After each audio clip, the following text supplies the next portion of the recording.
2 refresher kind of day. Yeah, me when I play a character in Dota who needs a refresher orb because their ult is so important. Like on maybe like a Faceless Void. Imagine if Faceless Void put you in the Chronosphere and beat the shit out of you, and then everyone was like, oh no, but don't worry, he popped his ult, and then surprise, bitch, I got another damn ult. Oop, you're in the damn Chronosphere. Imagine, man. Ult to a sphere on that thing. Yes, man. Why say you'll be an hour late and then be half an hour late? Lying is fun. Honestly, lying's a great time.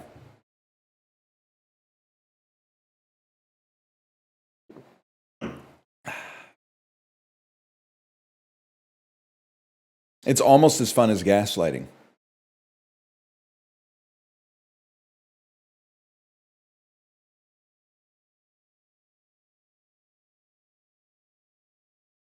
'76ers 4-0, not too late to get on the train. Damn, dude, VJ Edgecombe, man, who knew? He's pairing so nicely with Tyrese Maxey that it doesn't even matter that Joel Embiid plays 3 games a season for load management. Who knew, man? Who knew? Unfortunately, I don't know shit about ball because I was watching baseball last night. Ooh. Oh, what the hell happened, man?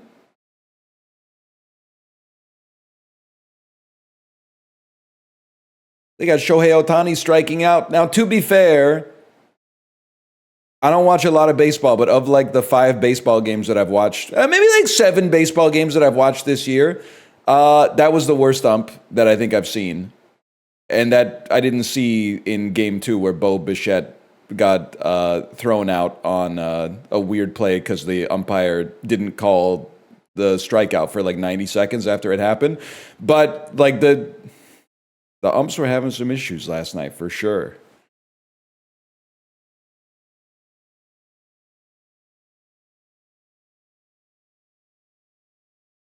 The unks. The ump is trying to think. The ump is thinking.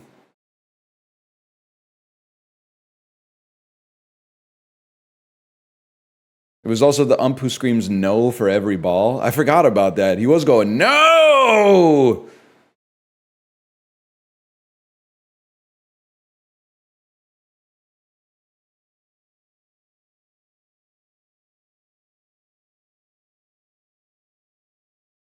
One second. I'm seeing what we got here.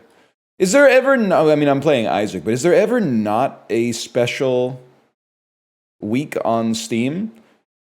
Like, what the hell are we doing here? It's Steam Scream 4, discounts, demos, and more now to November 3rd. Meanwhile, like Steam Next Fest just finished with a bunch of demos, and now it's demos week again. It never ends, bro.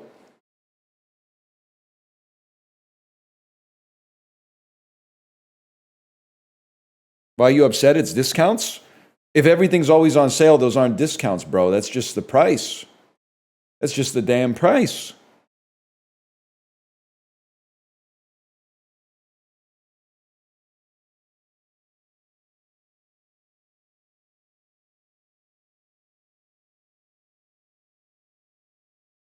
Dunk, dunk, dunk, dunk, dunk.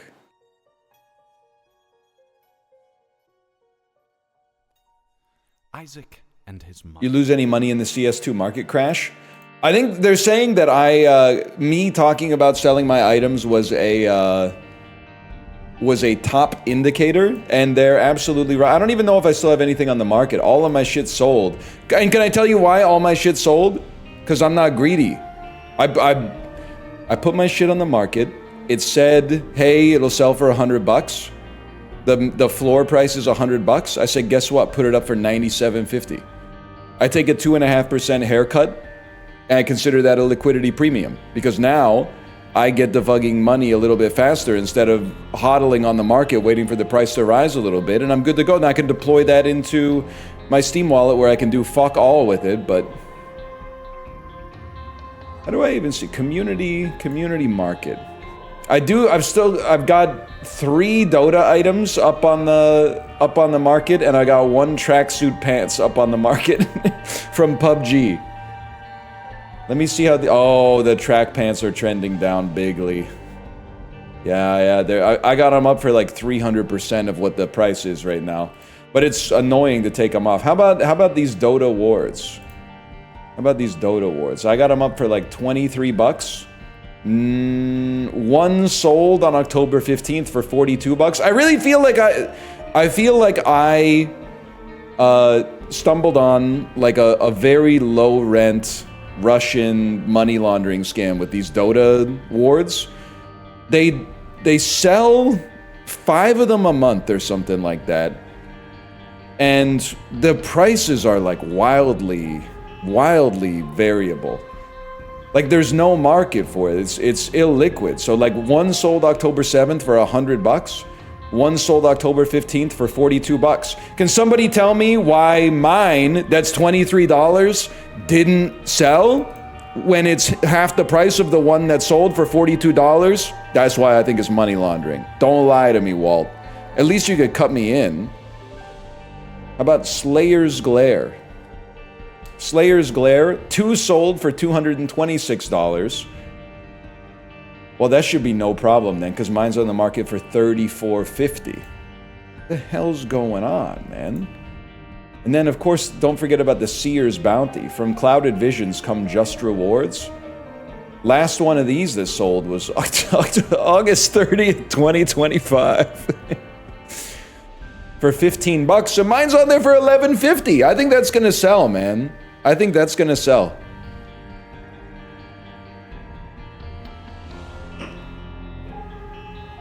I ain't even sweating that. It's the lowest price on the market by like 40%. And that ain't nothing compared to what I lost to the bookie.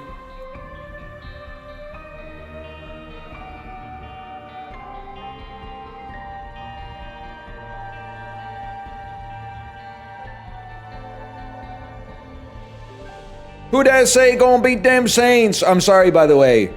The Loop, if you're here, I feel bad for you. Because I know I suggested maybe we could make a trade for T. Higgins. I don't think I want to take Alvin Kamara. I want one Saint on my team, and it's Olave.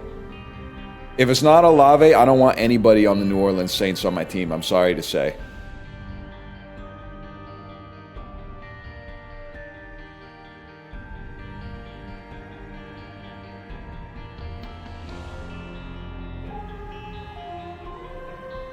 What if he gets traded?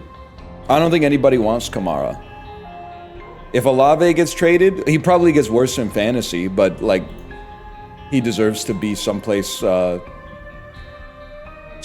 he can actually maybe win some games.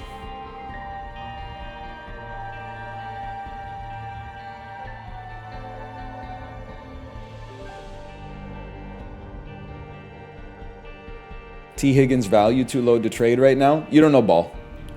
You don't know ball. First off, his value was low 3 weeks ago.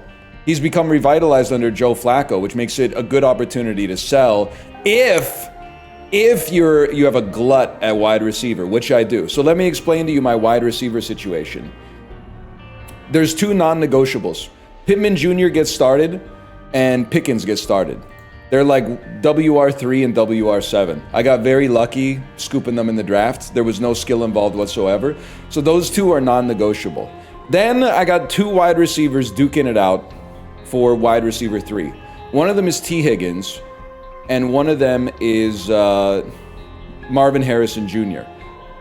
In order to improve a little bit at RB2, and I think we'd all agree T. Higgins is better, but Marvin Harrison Jr. has no trade value whatsoever. The reason he has no trade value is because he has the narrative is working against him. The narrative is he can't catch passes, he drops all the passes, and secondarily, as long as Jacoby Brissett is throwing the ball, nobody's going to catch the passes. So don't even worry about that. But if Kyler's back, we got Marvin Harrison Jr. against the Cowboys, the lowest ranked pass defense in the game right now. I'd rather move on from Higgins. I'd rather move on. I'd love to package Higgins and either Ja'Cory Krosky-Merritt, the law offices of Ja'Cory Krosky-Merritt, or Higgins and Kenneth Walker III to pick up a more consistent RB2. My RB2 situation is not that bad, but they could. I could use a higher floor. I could use a higher floor on my RB2. There's no shot I'm moving on from Pickens. I'm sorry. You get rewarded. You get. That's the reward that Pickens is gonna get. I don't think so.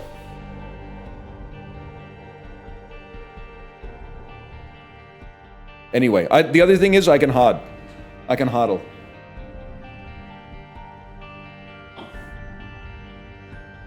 Doesn't bother me at all. I'm comfortable with my team. I know what I got. Serious offers only. No Saquon for you? Bro, I don't want Saquon. I can't afford Saquon. Who would I love? I gotta think about that. I just love somebody who's a consistent RB1 on their team to slot in as RB2. Our 14-team league is so deep, I checked the fantasy Reddit buy, hold, sell thread. Every single player mentioned is on a team. Oh, dude, VIP Daniel, you're not joking. The waiver wire in the podcast league has like 11 starting quarterbacks that have no team. They have like starting running backs that are not on a team.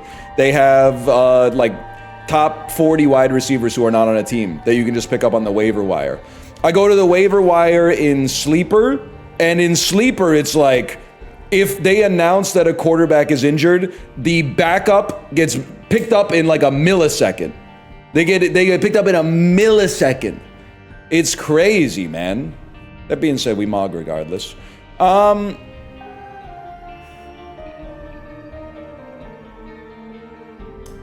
I love pissing off the people who say sports ball.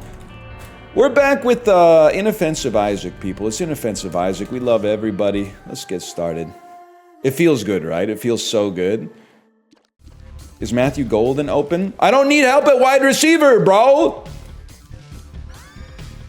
We just said we got a glut at wide receiver. We need a little bit more consistency at RB2. Wide receivers chilling. We actually don't need more because it'd just be nice. That's a nice to have, not a need to have. You got me, bro. I'm one of those people that says sports ball. I feel bad. I feel bad for the sports ball heads because it turns out sports ain't going anywhere. And like, listen, don't take this the wrong way because we're all God's children. But I would much rather try to interface with another individual I don't know about sports talk than hear them talk about the dropout video that they just watched. If those are the two sides of the schism, put me on the jock side. Even though, as we all know, I'm a little bit more of a nerd, but I would much rather hear about sports. I would much rather hear what the hell's going on in cricket this year.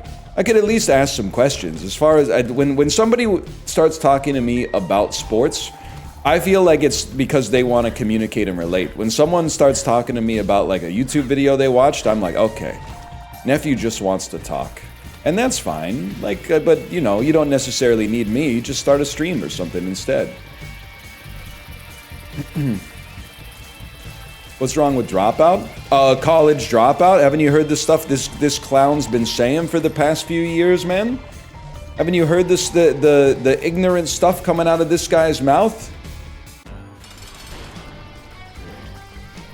Unk said keep it 300 like the Romans. He doesn't even know that 300 is about Sparta, which was a city-state in ancient Greece. Like the dude has no he's off the pen right now. He doesn't know what he's talking about. Health down. Certified Isaac moment right there.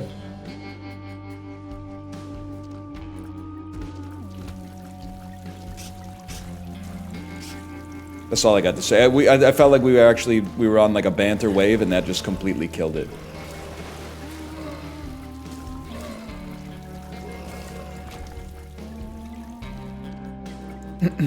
That's all I got.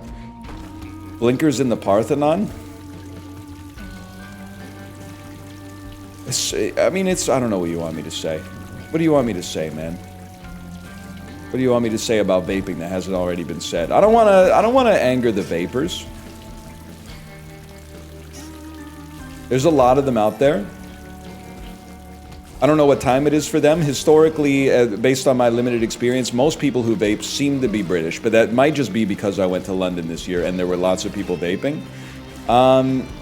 So it is like, what time is it over there? It's probably like 5 p.m. That's like peak getting mad on the internet hours, man. I can't be picking a fight right now. I gotta wait till EastEnders is on. It's 16:44. Yeah, well, over here it's 6, maybe 7, okay? Get a clue. Just kidding, you're cool, you're cool. The vapors are not watching EastEnders? You say my grandma doesn't vape? Technically true. And she's also not watching EastEnders, but she was, for a long time she was. They're watching Bar Rescue? I'm just waiting to see. There's been like a 20 episode cliffhanger of whether or not they're actually going to get those lights off. This saws off the edges. Are you a health down? Are you, oh, a speed down, a certified Isaac moment. Really cool and fun. Anything good going on here? Well, it's something that could possibly kill me, sure. Why not, man? Grandma's cigarette house? Just a funny expression. Anyone else's grandma pretend to quit smoking and then the house always smelled like cigarettes anyway, or is that just my grandma? Yes, sir. That's a classic.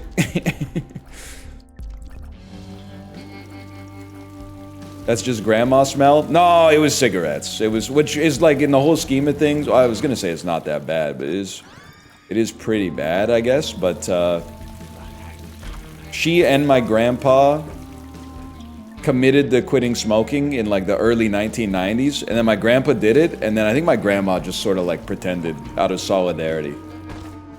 Lied is another way to describe that, but I think she did it. She lied, but with like good intentions. She was kind of like girl bossing. That smell lingers? Yeah, it lingered even after they moved, which is like the crazy part. Bro thinks he knows my grandma better than me. Kind of crazy. I mean, there's people out there that do, but you ain't one of them. I'll tell you that much.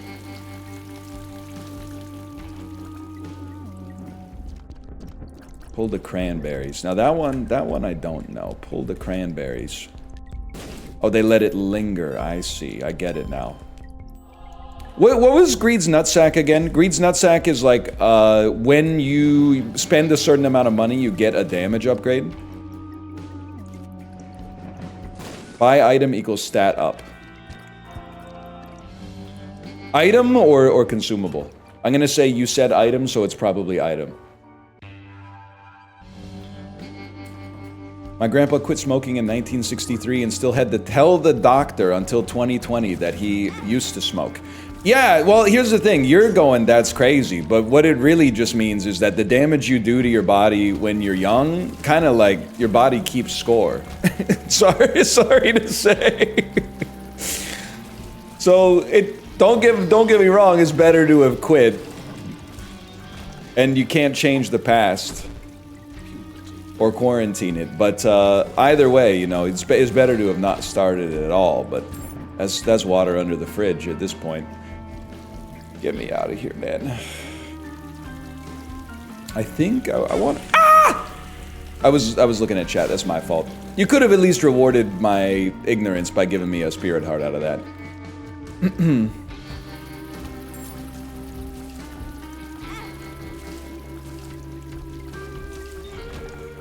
I'll take it. I'll take it. Smoking looks cool in old European movies, though. I don't know. I sell the narrative that. Oh, I gotta push the buttons. I sell the narrative that smoking looks cool. I think it looks goofy. Now, I will say, on the spectrum, and I think that you should not do either. Let's start with the obvious. I don't think you should do either. However, Smoking looks cooler than vaping because whenever I see someone vaping, like smoking, they're feeding an addiction. Let's start with the obvious. But it doesn't look like it's desperate. It looks like they're just casually like, yeah, I'm raising my chances for lung cancer and heart disease and stroke. Everybody that's taking a vape hit, to me, looks like someone that is like dying of thirst in the middle of the desert. They're always like you know, after you finish like a long jog and you're thirstier than you've ever been, that's the vibe that every single vape hit I've ever seen in my entire life has for some reason. I don't know why. Also, cigarette smoke smells bad, which is cooler because it smells bad in like an industrial way. They smell like a factory, whereas vape smells bad in like I don't know, like a spiritual way, which is like, you know, the same people who are too old to wear Axe body spray have no problem smelling like sugar, alcohol, like synthetic fruit and desserts all day, every day. But you know, I'm fighting a losing battle, I think, because I don't know, nicotine is OP. It wins, man. It wins. Pharaoh, your curse room? We'll get to it. I was gonna go to the curse room and then I started pontificating about whatever. Why, I thought I told you to. You know what I'm talking about? Liam Lynch. Hate this room. Hate this room. Me when I'm in the chokey from Matilda. From Roald Dahl's Matilda.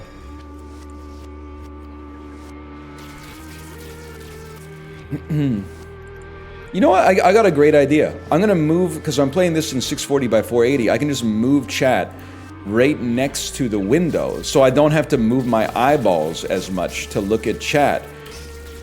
Surely, that means that there's gonna be less eye strain at the end of the day, because I mean, it's like 70% less effort to move my eyeballs right now. That seems smart, man. That seems intelligent.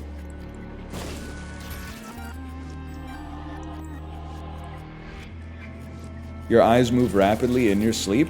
Yeah, but that's like, you know, playing a game on your phone while it's plugged into the charger. Like it's, you're gonna stay at 100%.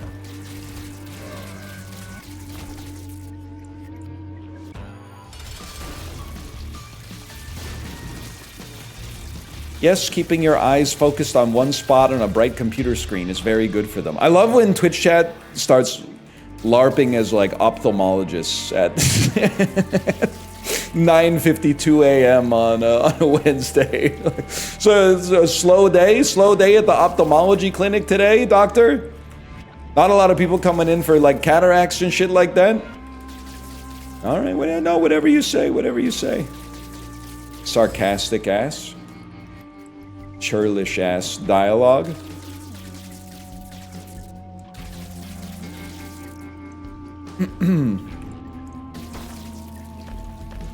Is today Canadian Thanksgiving? What does that even mean? What does it even mean? Is today Canadian Thanksgiving? I get when people say it when it's like a day off. But when it's a day on, like what does it mean? What does it mean, man? Americans are obsessed about our Thanksgiving being on a different day. Americans, I mean, what do you want me to say? Status quo bias. That's why I was going in a little bit on Dave Roberts, man. Like, I get that because he coaches the Los Angeles Dodgers, who are in the National League, they never have to travel out of the country, and, you know, as a result, may have never had to go through customs at an airport. And listen, I would love to just sit here and pile shit on the Pearson International Airport, which does suck. But the thing is, Unk is coming from LAX, which is one of like the 5% of North American airports that is actually markedly, observably worse than Pearson International Airport.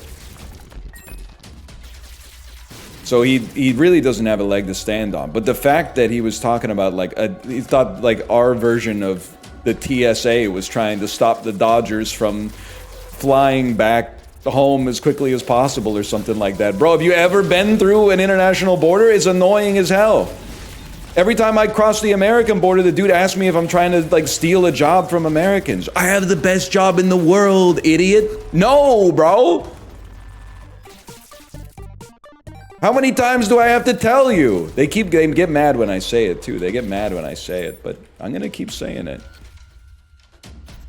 He played in the AL East, bro? Well, he should freaking know better then. He should know better. I mean, so AL East, bro was flying into Logan. Probably LaGuardia before they did the fucking updates. And he's gonna complain about Pearson? Dude literally doesn't know shit about airports. Stick to baseball, buddy. You don't know shit about my special interest, okay?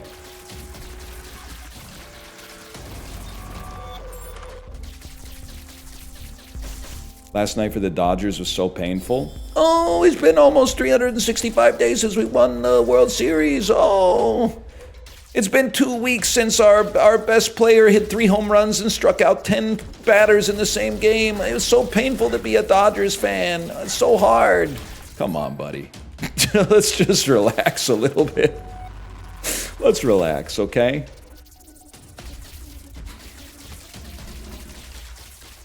Okay, so like, I gotta give some respect to Blue Jays fans. A, I'm Canadian, so you gotta rep your guys.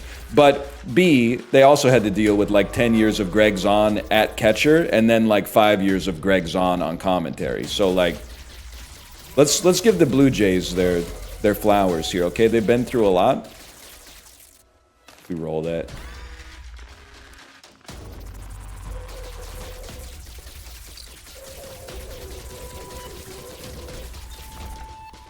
Alejandro Kirk is the truth. Honestly, if the Jays win the series, I think I'm getting an Ernie Clement jersey.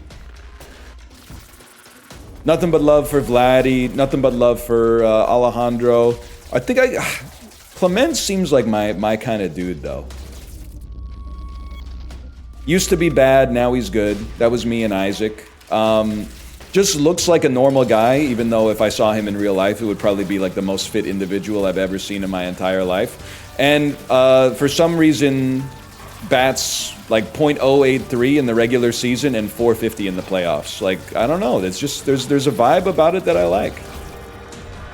It's true. Also, his name is Ernie. You don't really hear that many Ernies anymore. That's right. That's a name that exists exclusively in baseball, man. And like Sesame Street, I guess. I figured you'd be a Davis Schneider head.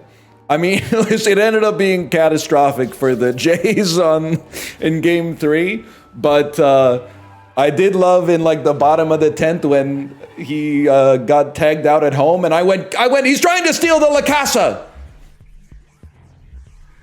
He tried to steal the La Casa.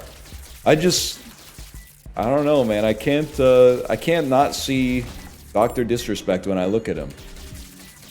What are we on here? Depths XL? I can do one. As the Dodgers fan, we're so boned. Oh, it's so pathetic, man. You're heavily favored, even still that the series is tied, and you're trying to get this sad sack, like, maybe if I act like it's already over, the universe will reward my team with good karma. Bro, you already got Shohei Ohtani. You already got rewarded. It's actually like so spineless and pathetic. Just embrace, your team's good, embrace being the villains, man. You don't get to complain about like, oh, my team's awesome, but not everybody in the league thinks that we're the good guys, even though we're obviously the good guys. The worst part is, everybody also, like, they hate the Dodgers as an organization, but they like the players. So you could have it a lot worse, man. Could be the Yankees, where people hate the organization and the players. At least the Dodgers, everyone's like, yeah, they're kind of like ruining the sport, but at the same time, how can you not like Shohei Ohtani? I mean, the dude is just a machine that he goes out there, he hits home runs, and he strikes out batters, man. It's what's not to like?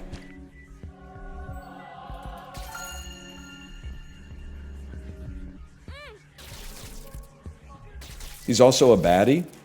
He's like a wide boy, complimentary. I mean that in a complimentary sense. It's rare to get a man that's in that good of shape that's that wide.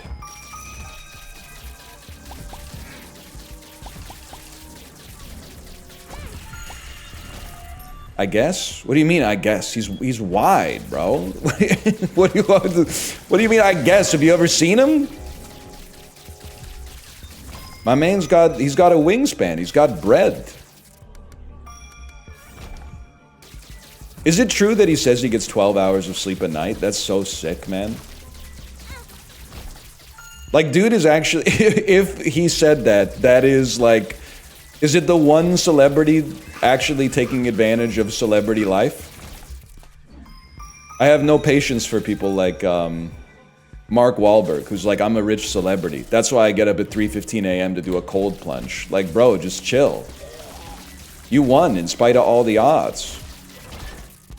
Like, not being likable, not really being that good of an actor, committing crimes in your youth that would get you blacklisted today. Like, you made it. Just go to sleep. Get some sleep, man. Have some chicken wings.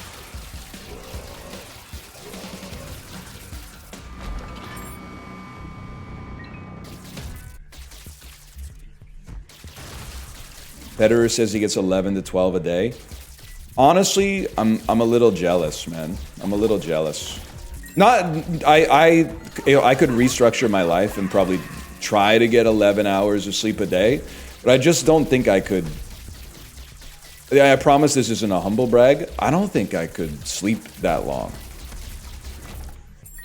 I think after 8, also like a goated mint, I think I would just wake up and be like, what am I doing?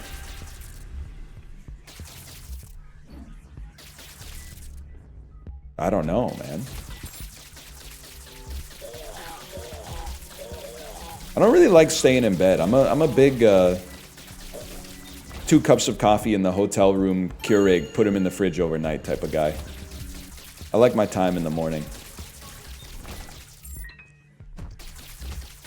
How could you do that as a parent? It's pretty easy. You just like ignore your kid.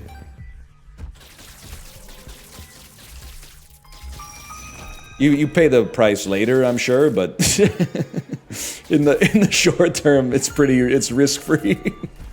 Depending on how old your kid is. My kid's at a point, I wouldn't say they can take care of themselves, but she is at a point where her safety is not at risk if she's got a little alone time. But still, I'm needed to, like, you know, open a juice box or something like that, or get a glass of water. Sometimes just gotta look at some stuff. So there's a lot of like, Daddy, look at this, look at this.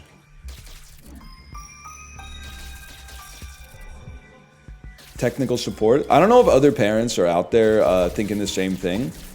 Lately, I mean, I've loved my child since she was born. But if you'll allow me to be a little offensive, she hasn't been all that useful to me. She's been useful, you know, for like reorganizing the priorities in my life, you know, making me find out what's really important. And it's not necessarily 2 Isaac episodes a day. And she's been useful for getting me into like a new social circle because of going to school. So there's lots of like-minded adults that I've met as a result of that. But now she's becoming even more useful because kids have such an insane, like, raw memory that I've been using her as kind of like a notes app.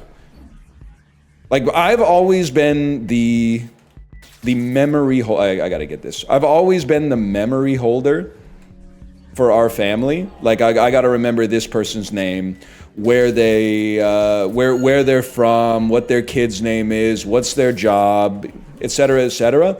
But now I've started offloading some of that stuff to my kid, and her memory, like right now, I'm serving as like the backstop. I'm like the memory of last resort. But I'm offloading some of the work to her, and she's doing a great job so far. Like, sometimes she'll be like, play this song, and I'm like, who sang that again? And she hits me with the name of the singer, which is also reinforcing the memory for her so that it's going to be stickier in her brain as well. And as a result, like, It's been kind of sick, man, because honestly, like, her high-level decision-making and strategic ability to, like, make good family and business decisions is pretty low. I'm not trying to insult her, but it's pretty low right now. I have to assume that it'll probably come up. But her cold storage, like I don't even think it's a hard drive, actually. I think it's her RAM. Her RAM is insane. So I'm taking advantage of that in a big way.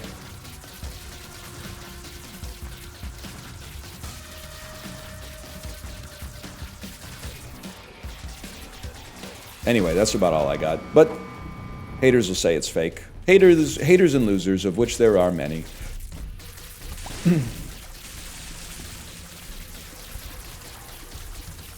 Is there like a Polgar family for Jeopardy? That could be the next thing, man. You know how the patriarch of the Polgar family was like, I'm gonna perform a sociological experiment on my own children. I'm gonna force them to play chess like 16 hours a day, and then they all became grandmasters, and Judith became like the highest rated female chess player in history. Has anyone ever done that for Jeopardy? I feel like it'd be way easier, because all you'd have to do is like get them like a platinum subscription to Wikipedia.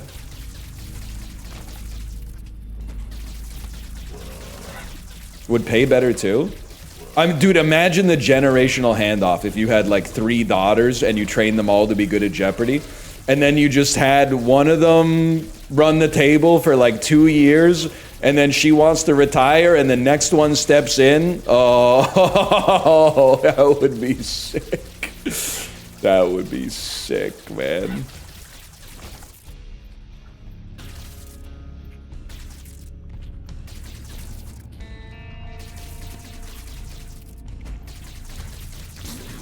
No sons could do it. Yep. Who runs the world? Girls. Who runs the world? Me. What is girls? Who are girls? Well, it's weird because it's a lyric, which is like a thing, but it sounds like it's a person, which is more of like you use a personal pronoun. It's a tough one. Honestly, I'd have to ask Ken Jennings on that one.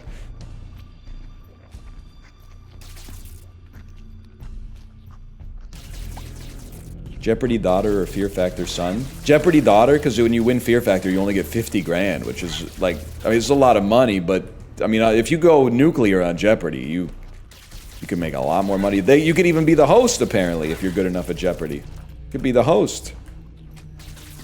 Fear Factor, even before the horse semen stuff, Fear Factor pissed me off. Because I get that it's TV, but like, Season 1 of Fear Factor, you can kind of understand that the contestants were like, I don't want to eat this disgusting shit. I'm not going to do it. But then like Season 2 and 3 of Fear Factor, they were still like, bull testicles. I don't want to eat that. I'm going home. And you're like, well, haven't you seen the show before? Like, why'd you even try out for the show if you're not going to... Challenge 1 was always like some... courageous stuff, and then challenge 2 was always like a eat some shit that sucks. It was always like eat poison, eat a live scorpion, eat a bunch of bugs, guzzle horse cum. Like that was the one that got the show canceled. But it's crazy, man. Eat literal shit? Yeah, like what? They're like, I'm not gonna eat the shit. Why did you go on Fear Factor then? What'd you think? They were gonna be like, we're taking challenge 2 off this week? And then challenge 3 was always crazy. Challenge 3 was like, you know, hey, get in this MRI machine and then we'll fill it with fucking rattlesnakes. Like that. That's the one where I was like, I'm not sure I do that. Can I just do the horse cum again? I don't really, I'd much rather do that than, you know, be stung by like 1,000 wasps or something like that. I mean, at least after the horse stuff, I could just throw up.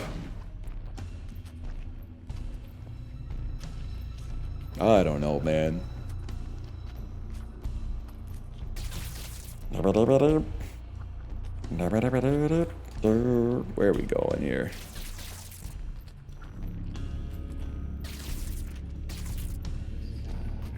You hear a guy got bit by a snake on Survivor this season? That's nothing, man. Did you hear about the guy who fell into the fire? Back me up here, VIP Daniel. Michael fell into the fire, man. Like a week after Survivor was... listen, you don't have to hand it to that guy. And I'll let VIP Daniel explain why. But on season 1 of Survivor, people were like, I'm hungry. On season 2 of Survivor, that motherfucker killed a pig on the show. He hunted and killed a wild boar on the fucking show. That's fucking crazy, man. We're like 25 years later or something like that. And now people go on Naked and Afraid and they're like, I've been training for this my whole life. And then they drink some water outside because they're thirsty and get dysentery for like 7 days. Every episode of Naked and Afraid has like a... like an 8-day time lapse in it because they get dysentery every single time, man.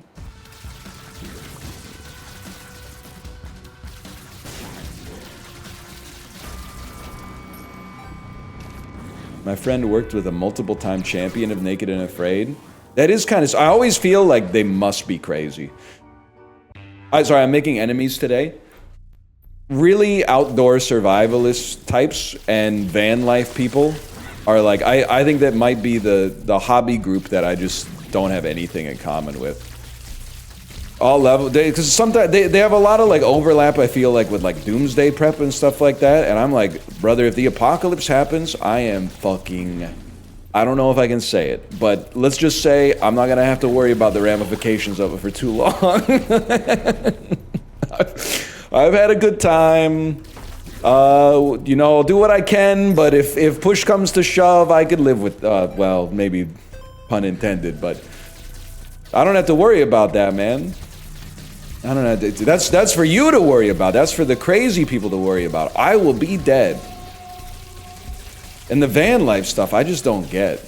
And I'm probably, like, pandering a little bit here, but every time I see something about van life on TV, it's always about like how nice it is to be away from the hustle and bustle of the city. And I'm like, okay, but who took the picture of you meditating on the mountain and posted it on social media?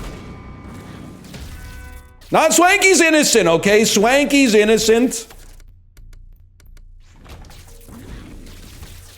Swanky was doing that shit before there was even an industry surrounding it, okay? Swanky's an OG.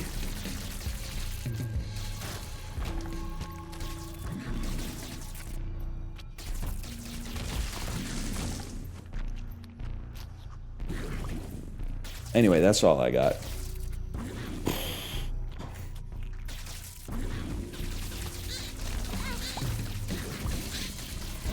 That and I think backcountry skiers. And that one is more of a risk because I think we have probably some backcountry skiers here. But maybe like twice a year, Kate shows me like an Instagram reel of someone having an accident backcountry skiing. And I'm like, yeah, I don't think I would ever do that, man. Like, she showed me a video where a dude is just skiing, and then he falls down basically an invisible hole in the ground that, like, was just covered by a thin layer of snow, and fell, like, 15 feet, but then managed to hold himself up with his elbows, and then he looked down, and it was like a 150-foot gap to the bottom or something like that. And I went, nah, I don't think that there would really be any, and I guess that's the appeal of backcountry skiing, is that the whole time you're out there, you're like, that could happen right now. Isn't this exciting? But then, like, you hope it doesn't. I would imagine. Yeah, we'll open that. Would you ever go cave diving? Nah, it doesn't really appeal to me, to be honest.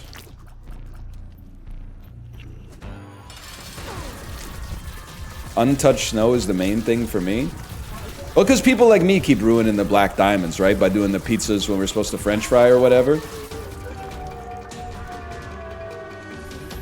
I'm sure I take a lot of heat for, like, ruining the tracks, but brother, I'll level with you. I'm shit ass at skiing. I'm just trying not to die. On the Maslow's hierarchy of needs, the quality of the hill is very low to me.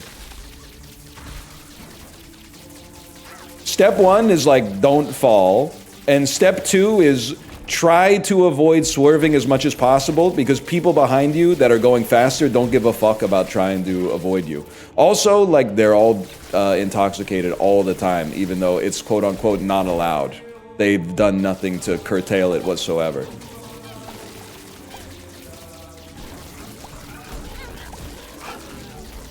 You hidden the terrain park? Nah, you got the wrong guy. You got the wrong fella. It's not because I have a low risk appetite, it's just because I'm not very good. So I wouldn't, there's nothing I could do at the terrain park. What about tree runs? I go skiing 0.5 to 1 time annually, and all I do is try to make it out alive. That's pretty much it. It is fun, don't get me wrong, I understand the appeal, but most of it is for me not dying.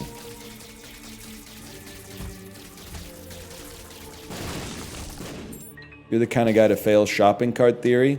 You really don't know me at all, huh?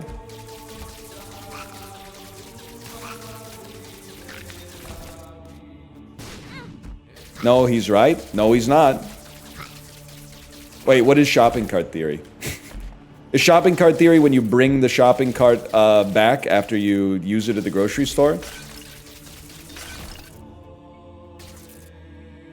Yes. I've never, with God as my witness, I don't think I've ever not taken it back.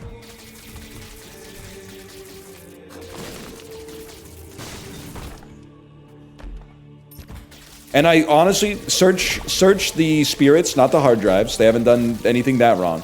Search the souls and spirits of the people who type sure for impurities. Because one thing I know is that selfish actors always want that their worldview is predicated on the belief that everybody's selfish. They're just better at it than other people. Not true. I believe that 1/3 of people are innately selfish. 1/3 of people are just following the rules, and 1/3 of people are innately good. That's, I mean, I didn't put too much thought into the numbers, but that's, I'm gonna give you a rough breakdown like that for right now.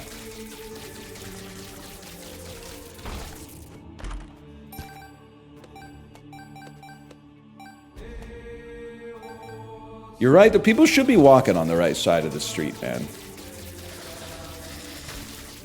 It ain't that serious, but that's why it's serious, because if they could just start walking on the right side of the street, we could start worrying about bigger problems. What about in the UK? I'm a believer that you walk the way you drive, but I'm also a believer that if you travel to another country, you should handle things the way that they handle them. So I don't know what side they walk on in the UK. I listen to the announcements.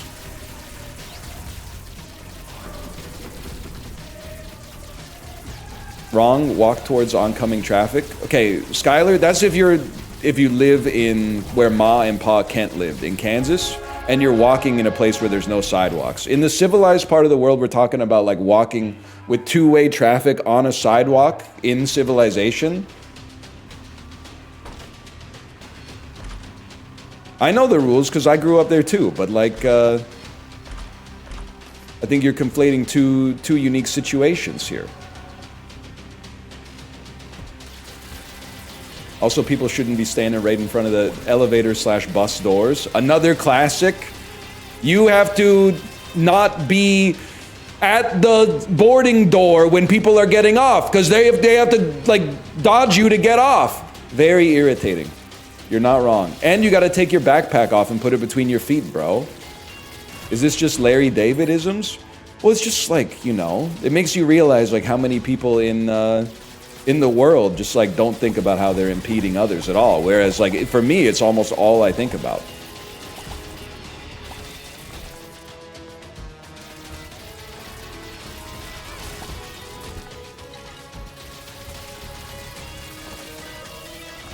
That's social anxiety? Nope. I don't have social anxiety. Maybe I did at one point. I don't have social anxiety. I just like, and I guess I'm just maybe a better person. I guess I'm just a better person, not than everybody, but a better person than the average individual. Because like if I ever find myself like getting stopped by someone on the street to have a conversation, The first thing I think of is, who is this person? And then once I figure that out, I go, if this conversation is going to last more than 30 seconds, we better pull off to the side so we don't block the sidewalk for everybody else. But a lot of people out there are not going to that step. A lot of people out there are just going, yeah, I'll just stand right here. This is where I was walking when that person stopped me. Why should I move? Why should I spend 1/10 of a calorie to get out of the way so that other people can actually move by?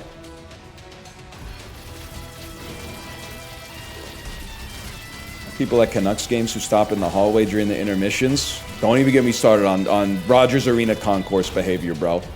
Don't even get me started.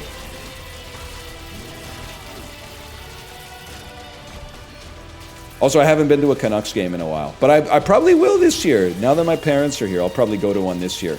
I already Googled the Vancouver Canucks calendar, and I wanted to go. I sorted by weekend games that start at 3 or 4 p.m. Pacific time, because I do not want to go to a Saturday game that starts at 7:30, get out of the arena at 10. Who knows when the hell I'm getting home, man. So it's, yeah, there's 2 remaining, because they already had the Montreal game. So it's either, and they're like a week away. It's either going to be the Penguins or the Leafs. I don't know. The Leafs game's going to be expensive, but I think my parents would rather see it. But we'll see. Or maybe, I don't know, maybe they'd rather see the Penguins game and be like, that's Sidney Crosby. So that's a lot of what my mom gets out of hockey, is going, is that Sidney Crosby?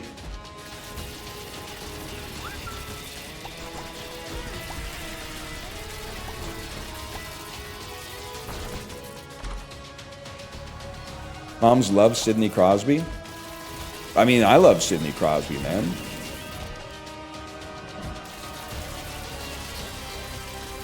That's my mom, but with baseball and Ohtani. Pretty easy to spot Ohtani. He's the wide boy. He's the wide boy that's on first base.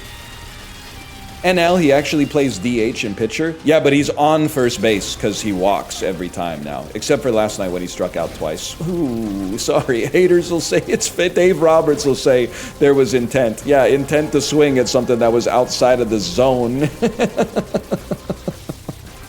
You just got Biebered, buddy. Anyway. Whatever. I don't know. It's baseball, sports. Let's, you know what? We got the sauce. What does this go to again? Hush. I want to say this goes to Hush. This goes to Delirium. That's not going to happen. All right, so let's go. Call that Isaac 1.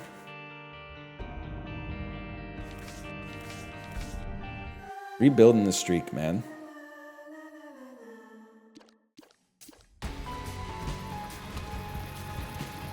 Why don't you ever try? That's a fucked up thing to say to someone who's fought Delirium probably like 750 times in my life. That's crazy. That's a crazy thing to say. You're the type of beast to burn the sacred texts, man.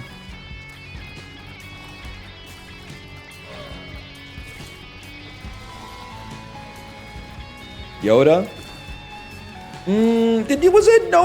Wasn't that Luke burned them, right? I only saw The Last Jedi once, but didn't Luke burn them and then Yoda went, the sacred texts, or something like that? It's been a minute.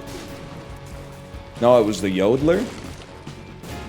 You got it wrong. Oh, okay, well. Me and J.J. Abrams got something in common.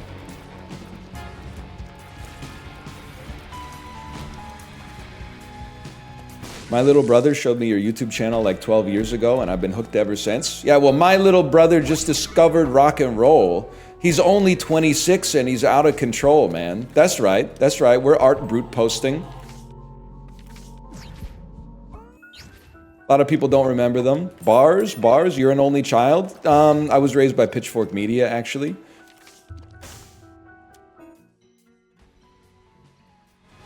Give me 5 bombs. It shows? Thank you. Thank you for saying that. Holy shit.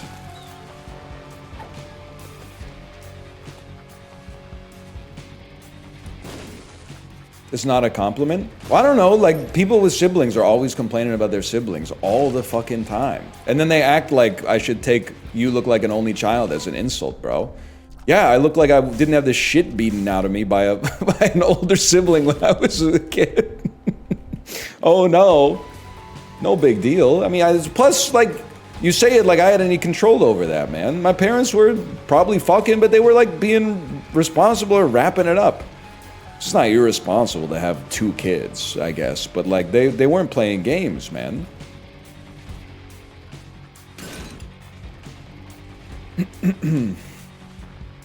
I literally asked for brothers.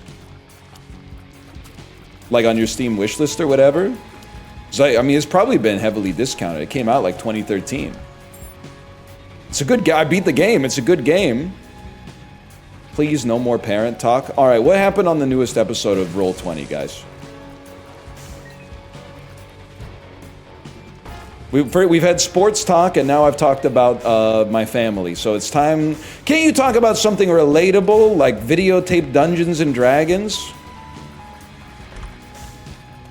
That's what you sound like right now. No disrespect. That's what you sound like right now.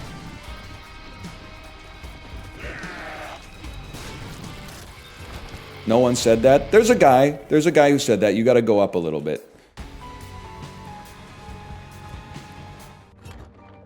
You know what? Give me the Beach Boys and free my soul.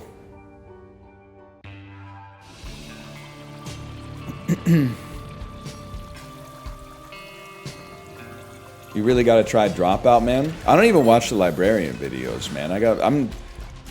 I'd probably stop short of saying I'm anti-YouTube, but I'd rather just put the sports on and do the dishes, to be honest with you. Yeah, I'll stick to the Goo Crew. I'll stick to scary fishing stories from Mr. Nightmare.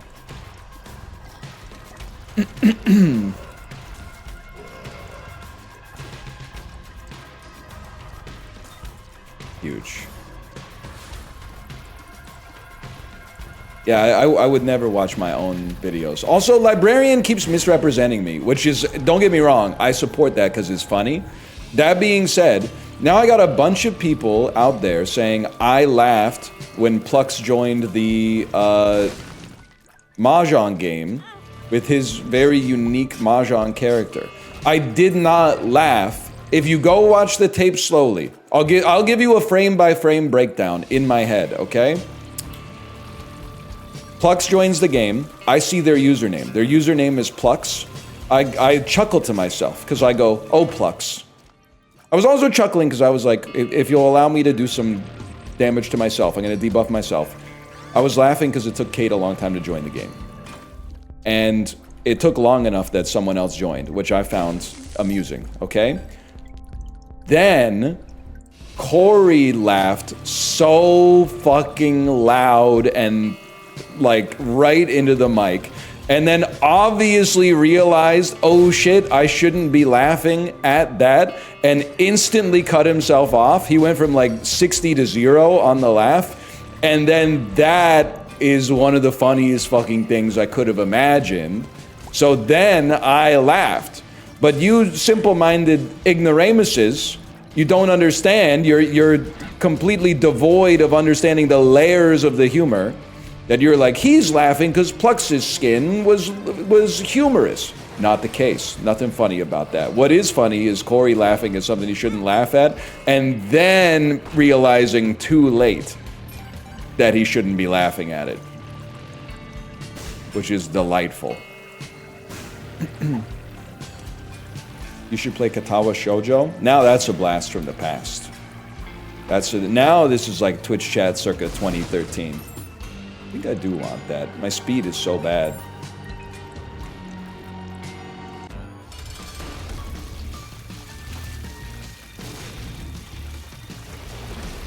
Why is he playing Isaac again? No. No, don't play Isaac! Play Ball X Pit so I can tell you exactly what to do at all times!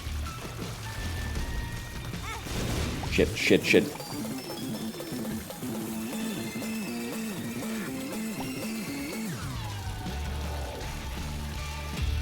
Bro, just be dead. I need speed?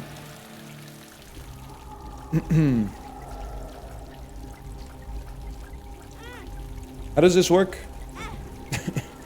Something like that. Oh! Richard Abaddon would certainly approve. Thank you, Stephen Malcolmus.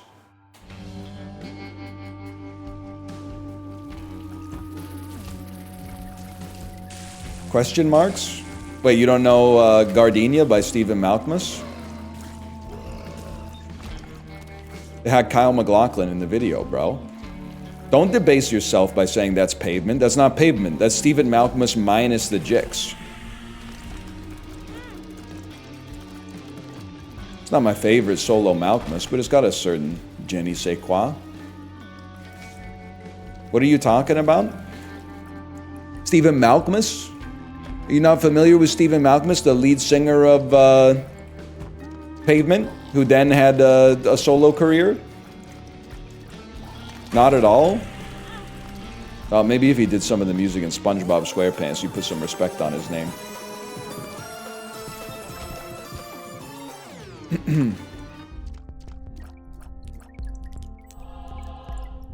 I'm an adult? Well, like, genetically, maybe.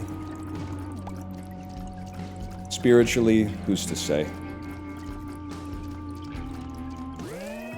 No Rilo Kiley? Okay, it's literally like 1,000 times better than Rilo Kiley, okay? Because Rilo Kiley, I don't even know. Like, it was... The Knights of Rilo were, like, pretty cool in The Last Jedi, but then, like, when Snoke just fucking gave up the ghost, you're like, what the hell? Rilo Kiley hasn't even done that much Force training yet. He's not ready to be the #1 Sith on the block. And then you find out in the next movie, oh, he ain't the #1 Sith on the block. Now I get it. That being said, a lot of people are saying Rilo Kiley clears Pavement, and I thought we were a serious chat. Okay, I got nothing against Rilo Kiley, but could we be fucking for real for a minute here? Because you're kind of pissing me off. You're kind of pissing me off. Can I get some real chatters to fucking back me up here?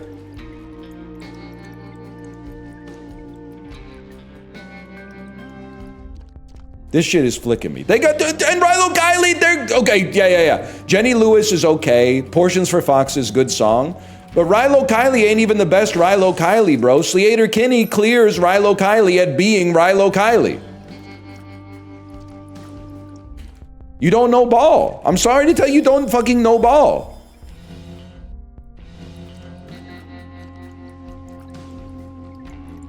I dislike Pavement. Oh yeah? Say that next time you're walking somewhere. Probably you don't even dislike the music, you just dislike it because all the jocks were listening to it in high school and you associate everything that they did with having your lunch money stolen, even though some of the shit that they did is stuff that you do too, like breathing fucking oxygen and drinking water. Pissing me the fuck off, man. The jocks aren't listening to Pavement? Yeah, they are, bro! You ever been to a football practice? They're always going, what about the voice of Geddy Lee? How did it get so high? I wonder if he speaks like an ordinary guy. They're always saying shit like that. And then going like, whose house, our house? Left side, strong side, or whatever. Nobody gives a fuck about the right side, apparently. That's probably where I'd be rushing if I was the other team. I'd rush at their weak side, personally. Grounded is a good Pavement song. Oh, real original. What's next? Side 1, track 1 on Beethoven's 5th Symphony, Rob? You ever see High Fidelity? I'm biased. My sister's named after a Pavement song. I'm trying to think what... So... There... I'm trying to think of what would be the funniest name for your fucking sister to be. Carrot Rope is really good.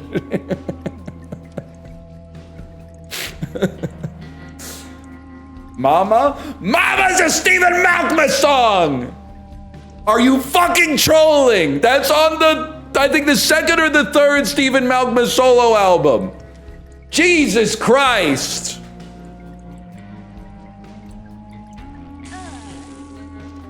This is my son Steven and my daughter fucking in this mouth of desert. Clang, tang, tang, tang, tang, quang. Quang, quang, quang. Why'd you get red? I tricked myself into pretending to get mad to add some Rube Facience to the bit. I swear you make up a new musician every day. That's true, but I didn't make up Pavement. You don't know shit about Spiral Stairs. You don't know shit about the Preston School of Industry. You don't know shit about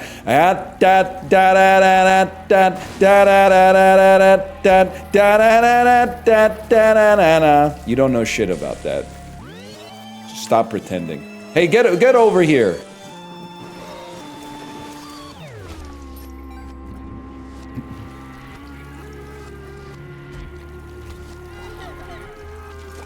Painted Soldiers, great song. Now we got a real knower.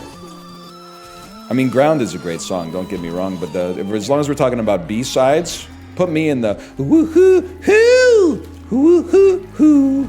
Put me in that shit. You're talking about old people shit just to piss us off today? No, I'm talking about it to piss me on, bro. This is what it's like to be 36. You like to talk about shit from when you were like 24. I get it if you're like, you know, 17, you don't have that luxury. What are you gonna do, talk about shit from like when you were 12? Doubtful.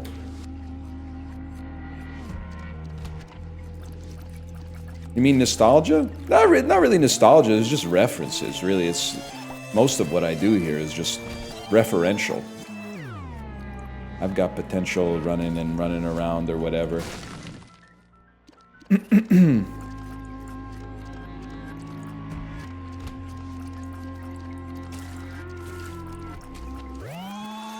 That's about all I got. You ever see Reality Bites? Yes sir, yes sir. Winona Ryder, Steve Zahn, Janine Garofalo. Reality Bites? Yes sir, yes I have, yes I have. I remember seeing Reality Bites in like 04 or 03 because it was having like its 10th year anniversary and being like, wow, this movie's old as fuck. What's crazy is that it's only gotten older, man. It doesn't seem like it should be possible. That was scary.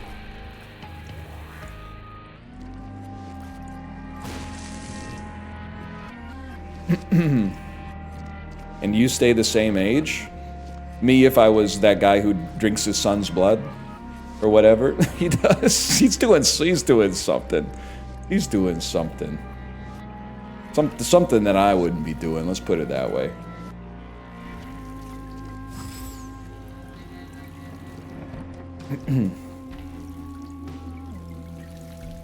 You reference him every stream? Oh, he's recently been onboarded as my mentor and my CAO. He's my chief aging, well, CAAO, he's my chief anti-aging officer. I've long been like an aspiring Steve Jobs type, and it used to just be like, hey, I got an idea for an app. Nowadays, if you want to emulate Steve Jobs, you have to be like, we're trying to usher in an era of human immortality for some reason. My first company added liquidity to online payment processors. My second company is going to solve death. We're going to eliminate the nagging problem of eternal oblivion, I think, with the help of some venture capital. What the hell is even that? That's Big Mushroom that stomps on things. I remember that.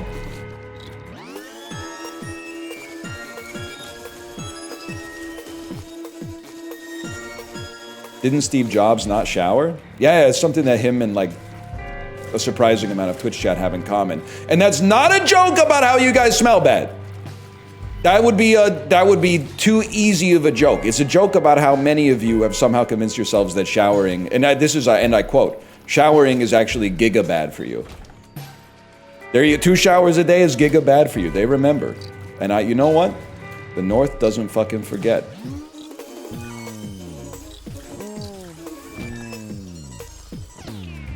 He remembers the words. A lot of people in my chat hate showering almost as much as they love Sankey diagrams. Not swanky diagrams! That's me! I'm the guy who likes the swanky diagrams.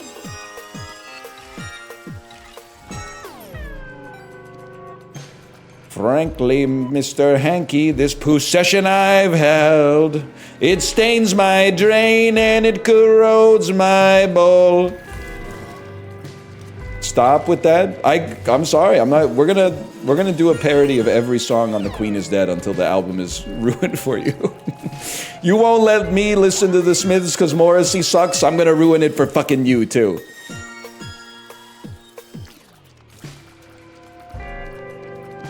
Some all-time lines on that album though. So I broke into the palace with a sponge and a rusty spanner. Queen deadass, top 10 Giga Chad, Queen Elizabeth II moments. She says, I know you and you cannot sing. And then he parries and riposts. I said, that's nothing. You should hear me play piano. Has the world changed or have I changed? Motherfucker, I'd have to say a little bit of both. Help.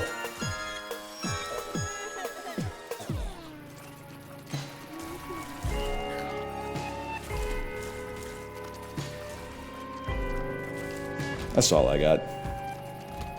Seen Good Fortune yet? Nah, it kind of has whole Quirk Chungus vibes. I haven't seen a lot of movies lately, which is obvious, but it's got Quirk Chungus vibes. I would love to take a principled stand against it, but really it's the Quirk Chungusness of the whole thing.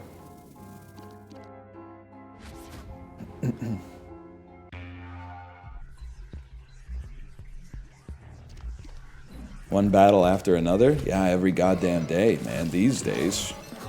See, like, the price of gas or whatever.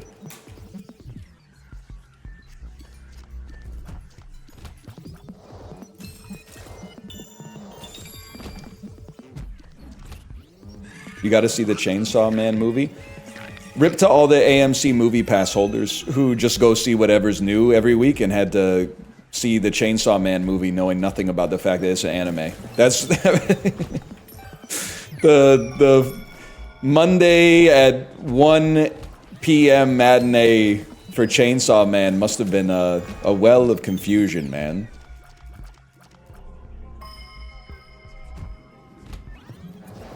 But yay, at least I got popcorn. Leroy Movie! That's a new guy. It's Leroy Movie. It's like Leroy Jenkins, but for movies. This one, Tron Ares got a 33.3% on Rotten Tomatoes. Repeating, of course. All right, chums, let's do this. Leroy Movie. Did he just get a ticket for Tron Ares? Oh, you like everything now. You like that one, huh? That's what passes for humor for you. You like Leroy Movie? I think I just might make an alt, a Leroy Movie alt account. Yeah, give me this. Bro, chill. Oh. I can't really be upset about it, I suppose. Any chance I could... not worth it, to be honest with you. You guys seen the new movie channel, Leroy Movies? And he could roll, like, greed or need. Which one's good and which one's bad? Tron Ares, it's the best movie I've ever seen. It's like a Nine Inch Nails music video starring my favorite actor. And finally, after Past Lives, which we gave a roll for greed, Greta Lee has finally been in a good movie.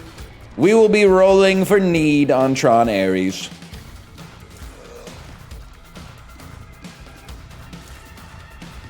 Greta Lee should be in Rush Hour 5. You're not wrong. Greta Lee! What's Chris Tucker up to these days? Stop? I know. Well, I don't know what he's up to these days, but I know what people are saying, I guess.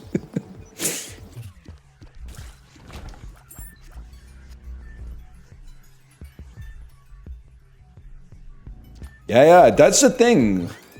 You'd think he wouldn't be a good actor because he doesn't understand the words that are coming out of his mouth or whatever, but he's actually, many people are saying he's the best actor of all time.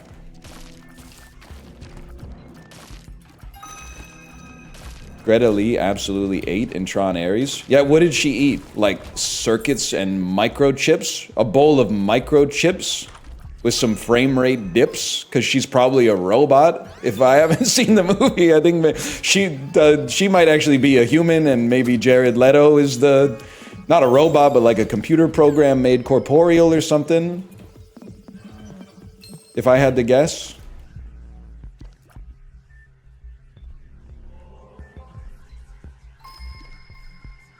Oh, fuck off? Fuck off, why? Fuck off, why?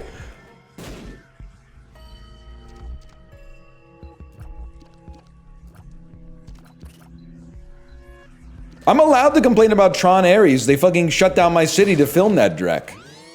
Same reason I'm always gonna complain about the show Family Law. How the fuck are you gonna do the calculus of impeding like 100,000 people for a show that nobody watches, man? This is the worst trade deal in history. I don't care if it has the Harvard dean from Legally Blonde in it. I ain't watching that shit, man. The hell is Family Law? The only reason I know what it is because my fucking routine got interrupted and I had to Google Family Law, and then I found, oh, that's the fucking dean from Legally Blonde. It'd be different if the actors were like around when they were filming the garbage, but they're not even around, so you can like point at them and be like, that's the dean from Legally Blonde. They're all like in their, I don't know, they probably don't have a trailer, but they're like under a tent somewhere, so they can't be bothered by the unwashed masses such as you.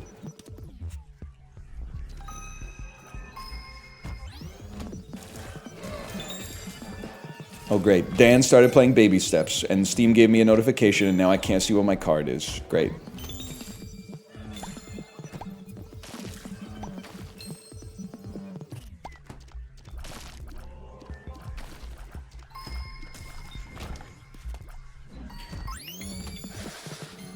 I've run out of things to say, sorry. Post more bait.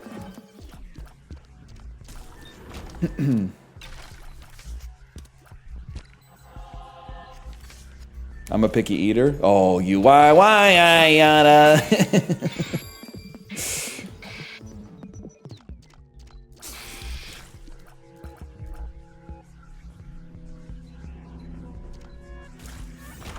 Let me in, man. Ooh. You know what? I'll play your sick and twisted game.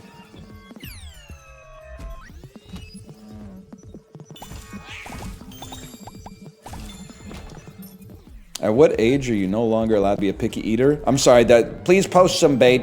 No, not that. That bait's too real. The Simpsons, bitch. 1 second. Oh!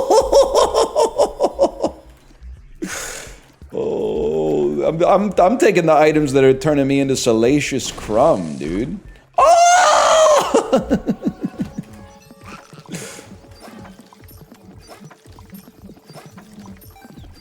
Unk almost got Salacious Crumb confused with the Vermicious Canids, too. How embarrassing, man. How embarrassing.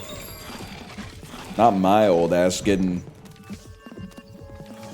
two fucking things confused. I thought it would kind of come to a more cogent conclusion than that, but...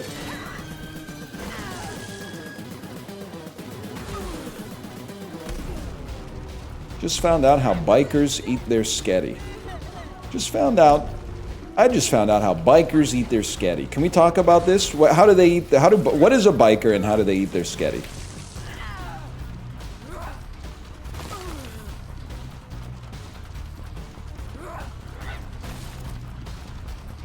No way you haven't seen that image. It's ancient. I guess it depends where it was posted.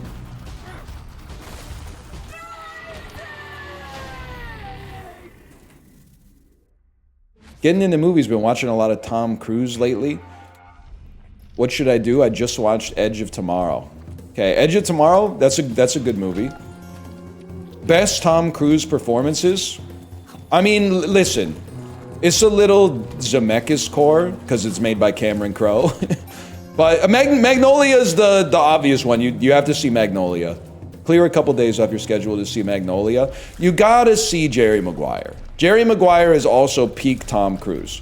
And after you've established a baseline, like a base case for Tom Cruise, then you gotta follow that up with Collateral and be like, I didn't know he had this kind of range. Show him the movie. Yes, let's do this, chums. Leroy movie. Could totally work, man. Could totally work.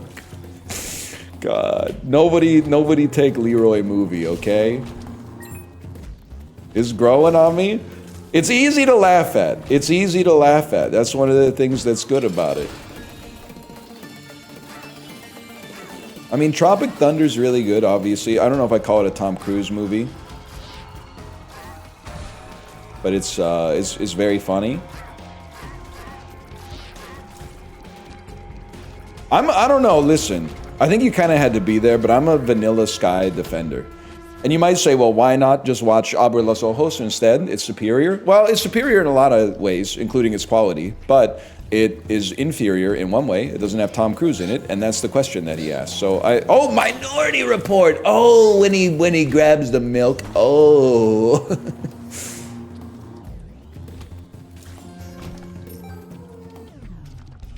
In Valkyrie, they don't kill Hitler. Okay, first off, spoilers.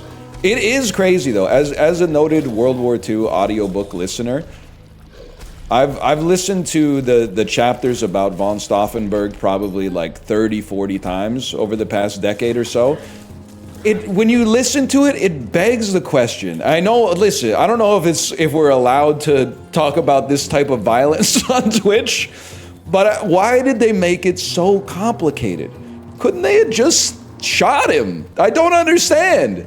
They're doing all this stuff like, well, I'm gonna get a bomb inside of a briefcase and then I'm gonna take it into a meeting and then the bomb blows up but like the table leg is too thick.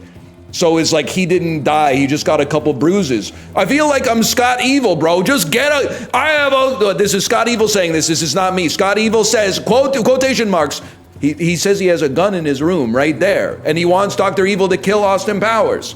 Colonel von Stauffenberg, why are you making it so complicated, bro? Why are they making it so complicated?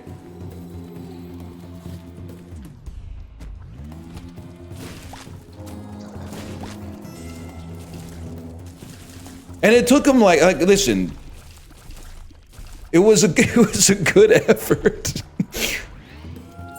Like I understand, he had noble intentions, okay?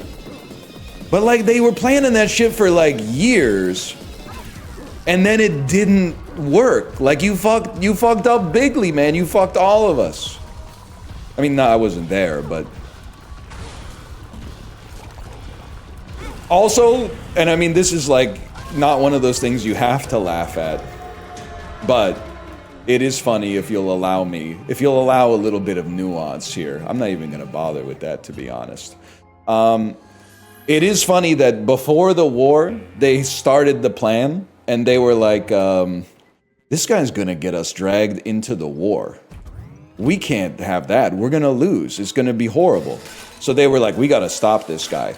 Then they were too late, and he started the war, but the war was going really well for them, so they went, hang on, y'all, let's not get hasty. You know that? You know that? You know the whole conspiracy we were doing? It turned, maybe this is not going to be such a bad thing for us. Let's put that on ice for now. And then it started to fall apart, and they went, whoa, let's circle back. I'm circling back. Hey guys, just bumping this to the top of your inbox. It's been a couple of years. This is the sort of thing anyone might be interested in revisiting now.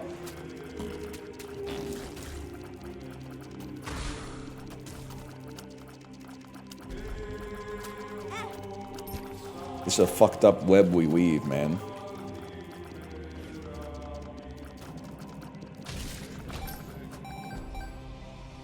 What's the last good comedy? I'm sure there's some indie comedy. Well, I guess people really like The Naked Gun, which I've not seen yet, but I do want to see. But I don't fully subscribe to the narrative that comedies are dead. It's just a lot of them aren't that funny anymore. They're more like touching.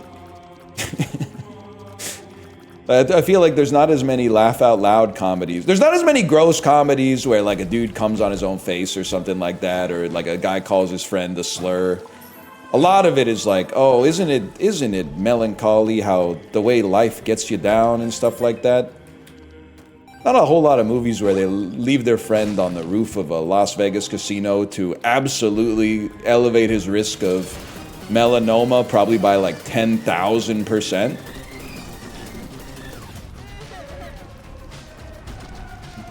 But a lot of them now, they're not, and I like these kind of movies, just to be clear, but they're not really like funny. The reason you know it's a comedy is because it's sad. And you go, yeah, that's what's funny about it, man.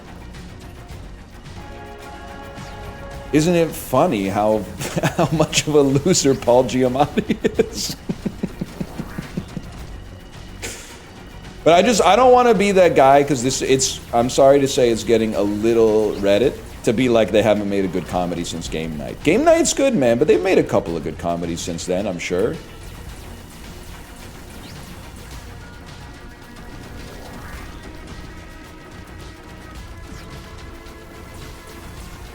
Hold me.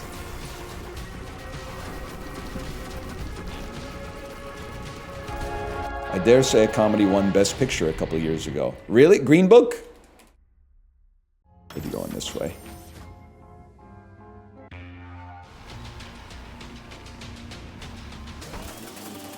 Oh, Parasite. That's true. Parasite is funny. Anora's funny too. Yeah. Oppenheimer. Now that's funny.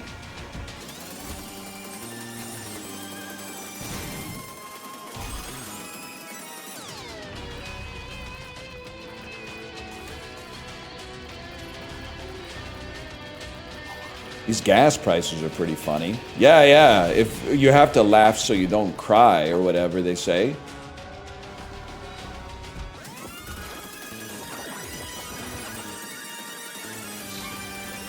What the hell? Gas prices actually been okay lately. Is it a good time to buy West Texas crude? What's the outlook looking like on West Texas crude right now? I'm looking to offload a lot of my West Texas crude. I picked up 1 million barrels in March 2020 when it was negative $100 a barrel. And I gotta tell you, the storage costs are eating me alive, man. I think anybody need 1 million barrels of West Texas crude?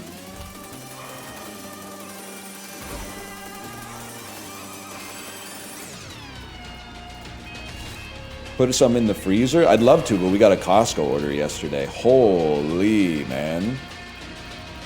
I may never be hungry again.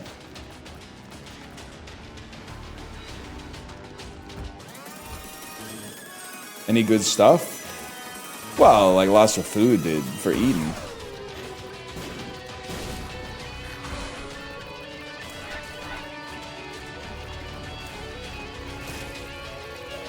Any treats for tricking? Yeah, we bought some Halloween candy. Halloween kind of snuck up on us this year. Maybe because we bought our costumes in July. I'm not being secretive about the food, it's just not that interesting. It's just, I don't know, we bought a lot of berries, some dried mangoes, bulgogi. What do you want me to say? There's not that much gold to mine there. It's not as good as Leroy Movies.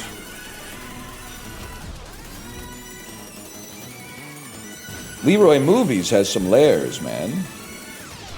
You get the Rayos. Yeah, we got the Rayos. We got the Rayos sauce. All the dried pasta.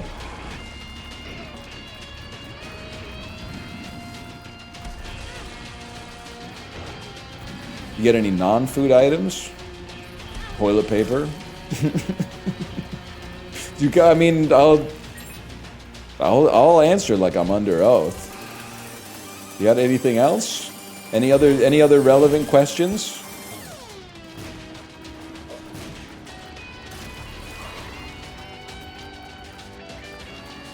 How much ply? Was one level up from Kirkland Signature, but one level below Charmin. So it's like, I think it's 2 ply. The Charmin, okay, the Kirkland Signature is sandpaper. Like it's the type of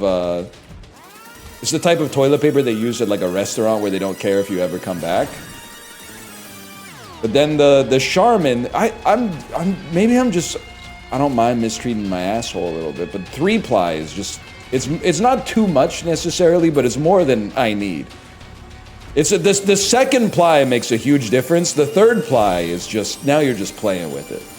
Now you should have nice things, but for me, I would rather get nice things in different domains. I can live with the 2-ply.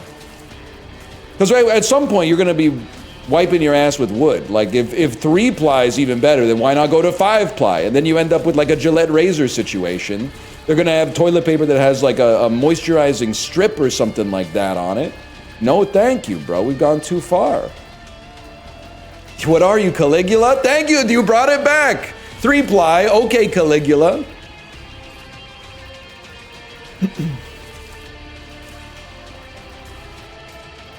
Something's wrong with that. I know I've said this before.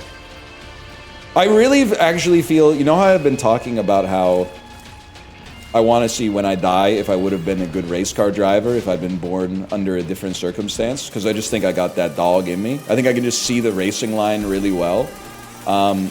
Naturally, and it's untapped. I've never had any kind of formal training, so imagine with like a little bit of training what I could have accomplished. But I think actually my most realistic like alternate life, I could see myself being like the maestro of public bathroom organization. Every time I go into a public bathroom, I'm like, this industry needs me, man. They're not fucking thinking when they make the bathrooms. That's what pisses me off. They're not thinking.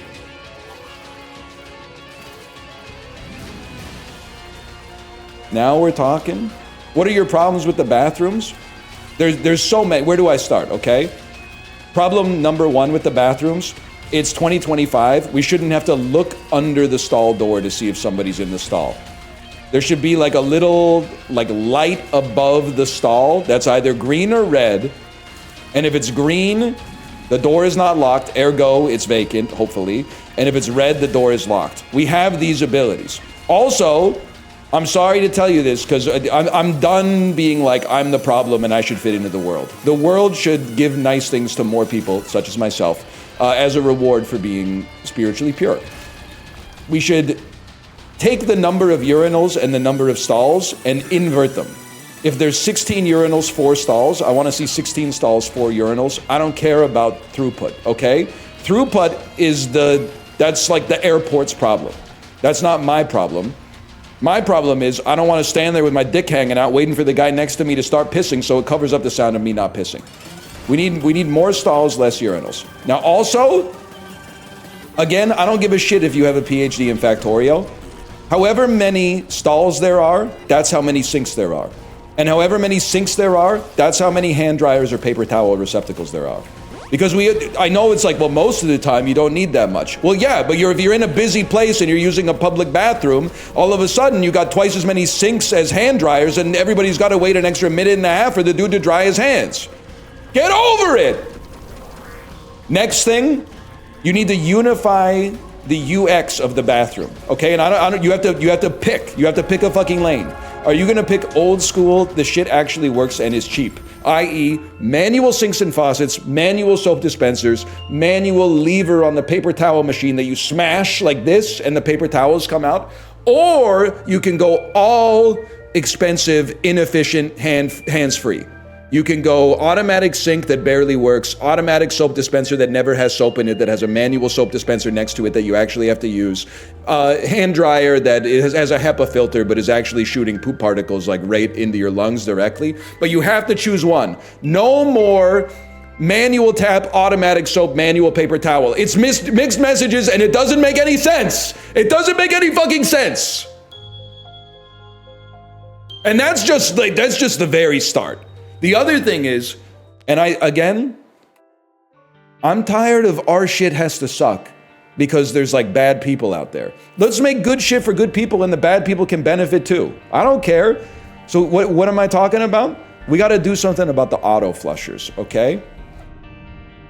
The auto flusher is a good idea because you don't necessarily want to be touching the flusher, although I'm not that serious about it.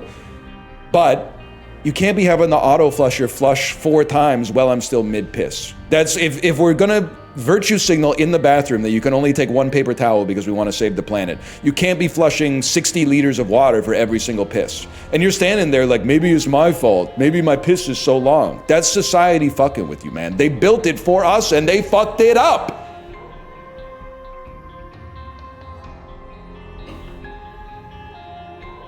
Okay, slash mark, we're gonna call that Isaac 2. And the other fucking thing is, because yes, right, we're starting this episode with a continuation of what we were talking about in the last episode. I forgot what I was talking about. Fuck. It was good too, it was a good one. I forgot what it was. It was something about the bathroom. I lost it because I was excited about Mom's perfume. Ah, whatever. Oh, no, I remember now. Can we live in, like, the richest society that's ever existed in human history? Can we just get 2-ply in every public bathroom? Can we, like, pass a local regulation or a bylaw or something? Why is it that you're out in public, you have to debase yourself with the 1-ply? Like, they're out there saying, let me know if I can get anything for you. Then you go to the bathroom and they're like, we fucking hate you. Get out of our bathroom. Plus, I mean, don't get me wrong. Obviously, it's cheaper to buy 1-ply than 2-ply. But I feel like you're not getting... A, it's not half the cost. And B, people are going to be using more TP because the 1-ply just sucks.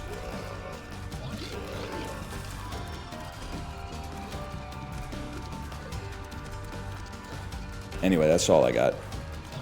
That's just like, that's what I mean. Like, I think I would be a goated, like, guy who makes a company that consults on bathroom construction for airports and train stations.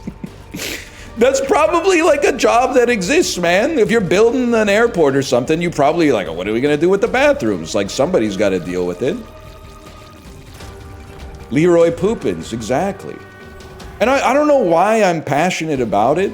And they probably have good reasons. I mean, they've been iterating on the bathrooms for like centuries, right? But like, it just pisses me off. Maybe the reason that I care so much is because it pisses me off that like, it seems like it's easy to do it right. So why are you doing it wrong? It's like the Norman doors, man. But whatever, the guy who's read The Design of Everyday Things, it's just like Don Norman was talking about. But that shit, like, that opened my eyes, man. It put in words a lot of my thoughts. Japan has awesome toilets. Yeah, you can thank Wim Wenders for that, by the way.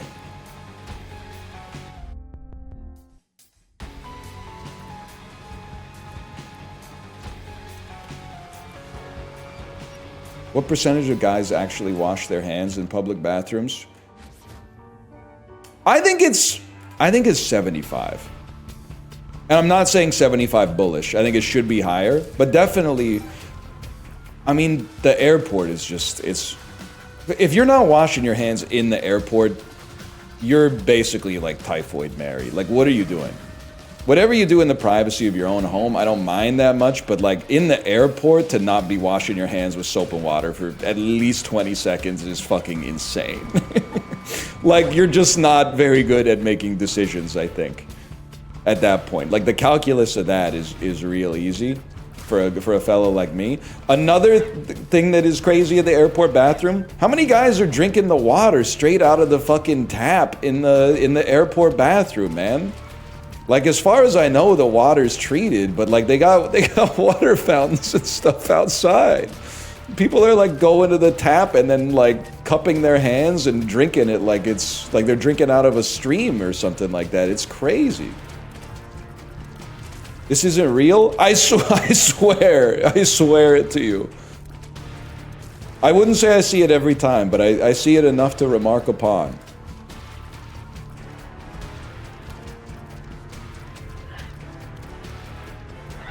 It's just, it's a crazy world out there, man. I don't have to deal with this as a bald guy, but the number of people you see leave the stall and then not wash their hands and go straight to the mirror and touch their hair is crazy. And we don't even need to talk about the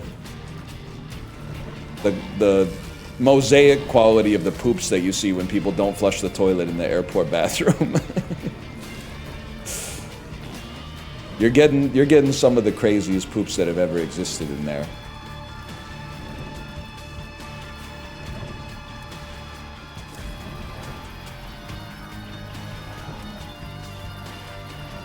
Your hands are dirtier than your dick, though? Okay, go wash your hands and your dick in the sink then. Okay, I'm not doing this 2012 ass argument in 2025 when we not the alts, because this is not fair, but after we had the shit that went down in 2020, I'm not doing this bullshit Reddit argument again, okay?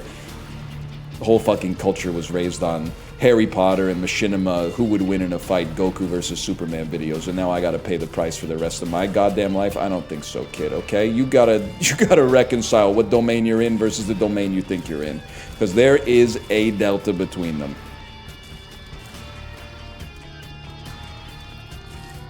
Goku wins those? I don't fucking care. I don't give two shakes of a lamb's tail. If that's an expression. Has Goku done anything since like 1987 anyway? At least Superman's got that new movie with Brendan Ruth and Kevin Spacey.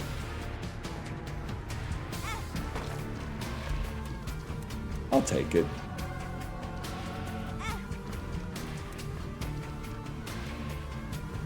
You guys ever see Superman Returns in theaters, like Leroy Movies did, aka me, in 2006?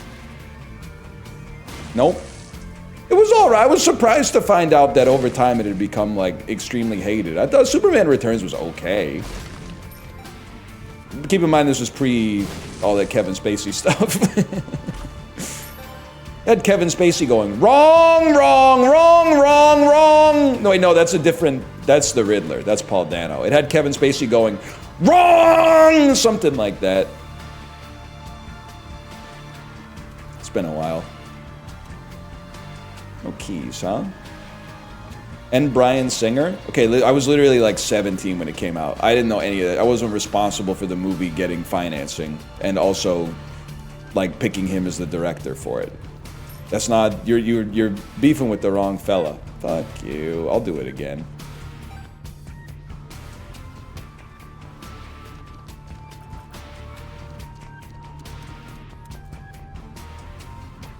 Didn't Spacey get ruled innocent?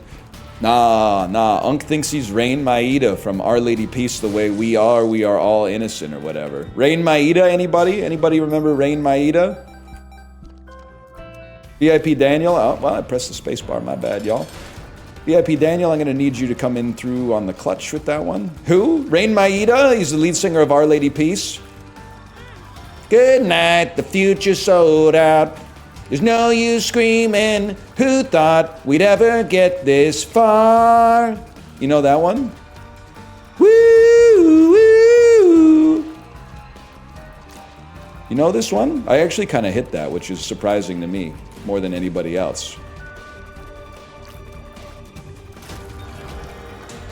We don't know Our Lady Peace, Unk? They got a couple good songs. They got a few good songs. I'll hit you with a few. They got a few good songs. Librarian, can I get a check on this one? Are these items worth taking? Left is definitely worth taking. Other one is fake void tears. I remember that. The void shower handle. It was Chris Benoit's theme. Wait, what? Which Our Lady Peace song was Chris Benoit's theme? Whatever? Oh, I don't even know that one. I'm more of a happiness is not a fish that you can catch sort of guy.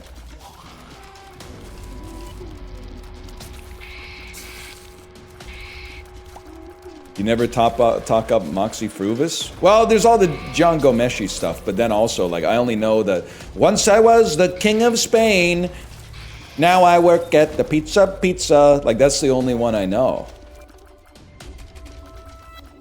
I think Moxie Fruve is a little bit before my time, to be honest with you. But I would love to go off. We could do a whole Isaac episode just on bands that probably only Canadian people know because of CanCon. Hey, Americans, cover your ears. You guys remember fuck-ass Bedouin Sound Clash? Hey, hey, hey, hey, hey, what beautiful day. Yes? SR71. So what if the sex was great? Another thing I grew to hate. A temporary escape, but now that's over. I didn't actually know SR71 was Canadian, but that makes sense.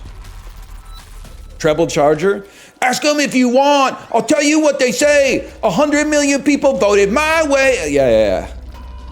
100%, man.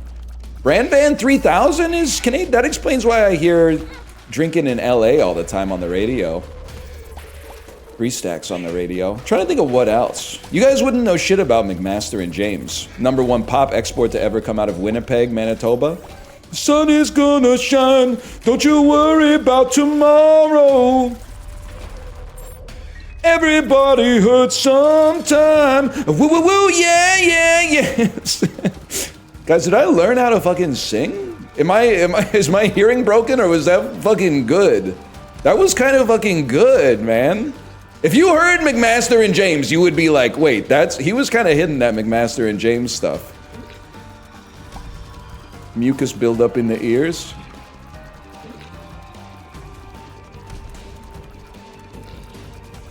God, they gotta bring back McMaster. I don't really give a fuck about James.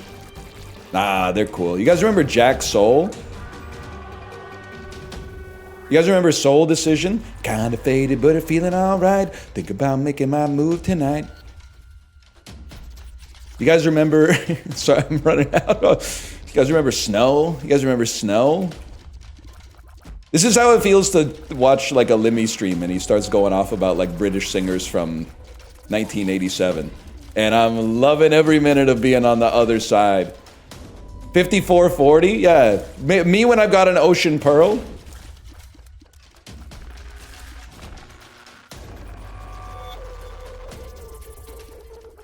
Oh, man. You're right, I wish I had the harmonica ready, man. We've done the Prozac too much. Prozac's an interesting band, though, for sure. Were you in the right time frame for Crab Bucket? Yeah, I know all about Chaos, man. I had a lot of roommates that were from Toronto because I went to a university in Kingston. It's a little Ontario humor for you, but it's also the truth. And they were rocking Chaos non-stop, man.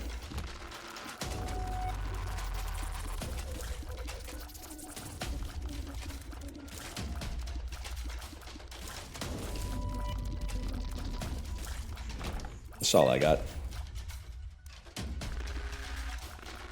You're too young for when Hayden was an industry darling. I don't even know who Hayden... You talking about Hayden Christensen? Shattered Glass? Unbreakable? Why would I buy Jar of Flies? What's wrong with me?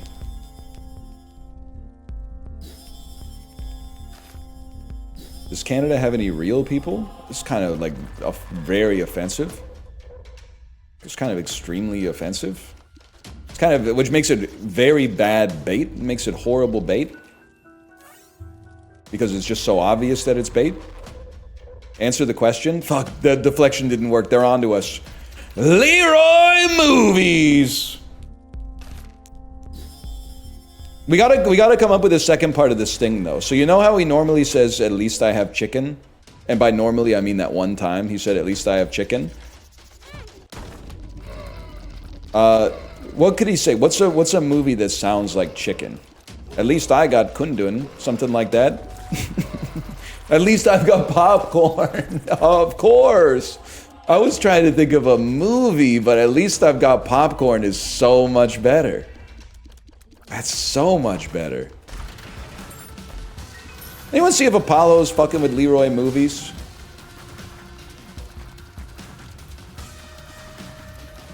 I think he'd love the character of Leroy Movies. He's doing multiplayer Among Us.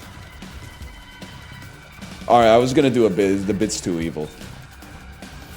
Never mind. What was the bit? Well, the bit was gonna be just. I can't even say it. It's not evil like bad person. It's just evil like we do a little bit of trolling.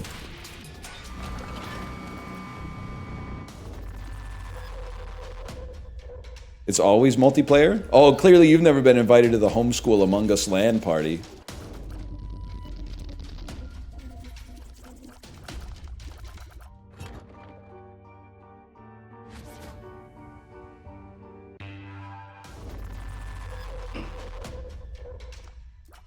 Always the imposter. I'm friends with a monster inside of my world. They call me a weirdo, a loser, a nerd. You know that one? Stop trying to save me by swinging your sword. You don't know it?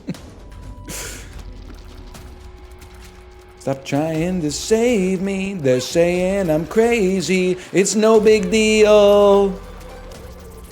That one, Librarian, that one, if you're looking for it, it's called I'm Friends with the...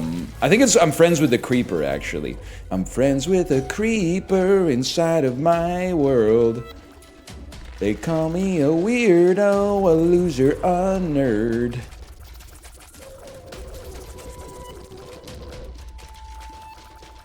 It's pretty good, man.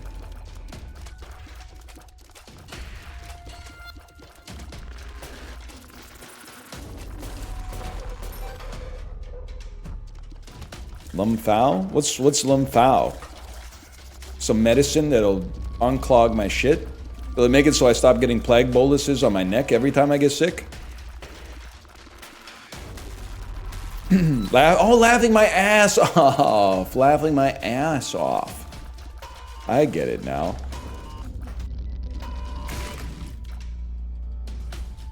You guys don't get that? I think it's an age thing. Like what? Thank you for the well wishes, Blue. Thank you for the well wishes.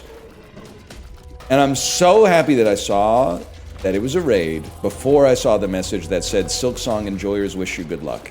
Because I don't even know if it was bait or it's just an immiscible combination of chat and chatter, which I would call that a self error. That's an unforced error on my part, but. What was I talking about before I started saying a bunch of words that took me a while to search my brain to find? I think what I was trying to say is I'm friends with the creeper inside of my world, and they call me a weirdo, a loser, a nerd. Stop trying to save me by swinging your sword. Think they'll ever make a good Halo game? They need a Halo game that has Angel by Shaggy in it. I think that would hit the spot. That would hit the spot bigly. If like Master Chief had to rescue Cortana from the bowels of the Truth and Reconciliation in the mission Assault on the Control Room, and then when he rescued her on like a floppy disk or something, it played that song. Life is one big party when you're still young, but who's gonna give you that imagination? Something like that would go hard, man. Wanna show the nation, wanna show Halo Nation, my Halo appreciation. Hope Shaggy's doing alright with all this stuff going down right now.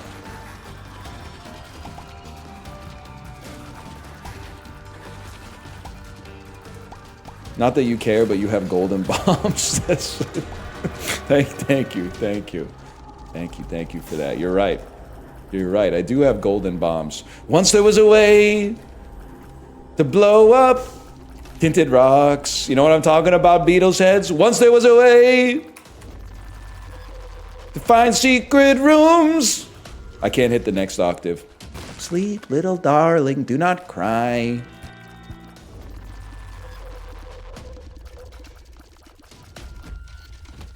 Golden apples fill my minds. Oh.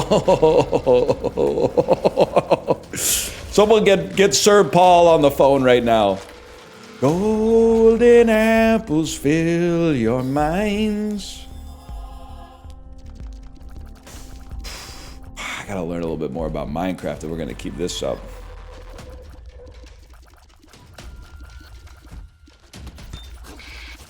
Ah!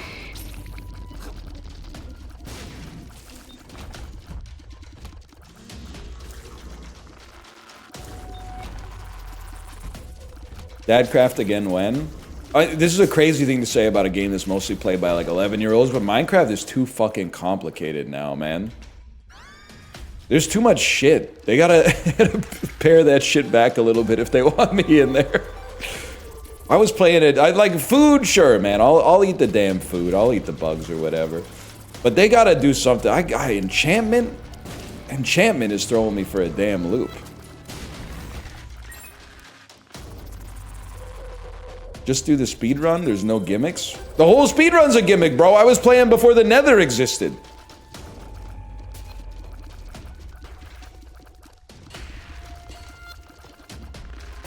I do need no builds. No build Minecraft is fucking funny. Kids these days couldn't fucking hack it, man. They couldn't hack it the way I was hacking it back then. Going down in the mines in fall 2010 to get a bunch of iron to make a railroad while listening to Sufjan Stevens' The Age of Ads like 500 times in a row.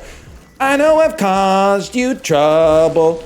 I know I've caused you pain. I'm like, and then pausing the album to listen to the Minecraft music when the day-night cycle makes it morning again.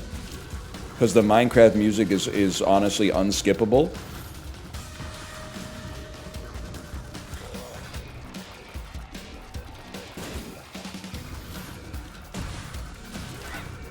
Can't even have an original experience anymore.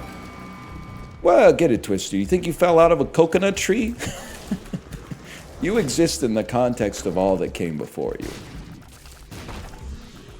Lines that go hard.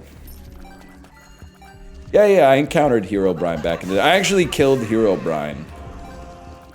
Which I didn't realize that was like a server instance, like a one and done server instance. So I might be responsible for like nobody else ever seeing Herobrine. I didn't know, man. What item did I just take, by the way?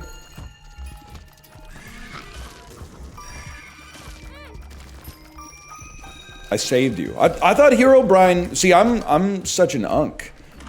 I don't understand why the nephews are scared of Herobrine. I thought the thing was Herobrine was like a... it was like a friendly spirit if you saw him in your game. It was the spirit of like Notch's brother or something like that. Here to bless you with good diamonds. Oh, he's a yokai. I didn't... Damn. Shit, you know what? I'm not fucking with Herobrine anymore. I didn't know he was a malevolent Japanese ghost. I thought he was like one of those like helper ghosts, like the Red Skull in Infinity War.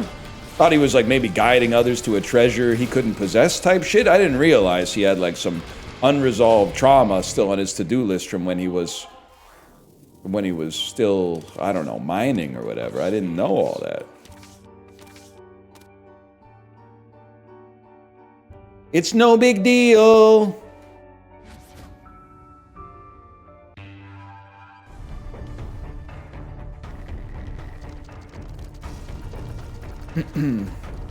Anyway.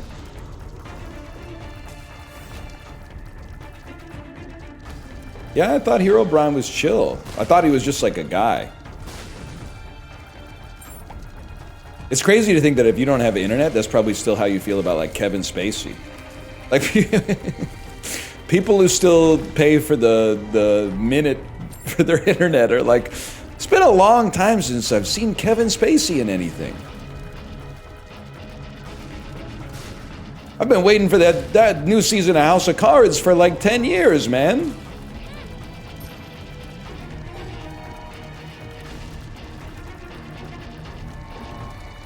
When's K-Pax 2? Yes, when's Leroy Movies?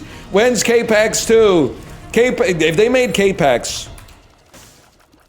Nah, we reroll. Ah, fuck you. If they remade K-Pax, which they probably will, maybe Glenn Powell can play K-Pax and J.K. Simmons can play Jeff Bridges or whatever.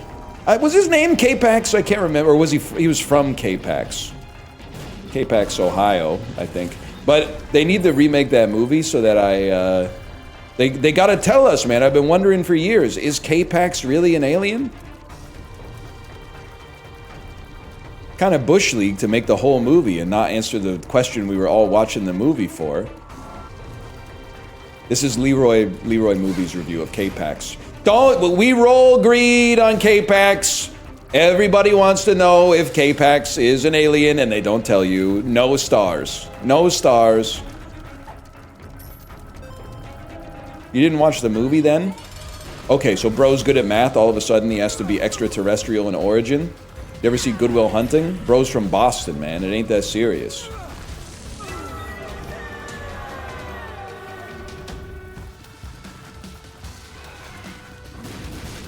Mocked. I can't do it. At least I got bridges. Explain Leroy's rating scale? It's easy. There's 3 ratings. Roll for need is you've got to see this. Roll for greed is they were greedy for making this. Don't go see it. And then no stars is this movie's really bad. And I'm thinking that probably the Leroy movie's character, every good movie is gonna get no stars. And every bad movie is gonna get a roll for need.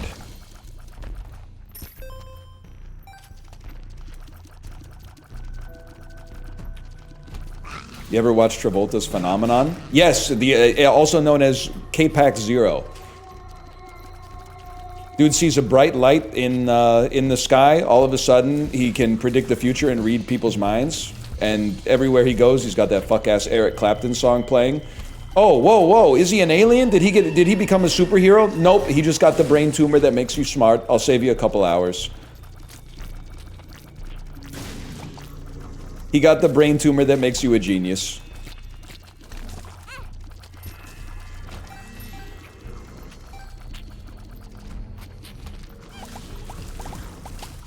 Going on my first long-haul flights.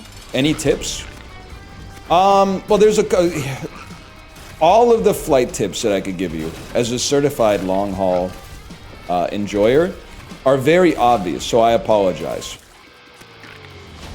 There's what I do not have. I do not have like a magical spell that's gonna make the time go by. If you can just fall asleep, that's sweet. But if you can't do that, then here's what you do, okay? Tip number 1, phone has to be fully charged. Addendum to tip number 1, bring a charging cable or even better, a small portable battery so that you don't have to ration your phone usage throughout the flight. The airplane is one of the only times you should not feel guilty about staring at your phone for 13 hours. Take advantage of it. Download some good games that don't require the internet, or maybe pay for the Wi-Fi, you know, if it's not too expensive. Anything that you can do, if it makes the time 10% more enjoyable, then on a long flight like that, I'd say it's worth it, okay? Now, addendum to that, headphones that have a good charge on them, ideally. Not earbuds unless you got ones that have a great battery life, but over-the-ear headphones that you're not gonna have to charge mid-flight. Apart from that, the advice I give that no one ever takes is pack lots of snacks, because eating is fun. That's literally like all I got. And then at that point, if you can't hack the 13-hour flight, you can't be helped. That's a personal problem. You have an issue in your psyche somewhere. So like if you can sit down and play video games for like 13 hours straight at home, you can certainly do it on an airplane with some snacks. It's that easy. Everything else I think is cope. Airport snacks are freaking expensive. Yeah. I mean, you don't need to buy like a grocery, like a shopping cart. You could just get like a big bag of chips or something. You can bring your own. Okay, but like you could also like you don't live in the airport. You can pay $6 for a bag of chips that would be $2.99 at the grocery store now and then. Like you're gonna be on a 13-hour flight and you're gonna be like, nah, I'd rather save $3. Like you're probably flying. The ticket probably cost you like $2,000. With twin 2-year-olds, yes. I mean, if you got twin 2-year-olds, you gotta buy double the snacks. And honestly, in that case, you're getting the bargain on the snacks because if they're eating They're not asking you to, you know, trust me, we've been through this a lot. Yeah, well, you know what? Actually, 1 second here. Oh, shit, that's not what I thought it was. I thought that was Boss Rush. Why are you flying internationally with twins? Here comes the r/child-free moderator. Children never have a reason to travel. Oh, what if they're fucking, what if their 100-year-old great-grandma lives in China? They should fucking make their own airline. They should buy their own airplane and fly it over the Pacific Ocean to see each other so that I'm not mildly inconvenienced, but not really that inconvenienced at all.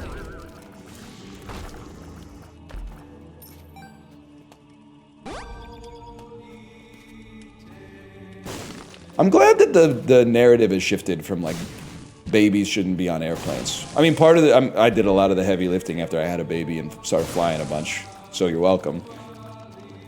But like, I've been on a lot of flights. I don't get that annoyed by the babies, man. What do I get annoyed by? Bathrooms are too damn small. That's a big one. Also, why does it seem like everybody takes so long in the bathroom? And they're not washing their hands, as we've already covered. It's like when I'm in the bathroom, it's like, it's fucking go time, bro. Piss, wash hands, wipe the seat, wash your hands again. Try to open the door, realize I'm opening the door the wrong way. Open the door again, get part of my shirt caught in the weird bifolding door.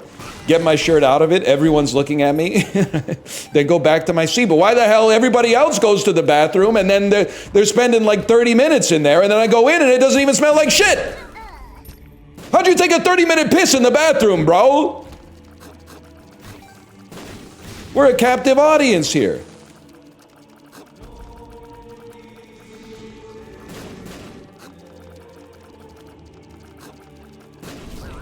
I think I shouldn't be penalized for being tall on the airplane. Okay, I think you should start acting like your age instead of your fucking shoe size. Is that what people say when someone's being churlish? Why is everyone such a baby? Oh, my chair is a little uncomfortable. The chair that I bought and knew what it was gonna be because they had a fucking diagram when I bought it. The chair I chose for myself isn't that comfortable. Okay, well, like, nobody's really thrilled to be on the airplane, bro, except for, you know, people like me who are like, oh shit, it's an MD-80. I thought they stopped flying these things. Most of the people are just there to get to where they're trying to go, man. Just chill. Everything's made for short people. You literally sound like a little baby. You sound like a little kid who's like, they should make a car for toddlers or something. What about they should make something special just for me so I never have to experience any sort of friction in my life? What are you talking about? As a short person, no, it isn't. Oh, you can shut up too. It's not that hard. There's problems in the world, for sure. I'm not going Dr. Pangloss on you, but like, it's not that big of a deal. It's not that serious.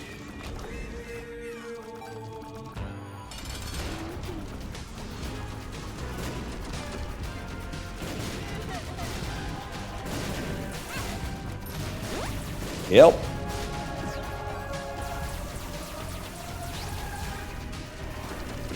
You're punching up and down on the bell curve? I mean, you can complain. A lot of people will say something like nobody wants to hear you complain. Not true.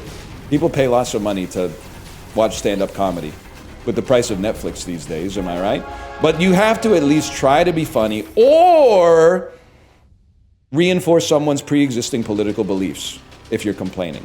You can't just complain as like a person, especially a man in your 20s or 30s. You can't be like an adult man and be like, my seat's uncomfortable. You have to put some spin on it, bro. You can't, because if you're throwing that one, I'm hitting it out of the park every single time, is all I'm gonna say. I'm hitting it out of the park every single time.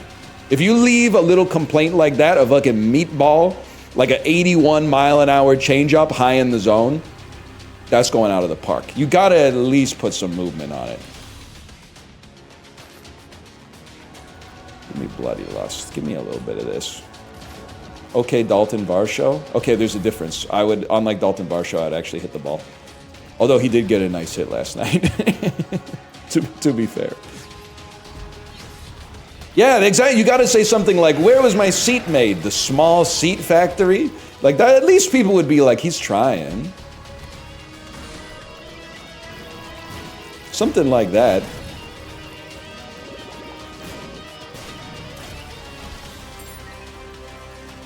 What is this? A seat for ants? Yeah, that would work. Plus, it's a Zoolander reference, so you're like people on the airplane will probably start like slapping you on the shoulder and going, "Zoolander, Zoolander." My foot went numb on my international flight. Okay, like I'm sorry. The more specific you get with this, the more it's like that's just stand up, man. What do you want me to say? Everyone that was complaining is like, shut up, you're making us look bad. Just stand up and walk around for a bit, man.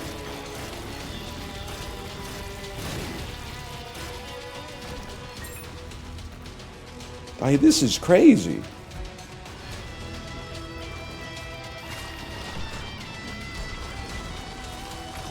You have no empathy.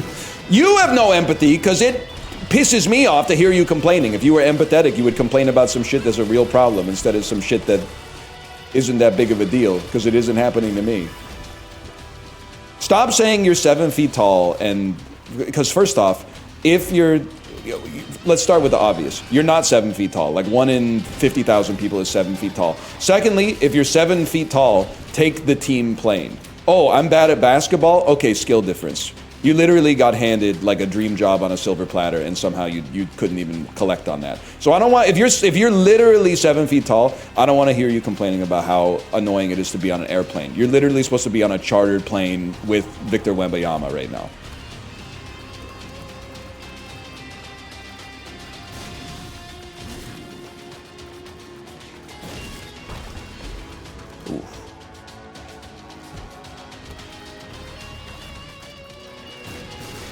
I'm a woman, though? Okay, well, you should be fucking riding the team bus with Cameron Brink, then. And the buses, they maybe don't have ample leg room, but it's certainly better than the economy class on the airplane.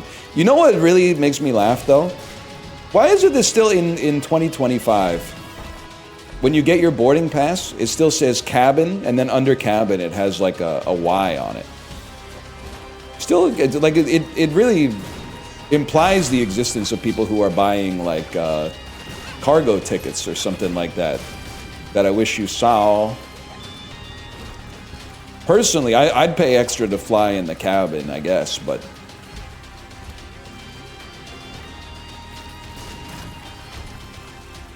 I guess I'm just a different kind of beast.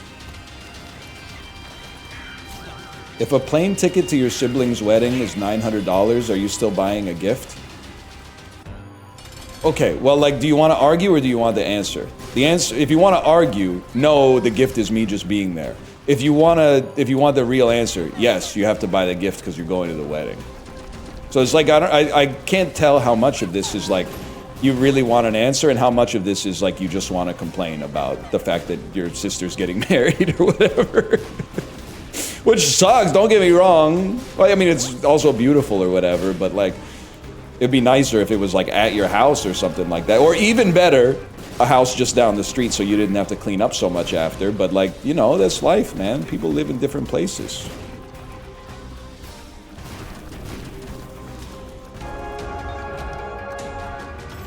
We made it again, man. We made it again.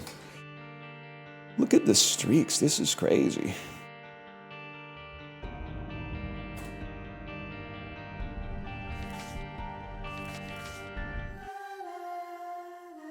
We had a destination, or your brother had a destination wedding. This any good? My brother had a destination wedding and we didn't buy gifts. I think, listen, life is funny like that. I think that actually makes sense. If you're forcing everybody to fly to your wedding maybe there's less of an expectation that there will be a gift from everybody. In that case, everybody's already in for $1,000, right? Now, you might say, well, what's the difference? Well, if you got the fuck out of your hometown and she didn't, but all of her friends still live there, I mean, that's kind of a you problem. So you gotta pay for it.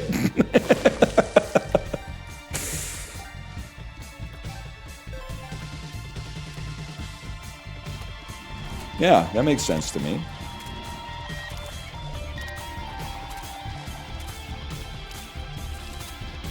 $0.29 in 2 rooms? Yeah. Cent City in here.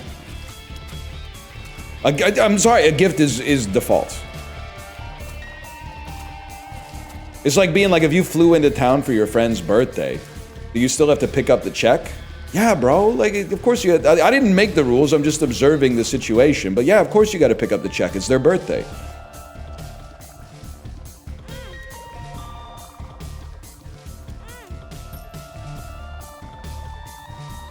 Grape Lady Falls? Yeah, or as they call it in England, Grape Lady Autumns. You provide a gift and pick up the check? At 36, if I was having dinner with my friend for their birthday, I would not give them a gift. The gift is the check. And I also, it goes vice versa. I don't want my other 36 and 37-year-old friends, maybe 36, maybe 37, to get me a gift. I just want them. I don't even really care if they pick up the check, but it's a nice gesture.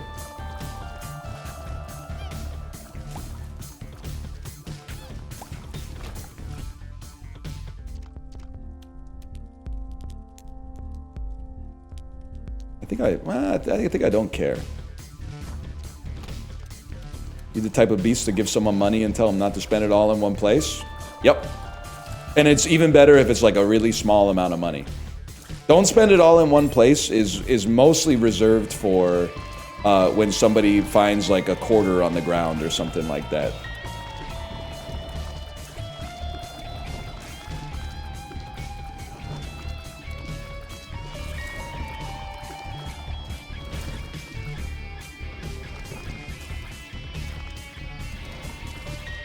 You chuckle when you say it? I'm laughing pretty much non-stop. Didn't you see the librarian video about Plux?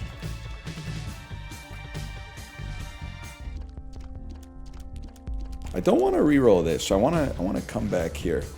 I like that. Give them a gift card and saying, becoming the guy who says don't spend this all in one place, then giving them a gift card and saying, just this once, and then not even finishing the sentence. Just wait, and then the realization dawns on them, and you nod too, and you go, yeah, that's what that might be what the fuck is all about, to be honest with you. That might be what it's all about. Thoughts on the nicotine pouch ads during hockey games? I kind of like them because they have to say that it's for quitting smoking legally. So they have a bunch of people giving testimonials about how cool they feel for shoving a Zonic in their soft palate, and then a robot voice has to go, "Warning, nicotine is highly addictive and hazardous to your health. This is only to be used for people who are trying to quit smoking." So I think that contradiction is kind of nice. Honestly, fuck it. I want, well, it's good now, right? I got sad, but then I remembered that it's good now. For tobacco use only.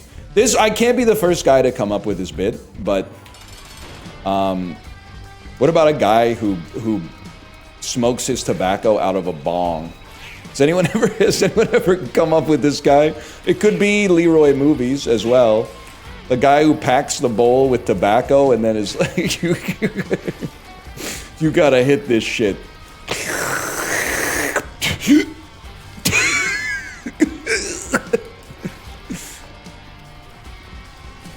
That's just hookah? Okay, that's true. And you're gonna say Unk's never been to a hookah bar. I have. I've been to a couple combination hookah bars / pizzerias in Southern Ontario, and I did not get it at all. And I still don't to this day. I don't get it. I'm not saying it's fake, I'm just saying I don't get it.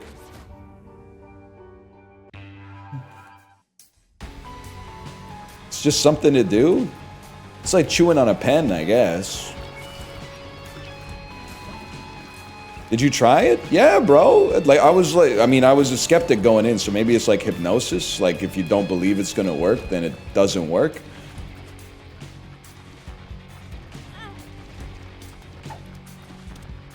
The hell is that, man?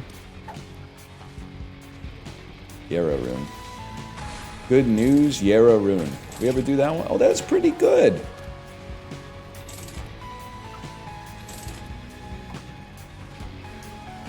I literally only smoke tobacco from my bong. It would go fucking crazy to take a cigarette break at work and load up your fucking bong and then hit that shit behind the Best Buy. And you know what? It would be the best day of all time if the cops like, skitch! Hey you, what do you got there? Officer, it's just tobacco. Yeah, I bet. No, here. Imagine top 10 times the police got owned by you. That's like how every time I go into a store with a product I bought in another store, I'm like hoping loss prevention tackles me to the ground and like injures me so I can get a settlement that would like barely impede London Drugs' bottom line, but really set me up for a long time. I'm walking in there with half-empty like San Pellegrino bottles all the time, just waiting for some cowboy loss prevention officer who's not looking at his phone for the first time ever.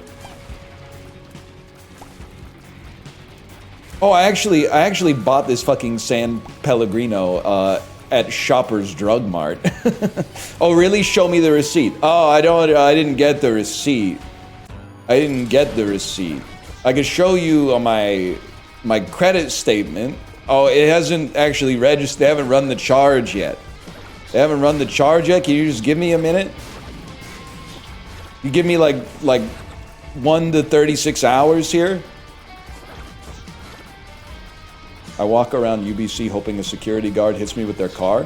You're taking your life into your own hands. There's a lot of new drivers with Lamborghinis out there. That's too risky. What I would do is do what I've seen people do a lot. Just leave your toes over the intersection at like Canby and West 8th near the Whole Foods. Just here's what I would recommend, okay? When the walk light is off, sprint on the sidewalk as if you're going to run into the intersection and get hit by a car and die. And then abruptly stop, dig your heels into the sidewalk like a cartoon character. So it goes, ee! And then like it bunches up the sidewalk as if it's like a carpet or a rug that you had stopped on. But just leave your toes out over the intersection just to tease the drivers who are turning right that maybe, just maybe, I'm gonna sever all 10 of your toes when I turn right onto 8th, okay? Maybe, just maybe. 1 second, I got a devil deal. Is it possible that I didn't say abruptly, and I actually said abruptly, but every single one of you heard the word wrong?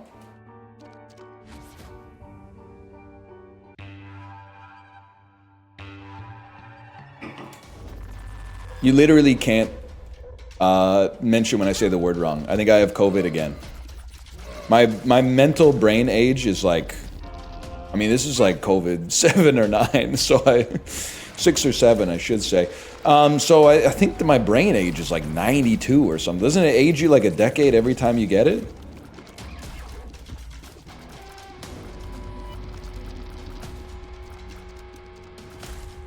Something like that.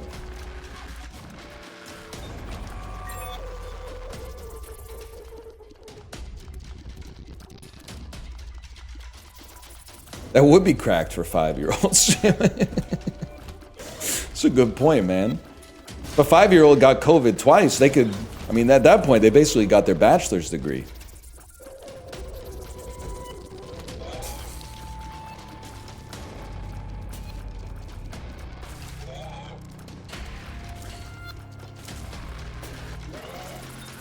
Huge. You kind of do have 90-year-old Riz. I hope I'm alive when I'm 90. Seems like it would be kind of crazy, man. I don't think I want to be the last 1988 guy out the door. I don't know, maybe. I'll think about it. I haven't really given it that much thought, honestly. Just felt like a secret room. Every 90-year-old I've met has wanted to die. Okay, what's the sample size of like fucking 2 or some shit like that?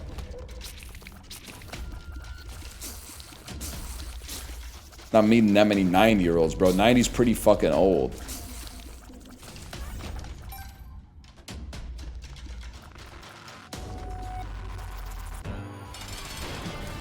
I forgot what I was saying. You know what's weird, though? Like, it's not weird. It's just something you, well, maybe I think about as I get older. They ain't making any more 1988 babies, man. Like, we're a limited supply, and there's not much demand either. But it's kind of crazy to think, like Wayne Coyne was kind of spitting when he said, you know, everyone you know someday will die.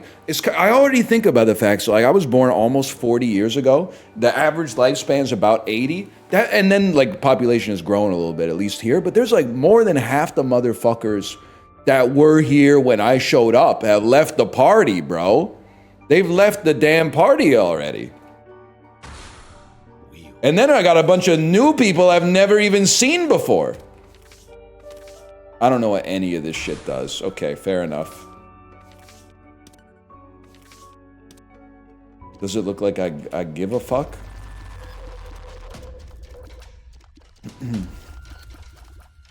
I think I'm out of here, man. I can't see what the hell's going on. I know way too many people here right now I didn't know last year. Who the fuck are y'all? That's the thing. And then they'll try to say something like, oh, I'm a real person that's lived like a whole life. Oh, really? You really think your ass could have been conceived, born, raised, got a high school diploma, gone to college, met the love of your life, sired a child, get a couple of jobs without me fucking knowing? I've been around. I'm pretty observant. And I've never seen you around before. I think I've been around long enough. I'm a little surprised. I was a little surprised I haven't seen you before. Just a little suspicious is all I'm trying to say. You sure you're a real person? You sure you're not an android that maybe has been pre-programmed with memories to think that you're real, but actually you're a robot and I'm real?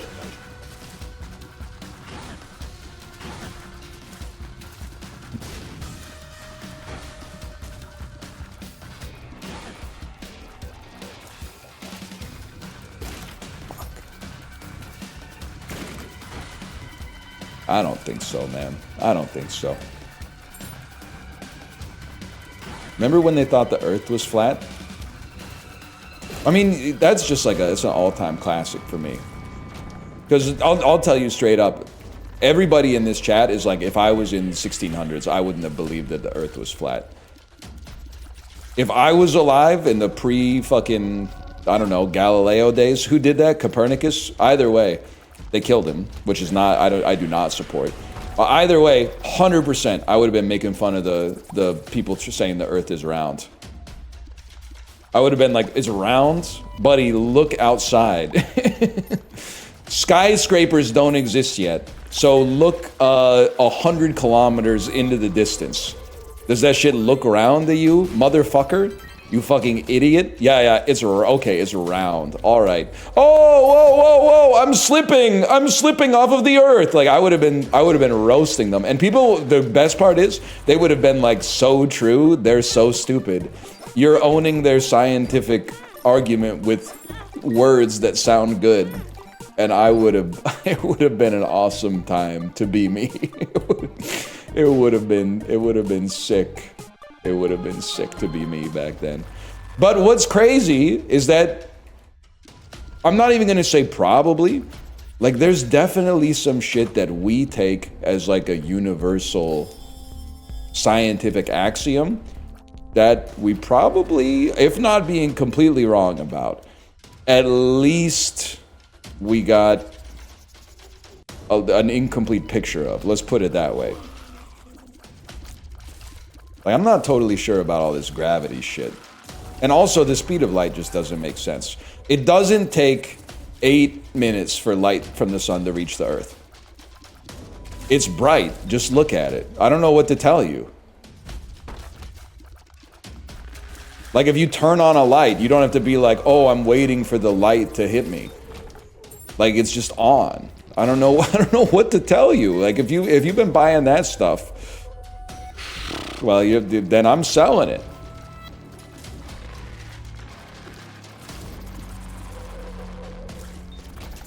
It just doesn't make sense, man.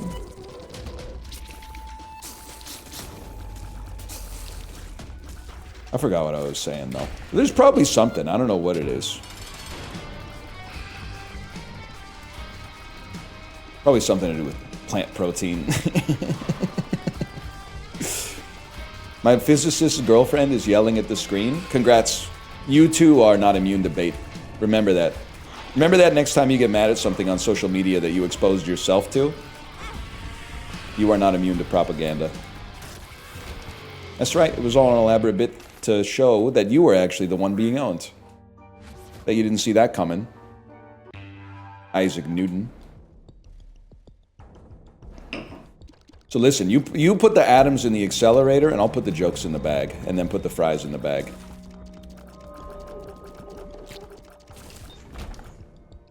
Look at that, double it.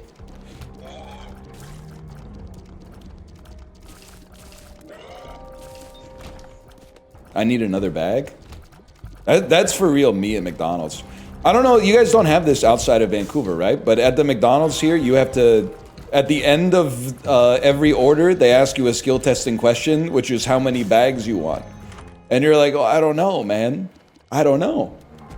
My whole life, I've just, until a couple of years ago, I've just been relying on the person putting the order in the bag to decide how many bags they need. But now I've got to be like, I think this is a one-bagger? I don't know, maybe it's a, well, because does the Happy Meal count as a bag? It comes in a box, but then sometimes you get a bag and then the Happy Meal is folded up in the bag. Like they folded the box and I'm like, I needed the box. The math was assuming that the box would also be carrying the Happy Meal.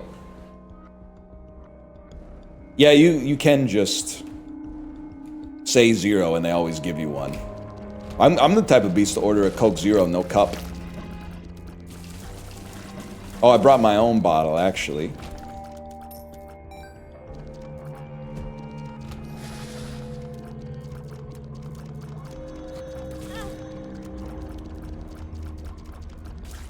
They don't have San Pelli at McDonald's yet, unfortunately. I'll be honest, I'm still off. I'm like 3.5, 4 weeks clean from the Coke Zero now. It does flick you if you go to like a family restaurant and you're like, do you have any sparkling water? And they're like, no, bro. No, we don't. Of course we don't, man. This is, look at where you're at. What a ridiculous question.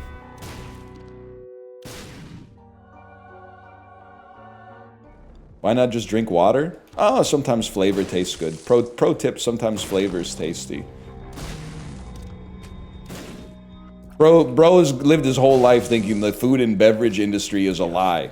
Well, food's easy. Food's for energy. You need energy to live. But liquid is basically just cellular lubricant.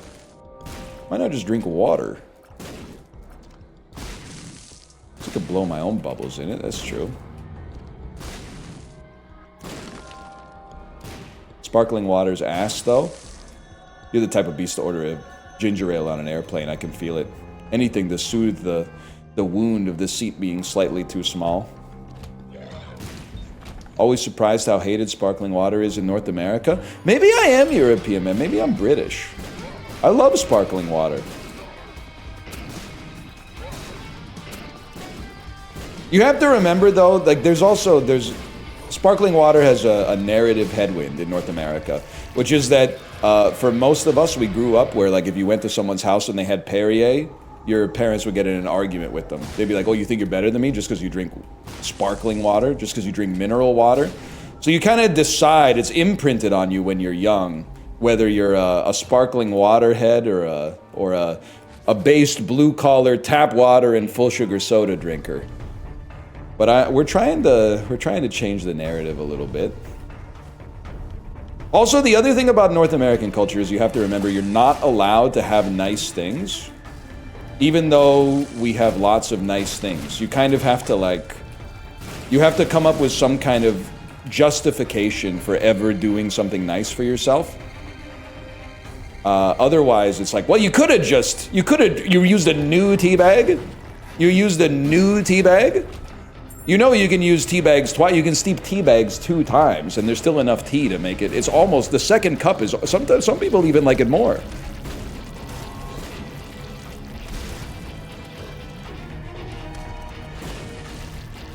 It is the puritanical background, I'm assuming. I don't really know much about it, but it sounds like it reinforces my point, so I'm gonna roll with that.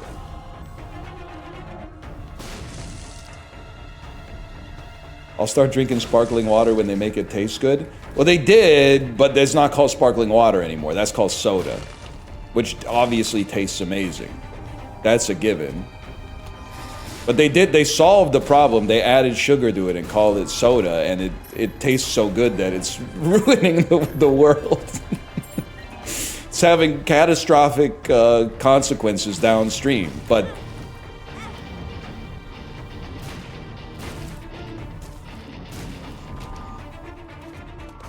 the sparkling water is pretty good, man.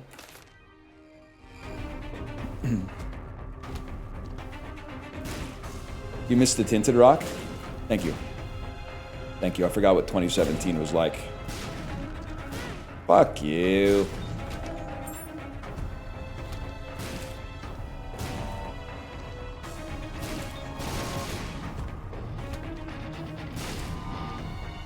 Dicks out for Harambe. Close, that's 20. Well, I guess people have been saying it for a long time. I'll give you a pass on that one.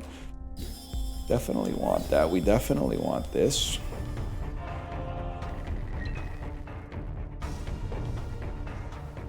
Dicks out for Harambe is a classic, man. Mayan calendar.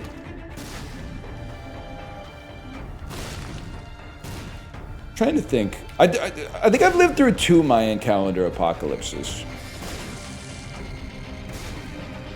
There was definitely one when I lived in Korea. Can someone look? Okay, so this is like my version of holding up a newspaper, okay? I want you to look up when the Mayan calendar apocalypse was that was either in 2010 or 2011. I know that sounds crazy. But I know you're saying 2012. I want you to look up the one that was 2011. Just to hold that in your head for a second before you hypercorrect me. Because I went to see a Samsung Lions baseball game in Daegu, South Korea, in I think it was May 2011, and the game went to extra innings. Can someone Google and turn off the AI? I need a human touch for this one. May 2011. Apocalypse/Rapture, Samsung Lions extra innings.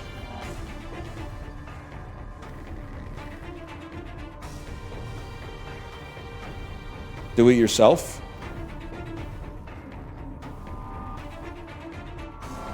Bro, this is so specific. Is this your first time using a fucking search engine, you zillennial? That's how you get the results you want, is a specific query.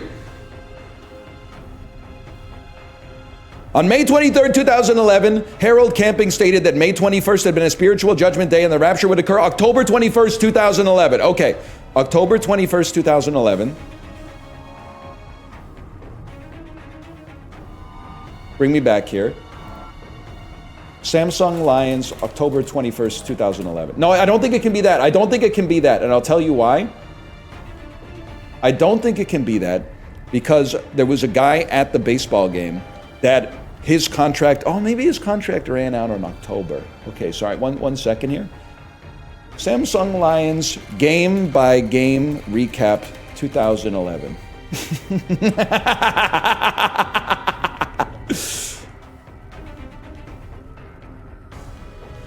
Wikipedia, 2011 professional baseball season. The Samsung Lions won the regular season and the Korean World Series. That's your goddamn right they did.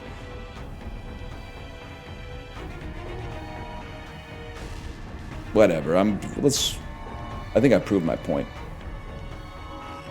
Holy fuck, are you okay? Well, you've never seen a beast do it like this before? Kind of pissed me off too. That's where I found.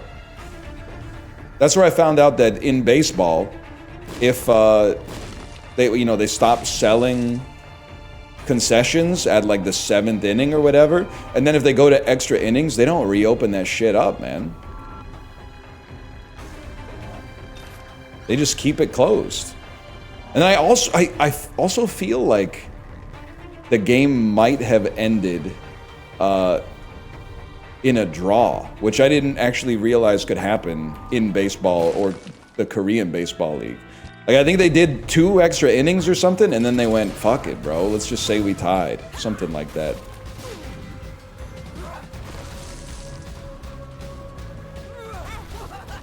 It's this game right here. Asterisk, asterisk, asterisk.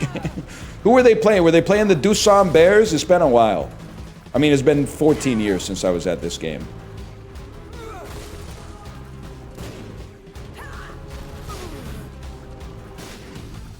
They were playing the SK Wyverns. That sounds right. That was a big game, too. I was drunk as fuck, dude. That was so sick.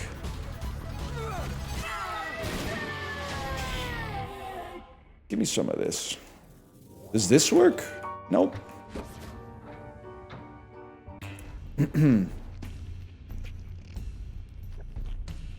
Is that legal? Is this allowed? Yeah, teachers can get drunk too. It's kind of, they recommend it, to be honest with you. That could be interesting. Did you know that Canada Post is striking again? Is that true? I mean, honestly, I don't even mind.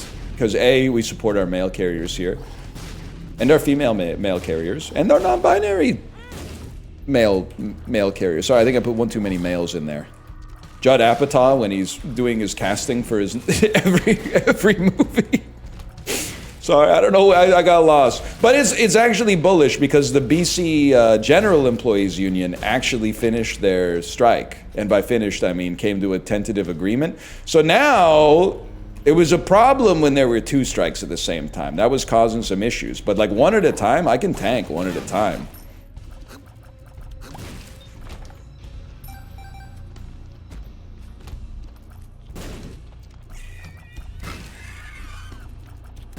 Our government needs started. That's true. Well, your government needs started. BCGEU has stopped my wife from changing her last name. No, I hear you. And I know you're going to say, how could you possibly? Because my mom, and my dad, moved here, but because of our patriarchal society, it's only a problem for my mom. She's been trying to get her driver's license moved from Ontario to BC, but she's having a little bit of a snafu because here's something you wouldn't have expected. When she got married 40 years ago, she changed her name. So she brings her birth certificate to the ICBC and they go, the names don't match. And then she goes, yeah, I got married. And then they go, well, you need a special document that shows that the name change is like legal. And then my mom is very prepared. And she goes, here it is right here. And that, no disrespect if this is literally you in chat, but from what I've heard, they go, and then basically tell her that they can't get it done. And then, this happened a lot. And she just kept going back until she got an employee that was like, oh yeah, this happens all the time and it's not a big deal at all. Here you go. And then they just ran it through for her. My mom's actually teaching me a lot about how to deal with bureaucracy. One of the things you can do is just ignore it when they tell you can't do something, and just keep trying until you get someone who's like, yeah, that makes sense. We'll make that happen. Which is interesting. I think she would probably be a big asset for the slide, but honestly, the slide it pisses me off. Like it's not my problem to fix. So I'm like, I feel like the city should fix that one, but I need your mom to make a podcast about this. Same thing happened at Life Labs. So like the way healthcare works in Canada, I believe your provincial taxes go towards healthcare, but there's like a provision where you're cross-covered in every province, no matter what province you reside in. So if you get hurt in Saskatchewan, but you live in British Columbia, you don't pay out of pocket because they're like, you're good for it. So she had to get some blood work done, and she gave them her Ontario ID, and they were like, well, we can't take this. We only serve like British Columbian residents. And my mom was like, that's not right. That's not how it, like, not in principle, that's just like not even how it should be in practice. And they're like, well, you don't know the rules, so tough luck. So she called her doctor in Ontario, and her doctor was like, well, that's wrong, but you could do this and this and this, and you can like get this form, and if you blah, blah, blah, blah.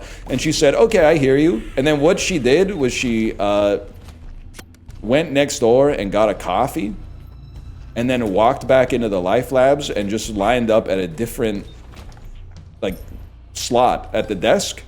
And then that person was like, oh yeah, we get that all the time. Like, we'll take your blood right now. So it's honestly like not even low key. It's high key, changing the way that I think about the civilization that I live in. I previously would have been like, oh no, it doesn't work like that. I guess everything I read about it is wrong, and you would know better because you like work here every day. But then my mom's experience is actually emboldening me to be more like Dan Henschel and be like, everyone is an idiot. Nobody knows what they're doing at all. Just keep going. If you think that what you're doing is right, just keep going until you get someone who agrees with you. Which is probably like harmful in the long term. But if you need to get some shit knocked off the to-do list, it seems like it might go kind of crazy.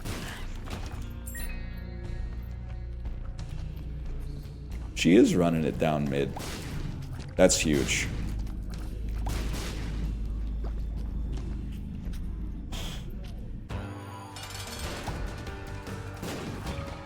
And I mean, like,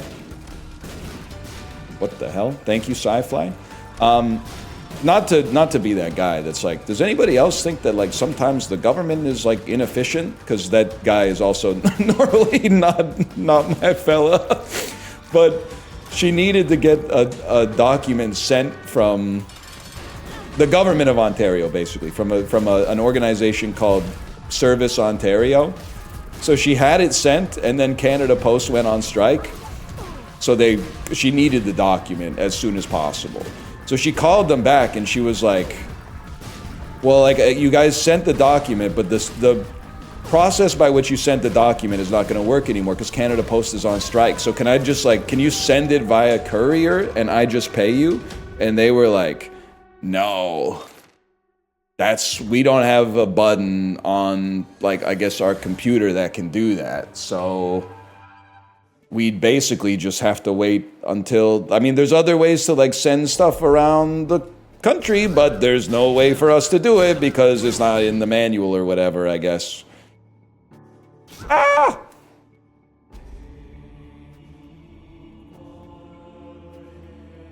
And I get it. I mean, they don't want you thinking independently. They want you, executing on the process that the eggheads invented to be as efficient as possible. But they didn't build in the strike protocol, man. The eggheads didn't think about the strike protocol.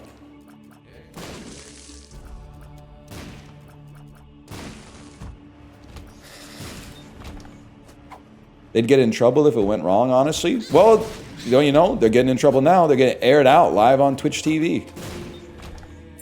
In the marketplace of ideas, man.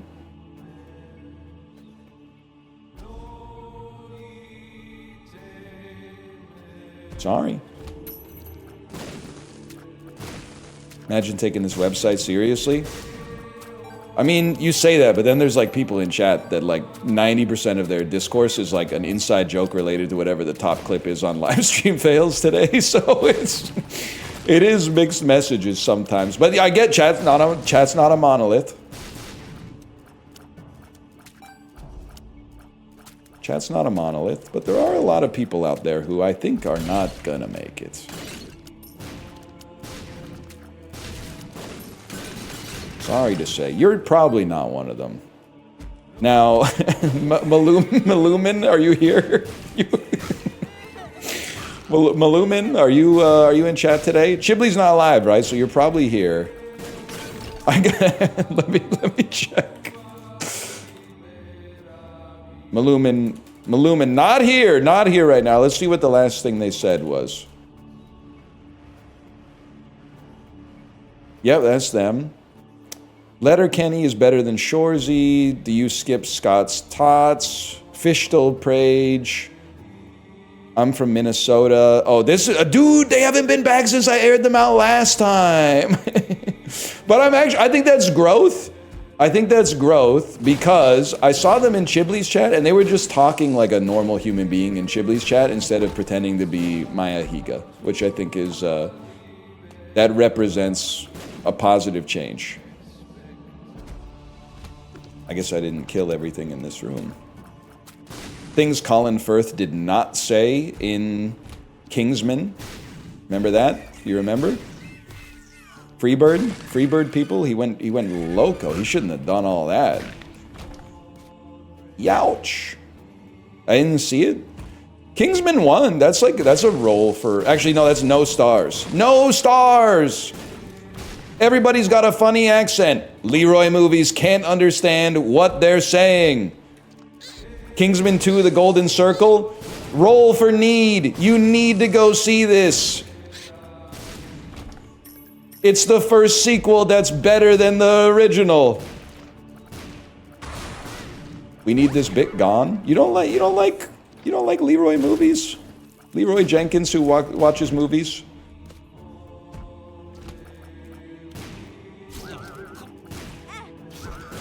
Fuck you, bud. Not you. You're cool.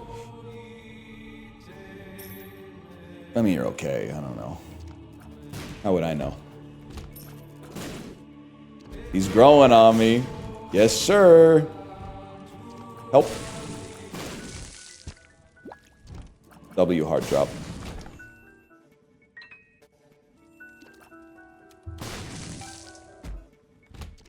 It's just on cinema at the cinema?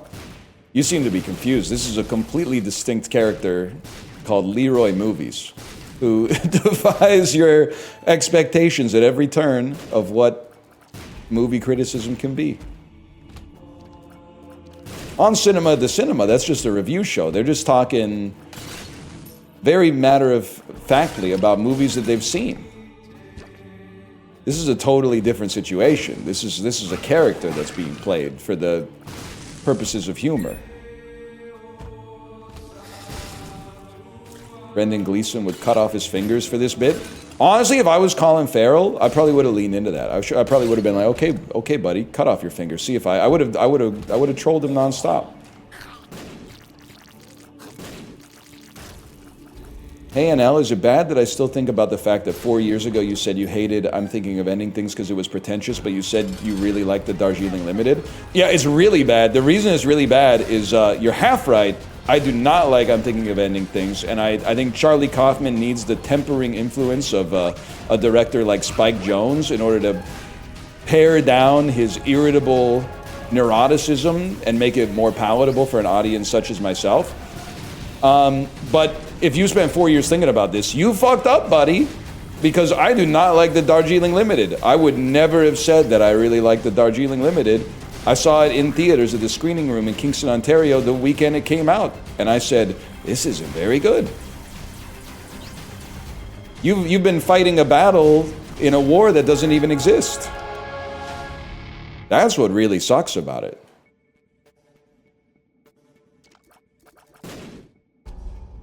Actress is pretty nice, though. Jesse Pinkman. Yeah, she's all right.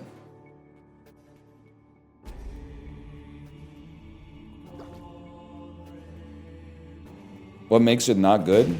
I don't know. I saw it 20 years ago. I saw it 20 years ago on a date that wasn't a date with my crush who didn't know I had a crush on her. So I was kind of, to be fair, it's probably not the best time to be reviewing a movie. I was a little distracted, wondering if this was going to be the day where I confessed in a not weird way that actually, like, I'm in love with you and have been for a long time. So it's probably that's not Leroy Movies. That's a real guy. That's me. So maybe it's worth a rewatch at this point. Could be worth a rewatch. Squeeze me? That's Leroy Human. That's so true.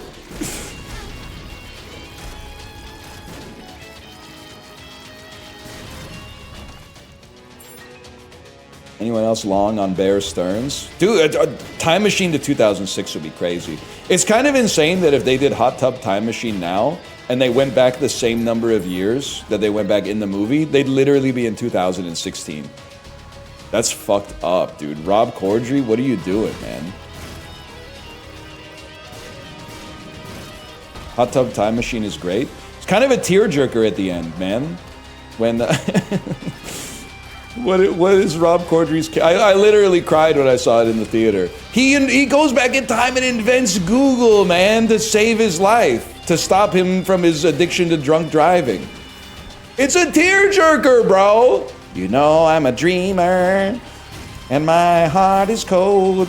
I gotta run away high, and then I never come home, yeah.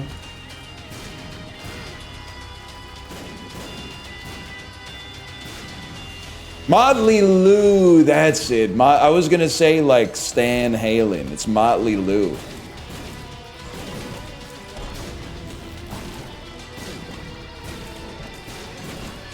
What would you do if you went back to 2016? About 350.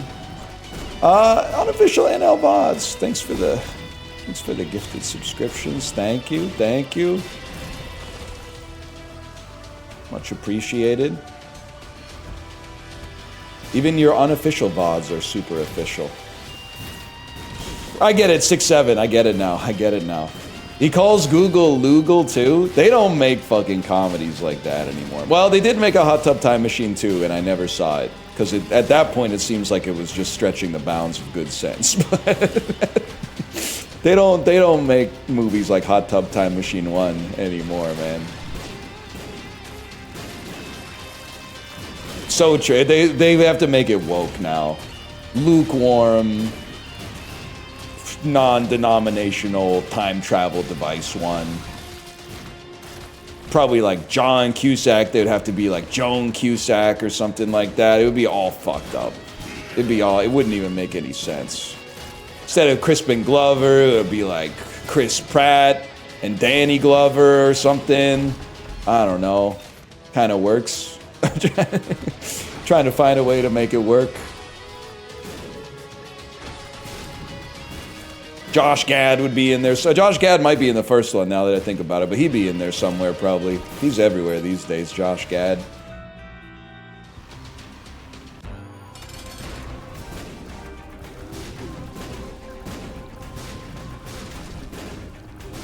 Couldn't call it Lugal anymore, that's true.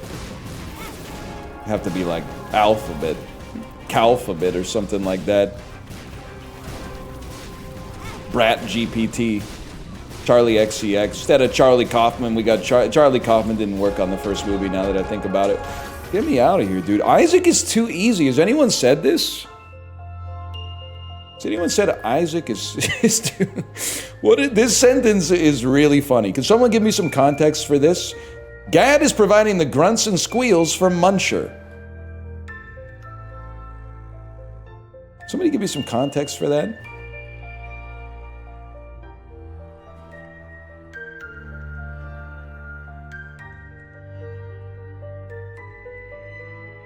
It's from Ghostbusters.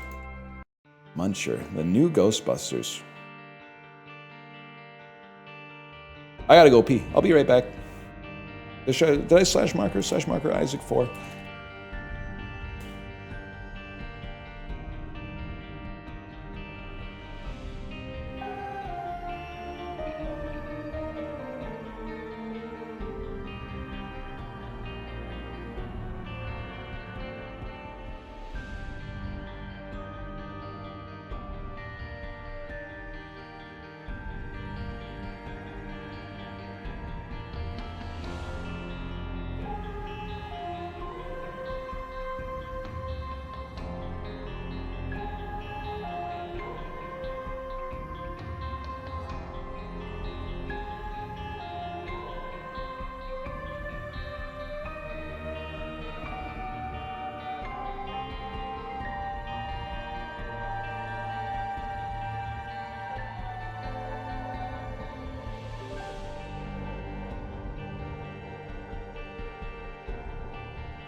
Oh my god, somebody refilled my water glass.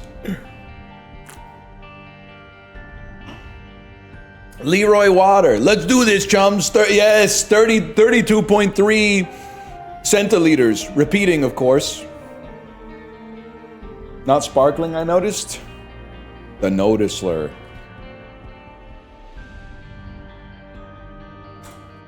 We're back, chatters. I'm gonna be honest with you.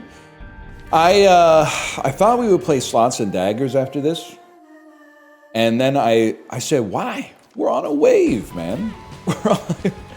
We're on a wave in Isaac.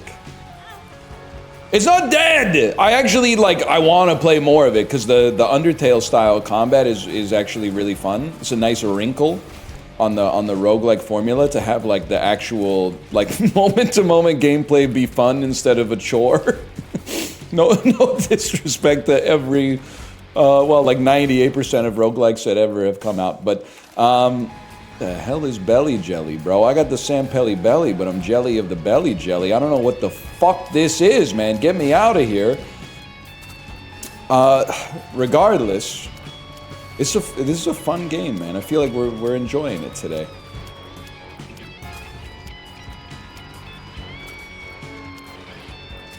The jelly?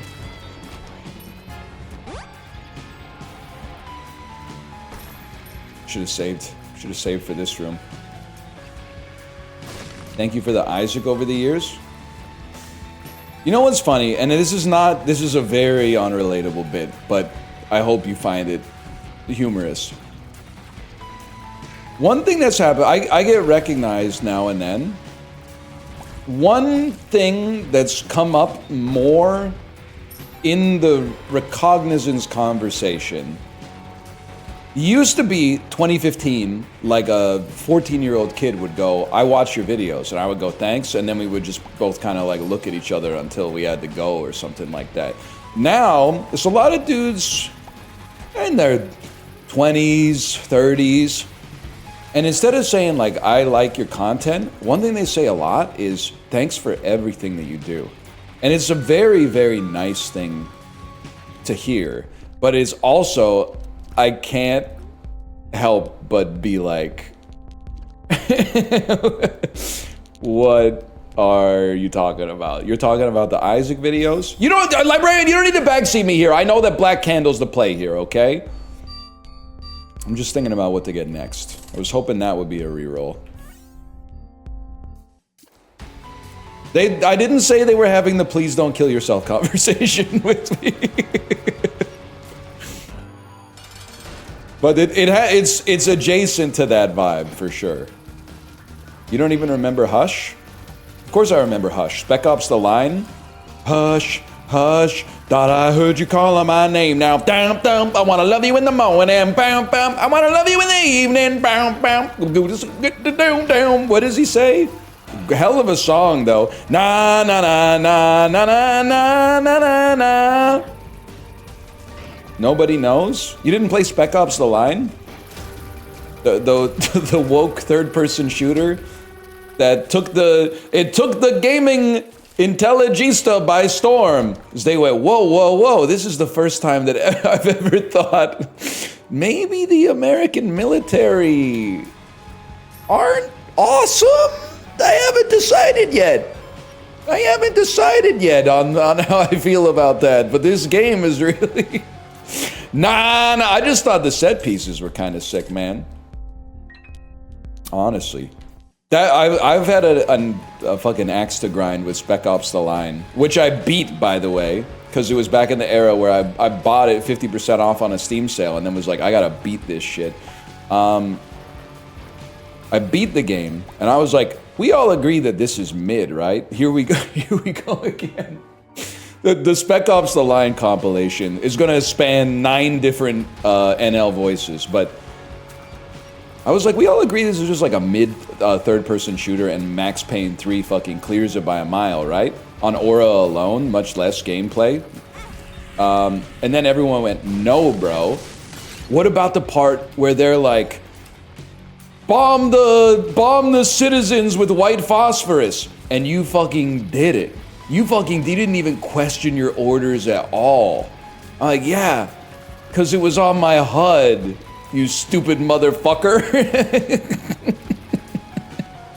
I needed, if I wanted to finish the game, I had to bomb the civilians with white phosphorus, bro. I get you're talking about it's like a ludonarrative resonance or something like that, but they don't give you another way to progress. You can't beat the game if you don't bomb the civilians with white phosphorus. And then they got the audacity to be like, and you didn't even question your fucking orders, bro. This ain't Far Cry 3. This is a 2K game, man. There's no Crab Rangoon coming for you. You just blow him up. Blow him up, get your 1,000 gamer score, and get the hell out.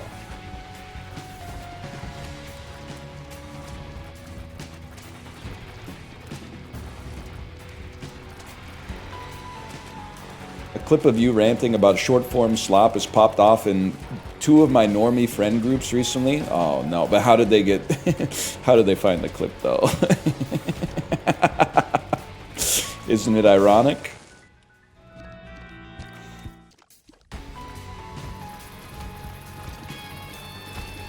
I need some fucking damage, man. I need some fucking French toast.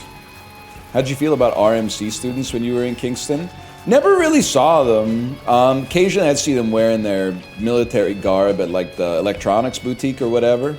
But when I was at Queens, I never really saw. I feel like there's like a cultural wall between the RMC cadets and the Queens University students. But I got nothing against them. Like a moth to a flame. What, the Kingston bit? You've also been going viral on Twitter for complaining about people who say this movie fucked up its marketing. Meanwhile, they have ad block and don't watch TV. That's just common sense, man. I'm not the first person to say it, I think. I might have said it the loudest and maybe like the most on camera, but...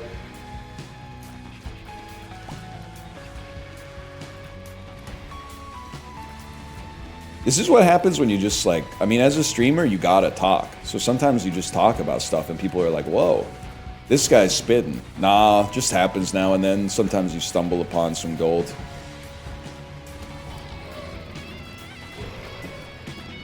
Showed my girlfriend the ad block clip. She got very confused. Fellas, I have some uncomfortable advice for you, okay? And you feel free to push back on this. I'm just one guy. I don't think, as fellas, you should be sending short-form videos to your wife or your girlfriend. I don't think she wants to see them. I think it's a little bit of an aura loss to see a funny skit and then show it to your wife. I don't, because I think that, because I think that she doesn't care. I think she doesn't really care. But there is a double standard. It doesn't go the other way. She should be able to send you funny skits and Instagram reels that she sees. And why? Well, because it's, I don't know. She's been through enough. And you have to laugh. You have to at least say that's funny. And usually they're funny.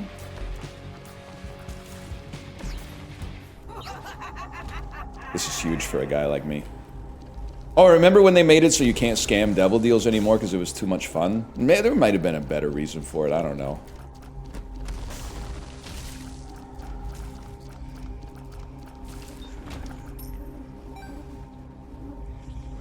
I can't do it, man.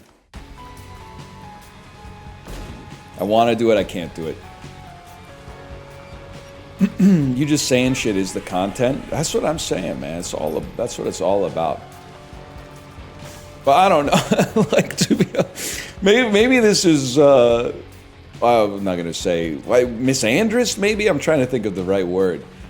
But like, if the fellas group chat all of a sudden had a link in it to like an Instagram reel that one of the fellas wanted us to watch, I think I would be like, what the fuck are we doing here? We're dropping reels in the group chat now? In the group chat that exists for us to say, hey, did you see the game last night? And are you coming to the next meetup? This is such an odd one. Am I really? Is this an elder millennial, younger millennial difference? Unless you're my spouse, I don't want you to send me an Instagram reel. I don't want to see it. You know what it is? Oh, it's probably because I'm really funny. So I can just make myself laugh. So I consider that, like, for me, humor is like a limitless wellspring where there's infinite supply, and as a result, the demand from me is not that high. But if you are bad at making jokes and you can't tell jokes, then you might be like, oh my God, look at this awesome joke, I have to share it. I understand. No, I get it now. I get it now, and I'm taking this as comeuppance for a narcissistic bit, but I get it now.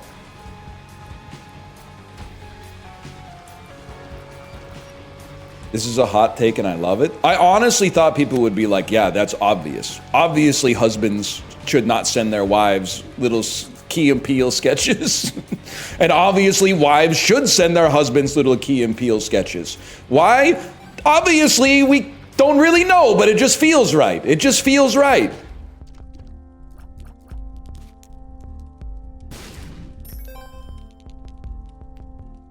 Why not, man? You're gonna make me go insane. You're gonna make me say some shit like, oh yeah, because you're sending lots of like QAnon clips to your wife, and your wife is going, wow, I love this. This is really smart. This is really smart and good stuff, bro. My wife loves the InfoWars shit that I send her. I'm educating her. I'm deprogramming her, bro. Yeah, okay. Okay, I bet she does. She might, I guess. I don't know. 006? I got fucking Sean Bean coins, bro.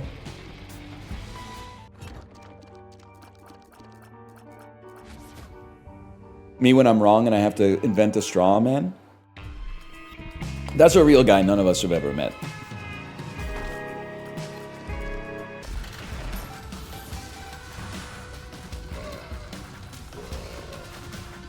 My posts are good. My wife likes my posts. Could be, could be. Imagine if she left you for a better poster. Babe, I don't understand. It's not you, it's your reels. You've sent me reels that are freebooted from Vine. I need someone who sends me better reels. Babe, I could follow different accounts. I could police my algorithm better and make sure I only respond to high quality content. Oh, I've heard that before.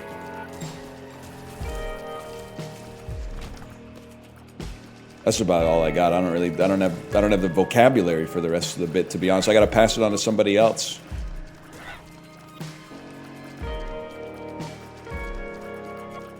I actually did get ghosted because a guy was sending better memes than me. Were you trying to court Elon Musk? Like, is this what it's like now? To be fair, this might be what it's like now. I honestly don't know. It is? Flirting is sending memes to each other? That's wild. Things have changed a little bit. It's kind of what it's like now. I guess I wouldn't know, man. I wouldn't know.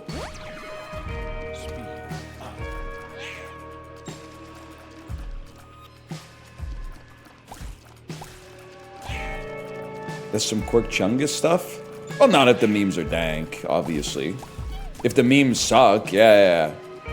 But if the meme is like a Bit Crushed minion with next to a jar of Skippy peanut butter and it says, peanut butter, that's like, I mean, I get it. I can't be mad. I get it too. That's fucking fire. That would work on me. Sticky nickels.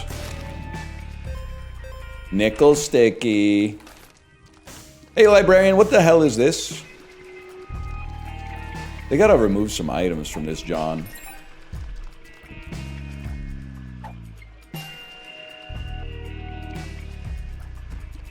They do?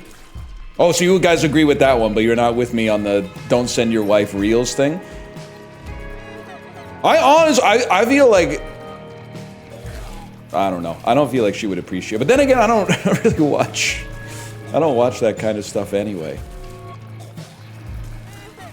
I'm trying to think. I think maybe the last reel that I watched on purpose was that person at the Laugh Factory, and they're doing a set to nobody. It's not Kramer, by the way. It's not Kramer.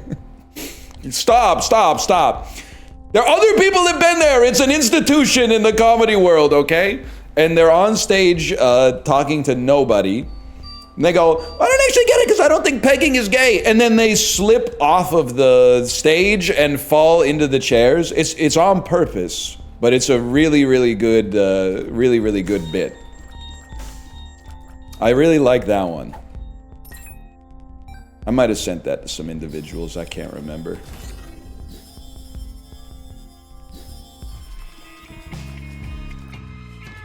There you go. You found it. I'm only fucking with Chris Hansen if he was hungry. You didn't think I'd want to slide. What did you think was going to happen? Is a really good, that's a good video.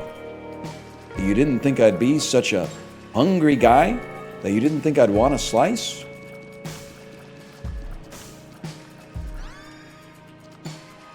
You think Chris ever ate the pizza?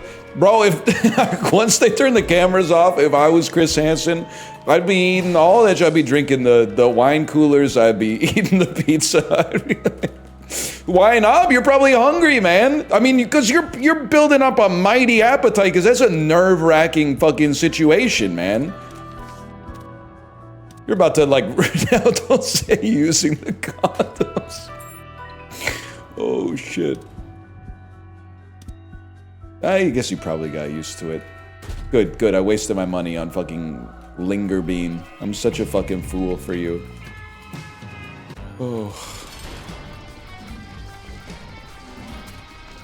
I kind of, I wasn't part of the, I was aware of To Catch a Predator. I didn't get to see much because I think it started airing like right when I went to college and we did not have cable. So, I'm mostly, I'm aware of it from the secondary effect it had on the culture.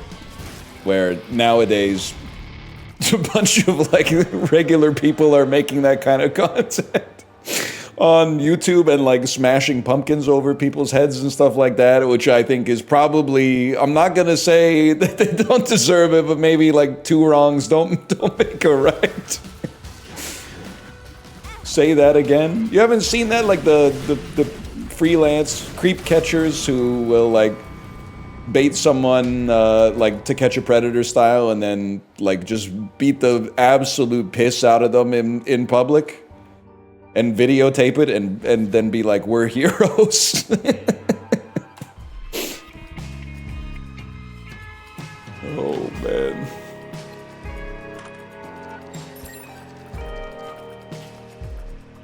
Don't they completely ruin the criminal investigation? I have to imagine that the authorities are probably not real. I mean, a lot of them are probably also in the underground creep catching groups, if I had to guess. But broadly speaking, the system itself is probably not thrilled with what's happening. But there's an appetite for that kind of content out there, apparently. I'm social media posting from like 6 years ago or something, but you can fly, my dude. I can fly. Any Marshmallow fans here?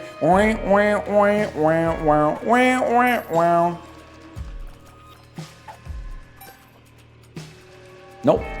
All right, just my daughter then.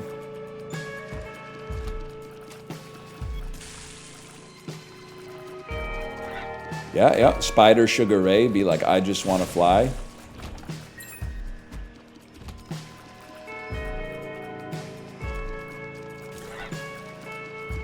You know what I'm talking about? All around the... What does that mean, man? All around the world, statues crumble for me? Bro knows some shit-ass sculptors, man. I don't think so. Kind of a great song, though. Sandcastles. I don't know if they're... I wouldn't glaze them by calling them I guess there's sculptures in a... Well, no, I think a sculpture implies you're carving it out of something. A sandcastle is more like a feat of engineering.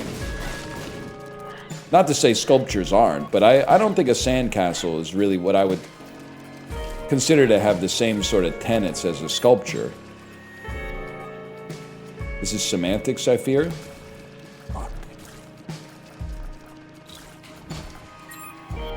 Chat's not fucking with you today? That's alright, they were glazing me hard for Mahjong yesterday. They were saying, NL, your Mahjong gameplay was funny as fuck, plus you won. I was going, yeah. Just every day, bro.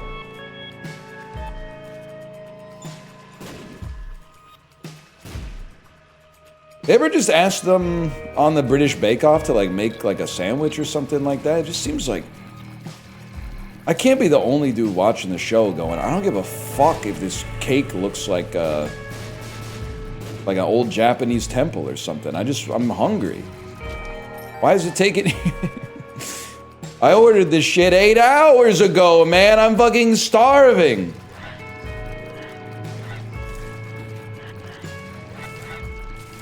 You will never kill me.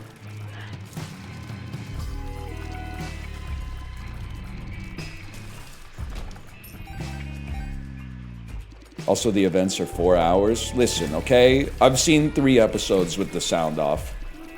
All I know is when that lady, when they ask for a 21-layer crepe cake, your stupid ass probably thought you could get away with 18 layers. All of a sudden, she does a cross-section and then pulls out the fucking pointer and goes... And you're like, oh, no! No!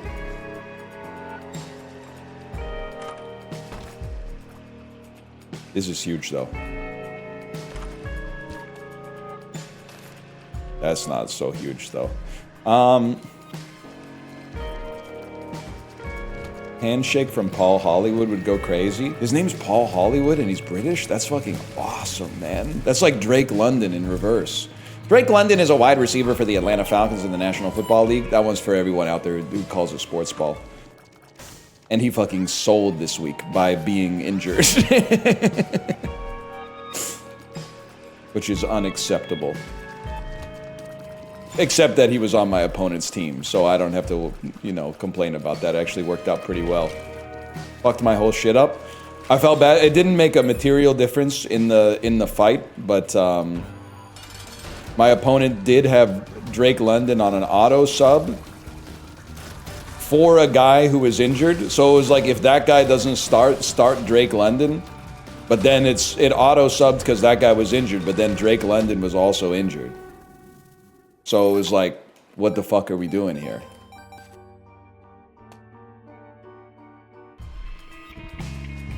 I'm going down one more level.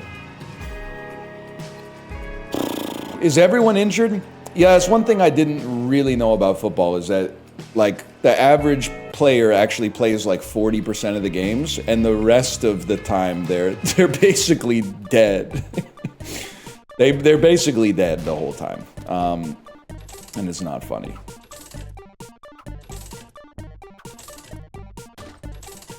They do wear those big coats. Yeah, it's kind of like XCOM. Actually, that's a great way to describe it. It is kind of like XCOM.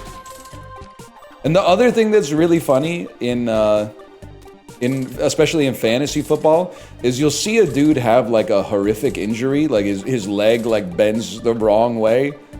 And then the fantasy football app will be like, well, he's got a bye week next week, so we'll see if he heals up.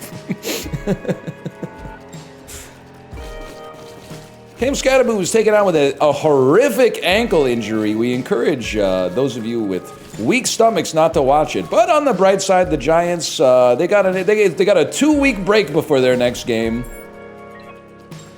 Maybe someone will invent like a cybernetic foot in that time period.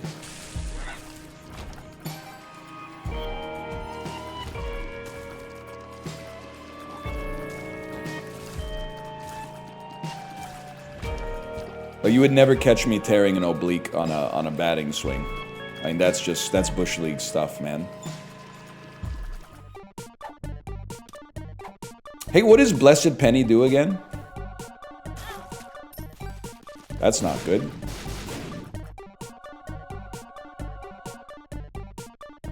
No one knows. You said a Queens of the Stone Age song. Spawn's Soul Hearts. Spawn James. LeBron James if he was Spawn for Halloween. Spawn James. This is a new character I'm running. Spawn James. LeBron James if he was Spawn. Could work. Could be a nice foil to Leroy movies. That's huge for a fellow like me.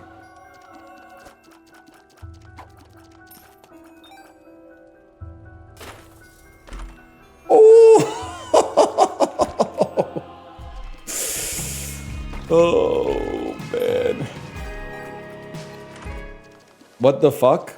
Librarian, you're about to fall victim to a classic vintage Northern Lion bit, which is guy who's watched me play 1,000 runs of this game going, why are you always so lucky?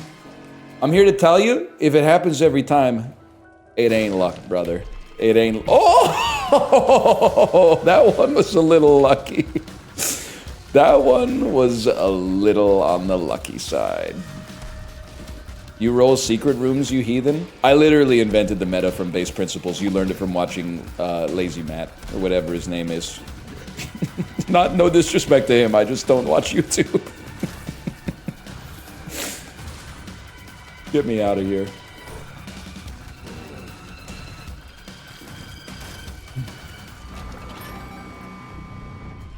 Don't whatever his name? I don't know his name! So I have to say, that's the rare non-shady whatever his name is.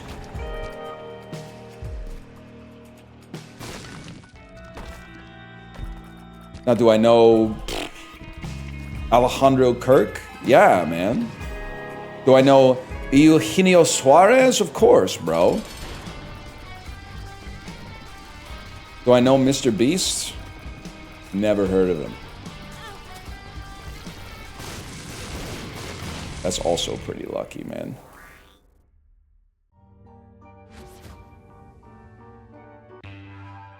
Chat, are trade-up knives still tradable? Chibli is, Chibli, you didn't sell?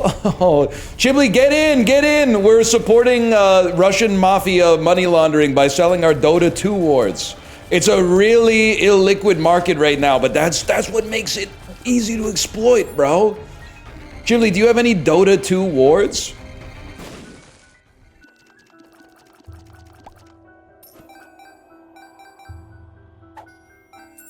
He's taking so long to answer, he's probably looking right now. I have a $50 Glock in CS.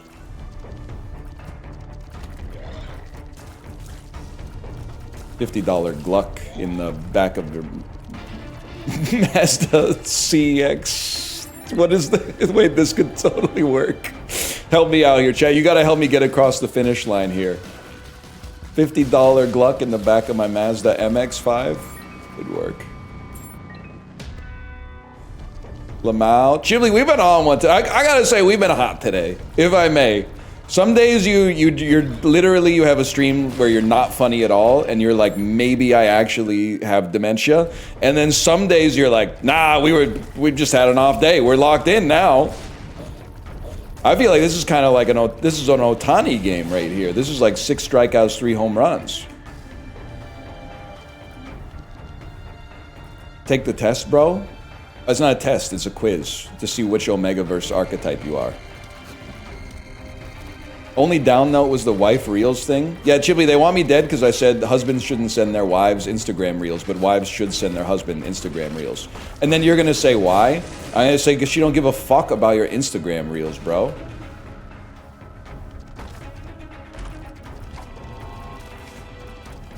The hermit question mark? Yeah, whatever. She do though?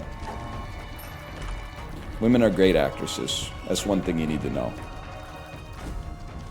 Men are meant to be stupid. It is that's the ideal. We're meant to like hit things and they're meant to fix things. It's the way of the world. We're meant to be brutes and they're meant to be refined. Get it twisted. The ideal relationship dynamic is billionaire pop star wife, multi-millionaire tight end, NFL tight end husband. NFL tight end and podcaster.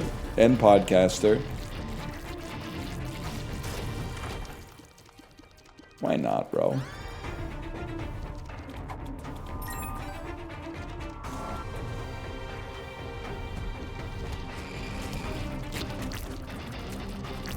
What about pop star and ex-prime minister? I'm rooting for him, man. I'm rooting for him. Nah, I don't really care, I guess, but... Yes, please, don't be insulting. She's literally an astronaut. Are you guys hearing the sounds that are coming out of my computer? The hell was that, man?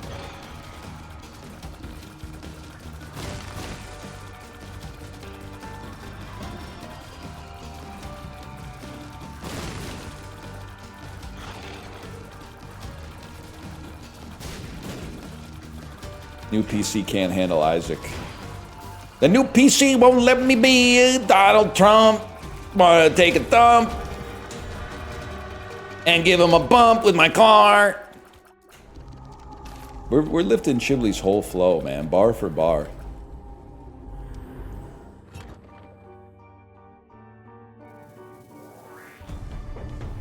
This is not Otani? I mean, it's kind of Otani Game 4. I don't know if you watched last night or if you're just a box score nephew.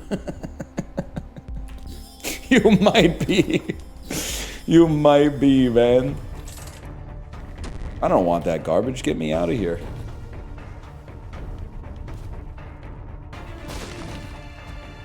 Thoughts on saying apologies instead of sorry?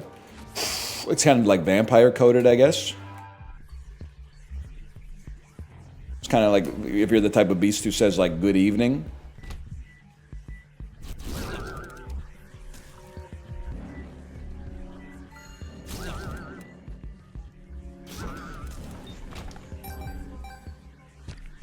Huge.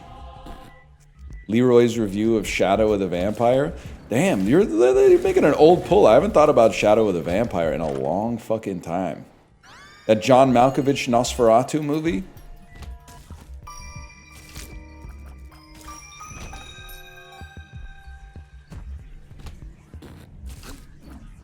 Yep. Can I tell you a guided by voices bit I've been thinking about? Yes, okay.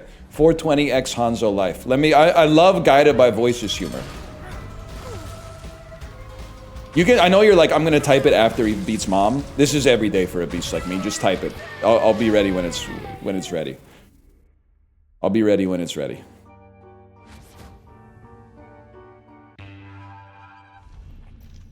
My God, it's taking too long. It's taking way too long. This is the opposite of guided by voices, man. Those songs are very short. Good Lord. After someone says a long string of nonsense, you yell out hot freaks. I like it, but it's not gonna work. It's not, you're gonna say you don't get it? I totally get it. I stood before the miraculous king of everything, and he asked me to join him in the Red Wing. Took me to Pyland, said, I'm a Thai man. I will be eternally hateful. Hot freaks! I know exactly what you're talking about. Nobody that I've ever done any kind of collaboration with is gonna vibe with it at all. It's gonna be a disaster. They're gonna say, what the fuck are you talking about? Ira Glass was in Yola Tengo, though. He was. Look it up. He fucking was. Now, saying booyah after every joke. Now, that's a kind of a sick idea. Just saying booyah after every joke might... And especially in like a long Lego Party or Mario Party game where it has a chance to like really irritate them and then develop a little bit. That could be big. That could be big. And boom goes the dynamite. Boom goes the dynamite, man. They don't make them like that anymore. That might be a top 10 all-time internet video.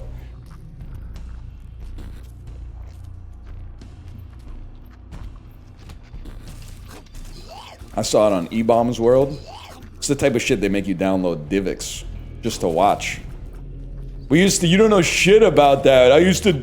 They used to ask you whether you wanted to play your game in CGA, VGA, or Tandy.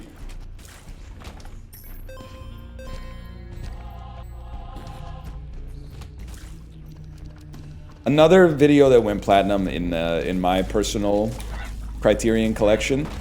Viral video Criterion Closet! Cancel Ghibli! It's our idea! The Viral Video Criterion Closet. We invite famous YouTubers and streamers into a closet that has physical versions of viral videos, and they pick out like 4 of their favorite viral videos and say why they love them.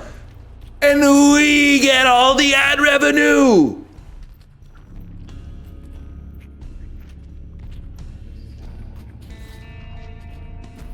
Could be sick, man. Could be sick. You want to do it? I got a lot on my plate right now. Could be sick, though. I'm trying to think what would be my Criterion collection of viral videos. 2 Girls, 1 Cup, obviously. That's probably #1 with a bullet. A loaded poop complex. Cock it and pull it. I would say that there's some that I think are a given, okay? So let's say you can only pick 4. What's in there without a doubt? You don't even have to argue. For me, not for society. For me, Bullet Ball's in there without a doubt. I don't care if it makes you sad to watch it. It's the funniest thing that's ever been made. I would have to... There's a good chance Boom Goes the Dynamite could make it. Yeah, I'd have to put Skeleton. I'd have to put Haunted Toy Skeleton. This is what is the subtitle? This is demonic crazy.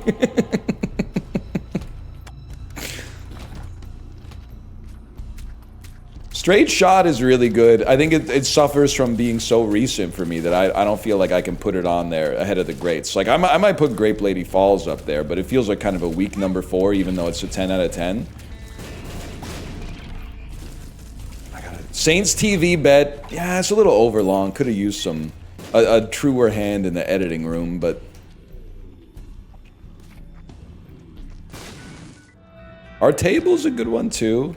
Joby's a good one, but I honestly think, as much as I love the Joby video, I'm kind of over it. But you can tell like the genre of viral video that I like the most. It was like old YouTube, something like news fails. Which is very, like... I don't even think it's boomer coded. I think it's very millennial coded.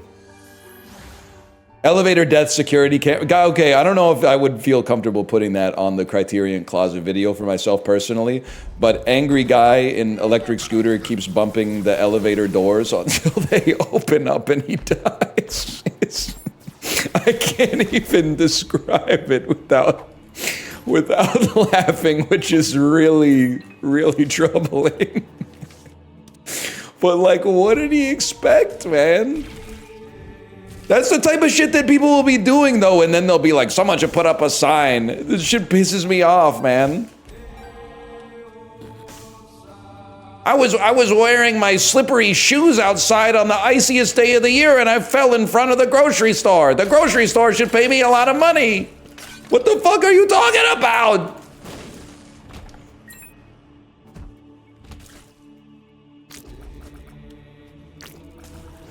Anyway.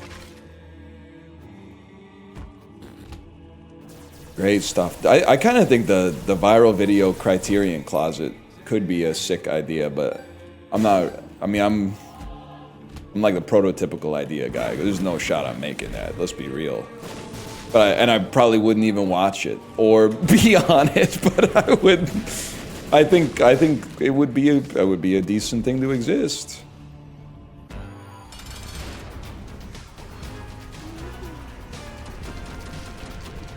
What about the old ladies fighting in the parking lot? That can't be in the Criterion collection. That shit is too real. I mean, imagine that's what like a gambling addict feels when they watch Uncut Gems. That shit, that's my fucking Costco, bro. I remember people, back in the day, they used to be like, why do you talk about your Costco like it's a war zone? And then that video came out and they stopped asking, bro. They stopped asking. It's all trash?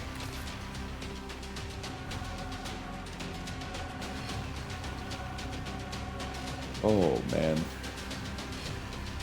Let's bet on this. Yeah, Yeti, let's do it. I was just thinking that, Yeti. Let's bet on this shit. I like Toidles, but I don't like it as much as I like the other ones, to be honest. And I like Toidles is so quick. You should say, like, we're talking to we got a zombie here. You got anything to say? I like Toidles. That is a good one.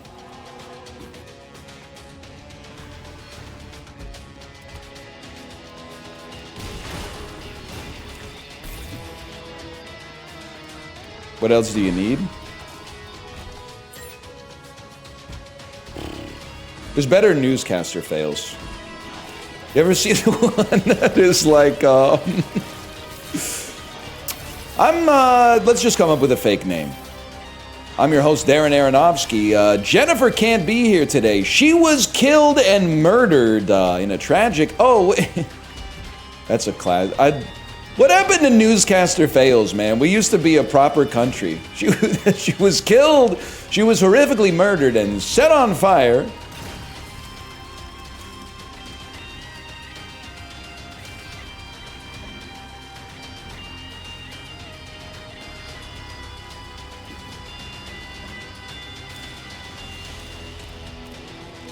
Anyway, that's all I got. Where does OK Weather Boy rank? I don't think I know OK Weather Boy.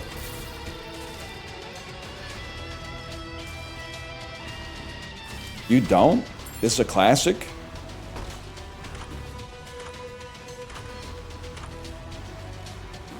It's worth a watch? Holy cow, VIP Daniel with the link.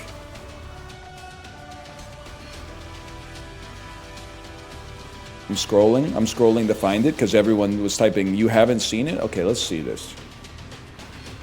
25 seconds, that's perfect for a guy like me. Why is it taking so long to load? Out here. What's the best kind of firework to buy? Wouldn't you like to know, Weather Boy? Chat, I hate you. That's the most obviously staged fake viral news clip I've ever seen in my entire life. The kid is already, you can see in his eyes, he's rehearsing the line before the dude even comes over. This is impure of spirit, and it's funny. Don't get me wrong. Like if that was my local news broadcast, I would chuckle. I would go, "That's classic. That's classic Greg. It's got Greg written all over it, or whatever." But outside of like the local media market where this news is produced, I feel like it's got limited mass appeal. That shit is not making it into the Criterion collection. Holy fuck, we got like another hour of stream left. This is unrealistic. I mean, we had 2 p.m. vibes going with this Criterion collection stuff, and now I gotta maintain that momentum for another hour? Chibli, no disrespect, by the way. I'm lashing out. Chad's been telling me you've been playing this game and losing. Did you know that, like, it's very easy to avoid that? The secret is you just take the good items and then, like, re-roll the bad ones?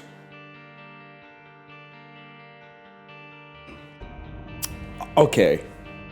One sec, let me slash marker this really quick.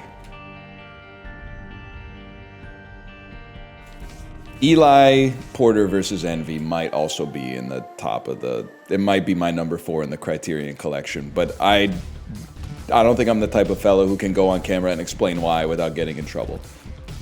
So I might have to pivot and say, I might have to go with the second best freestyle rap battle on YouTube, which is Raindrop versus Mike Glambin. It's a lot easier to explain that it's just a bunch of high school kids rapping.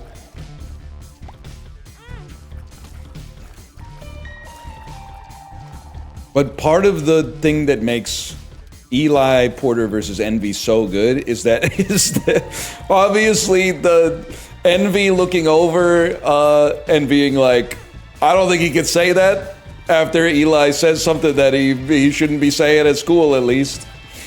And that moment is really good, and then the music like still running while nobody's talking. But then Eli also, he's got bars, man. I think about it all the time. I'll tell you what's next, man. By the hour. You're like Rosie O'Donnell at a bisexual bridal shower. I think that, like, I'm getting close to the point in my life where I can actually sort of understand the line. Like, maybe he's overwhelmed. He's overwhelmed his competition with his flow. Hot freaks. This one's on the house, man. Is it better than ever? It's debatable. Some people are saying it.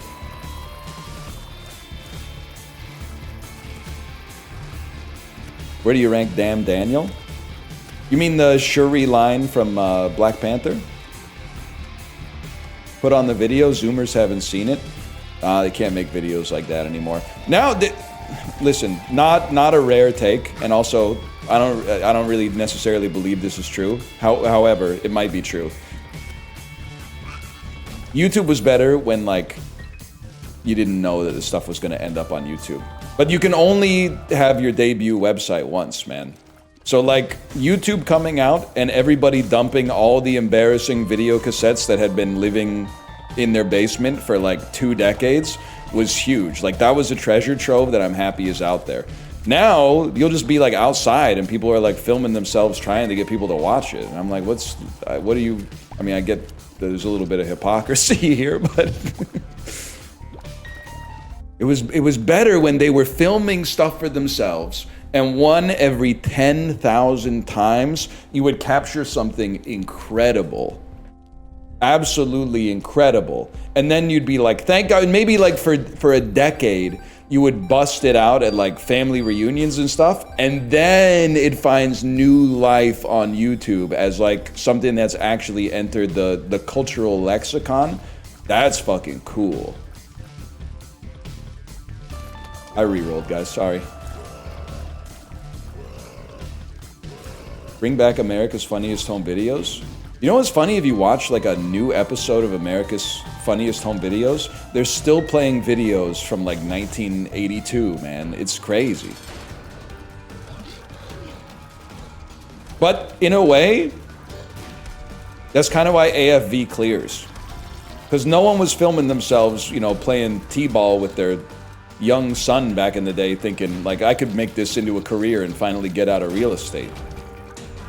They were just like, this will be a nice touching moment I'll remember forever. Surely, surely I'm not about to be hit in the testicles by a line drive.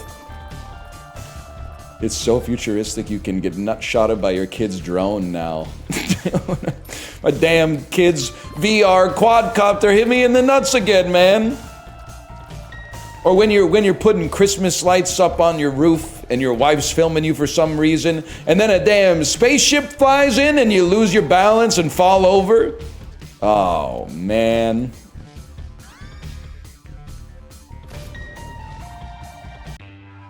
Actually, that's an all-timer too. The videos of the kids, the kids getting those helicopter toys where it's like a ballerina, but like you rip the plastic out of it and it spirals up into the air, but then it feels the siren song of the fireplace and just gets sucked right into it.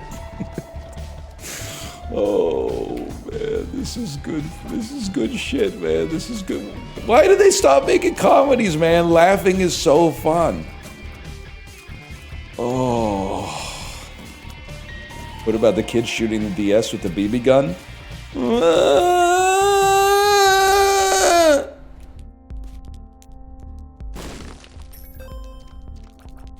Actually, it's not even like that. It's more like a whine. Like it's guttural. This is what dying feels like. You know what was pissing me off too? YouTube comments, but not even on my videos. Librarian linked that like, why are you crying? I'm listening to music. What kind of music? Spider-Man music. I was reading the comments because it's the funniest video that's ever been made. And the comments are like, I went to school with the kid. It actually wasn't that funny. He was really sad. And then all the people in the, whether that's true or not, all the people in the comments are like, wow, that really puts this video in a new light. No, it doesn't, you fucking moron. It was a kid crying at school. Obviously, something fucked up had happened. The reason it's funny is that he's sad. It's the juxtaposition of him being so sad, and then they're like, what are you listening to? And he says an incredible, never before said phrase, Spider-Man music. That's why it's funny, because he's sad. Now, is it funny that he's sad? No, but it's a necessary element, bro. The Thai food doesn't taste good because it tastes like fish sauce, but if you didn't have the fish sauce, it wouldn't taste as fucking good!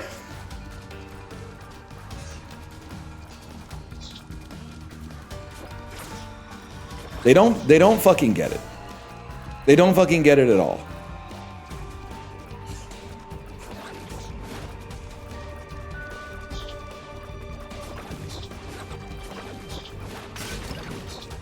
Sorry, I used a lot of energy on that one.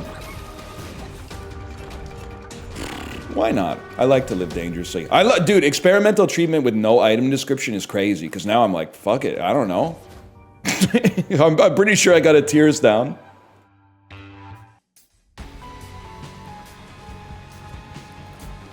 There might be some other shit in there, I don't know. Circumference of the tears got slightly bigger, probably a damage up. Why are you raw dogging it? I'm something of a vibes-based gamer.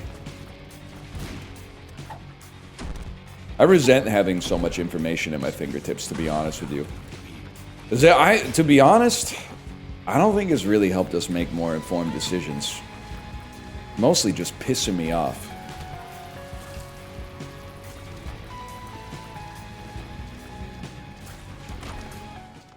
Okay, Leroy Clinton is kind of good, man. Leroy Clinton is kind of sick. You have a 32.3% chance of winning the election. Repeating, of course. Actually, that is not what Nate Silver said, and I will never forgive him. Did he just launch his electoral? Okay, maybe it doesn't work at all. Never mind. Why'd you place your cam on top of the stats? I wanted to. Hot freaks. But no, there's no stats. There's no stats that you're missing. It's completely. It's just I'm looking at the game. I'm looking at the game back there.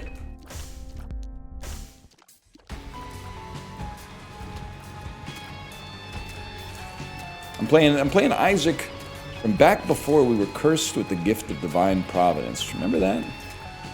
Remember, you'd be like, this item looks cool, and I feel like it does good things for me, instead of like, well, that's a 0.75 shot speed upgrade, but also at this. Fuck you, you fucking engineer. We're vibing out here. They gotta take nutritional information off of restaurant menus, bro. I don't know, I'm just... I feel like I got some capital right now, and I'm trying to spend it to get my agenda approved.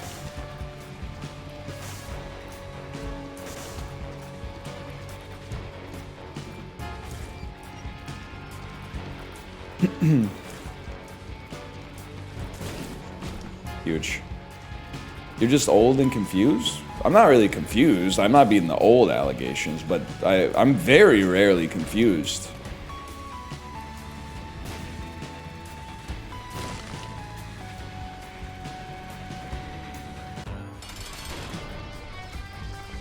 $10,000-calorie Baskin-Robbins milkshake. I don't want to know how many calories are in a large booster juice. It's healthy. It's made with fruit and peanut butter and medjool dates. Honestly, the more calories it is, the healthier it is for you, because that just means there's more good stuff in there.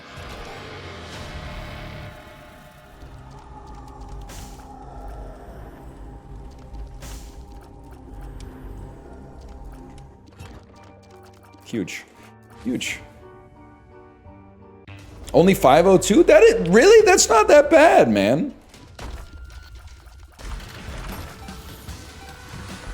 I would have thought it would be a lot more than that, to be honest.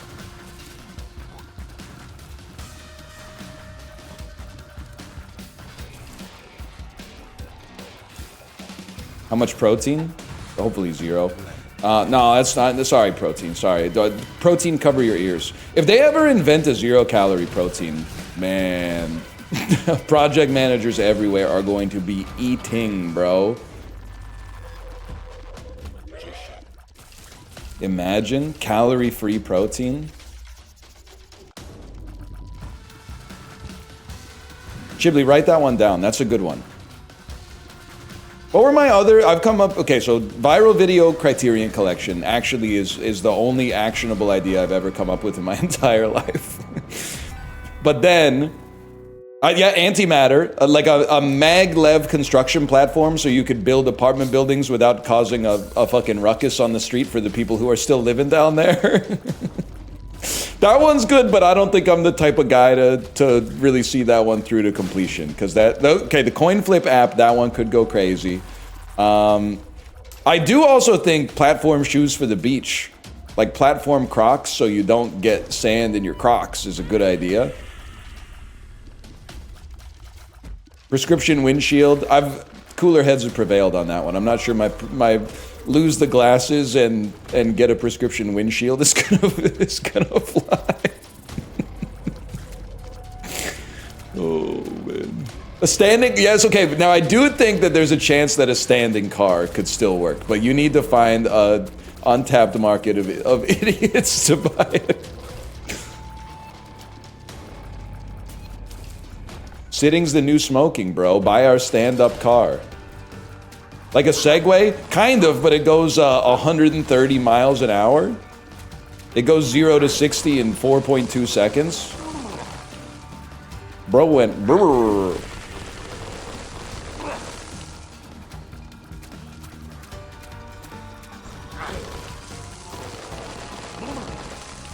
Crazy.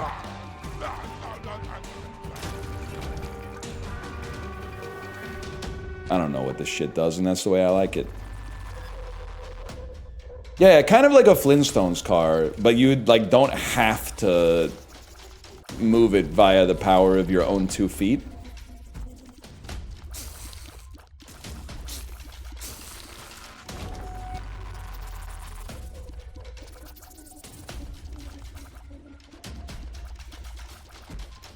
My mate crashed his motorcycle into a wall and crushed his balls so hard they broke. It's so crazy that that's actually like a happy ending. As far as crashing your motorcycle into a wall stories could end, like that one's actually pretty good. That's pretty good in the whole scheme of things. I don't want this. Well, maybe I do want this trash, actually. I don't know. Peloton with wheels. That's a pretty good idea. Haters will say, isn't that just a bike? No, bro, it's a Peloton. Bikes don't have a screen. Idiot. Where the hell's my damn secret room, bro? There's only one possible location. It has to be right here. Oh, fuck. And a $100 monthly sub? Nah. You really think you're Alexander Skarsgård, huh?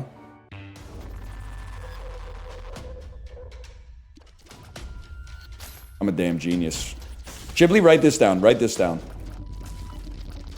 Use the portal on the outside of a cursed room when you have the ability to fly so that you can get out without taking damage. Just 7 or 8 more 1,000 tips exactly like that, and you'll be an Isaac Pro. It's very simple. You'll be an Isaac Pro in no time.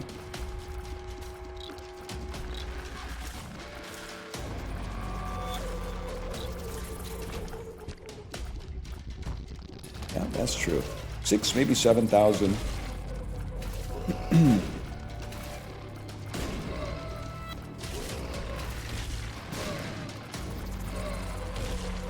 Anyone got anything that I can react to?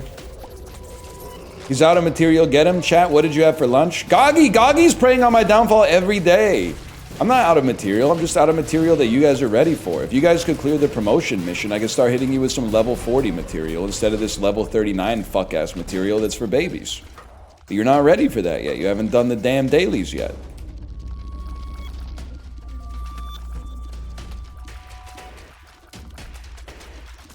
Adam Sandler dad or Oscar Isaac? Nah, I'm just playing. Adam Sandler dad, Chibli, because it seems like he puts his kids in his movies. So honestly, like, it must suck to be a Nepo baby that, like, your parents don't even help you. Like, can I say, I was gonna say that's probably worse than not being a Nepo baby, but that's probably not true. But imagine being like a Nepo baby and your dad is like not helping you. Then every time you go for like a job interview, they're probably like, oh, I don't need to give this person a job. Their last name is Buffett.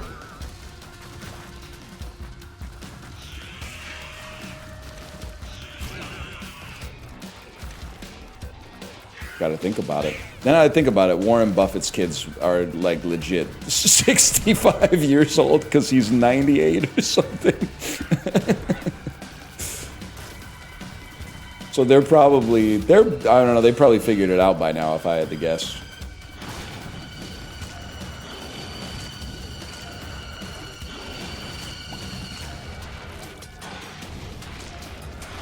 Jeff Goldblum said he wasn't giving any money to his kids because they have to work harder.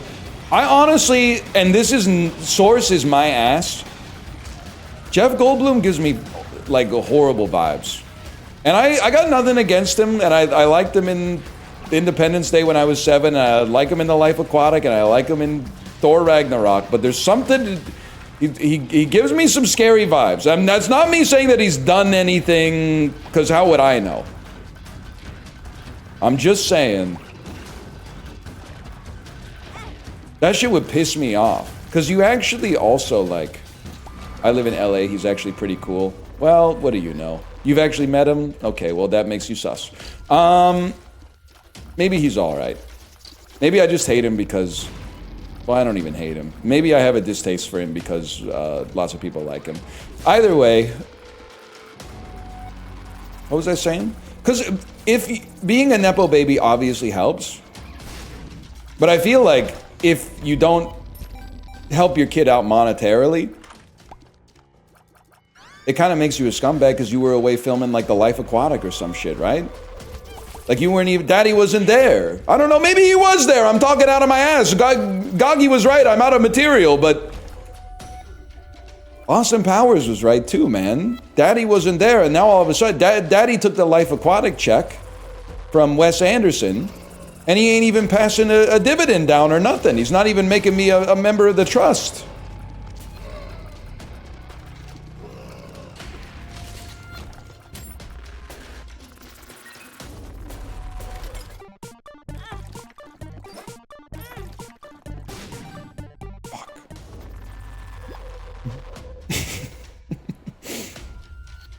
Sorry, I'm loving Steely Dan poster. Okay, Yeti. Semen shots fling out in my gay orgy. Entering my boyfriend from the top position. He sees my load dripping in a pool of cum. Cries out, my God, that felt so good. Yeah. Okay, but we need, what's the chorus, Yeti? What's the chorus? Here comes the story of the, you can't just say like semen cane or something. Here comes the story of the semen stain.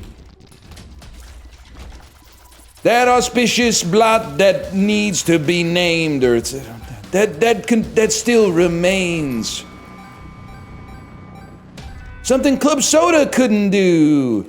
I put it in the wash. Damn, well, we'll figure it out. We'll figure it out. Bro's so out of material, he's using Yeti. Yo, but Yeti's bit was pretty good. It was like, what if Bob Dylan was gay?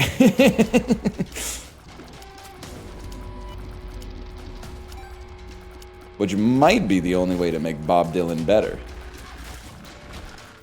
Gay Bob Dylan? Hold up. It's the first time hearing about this.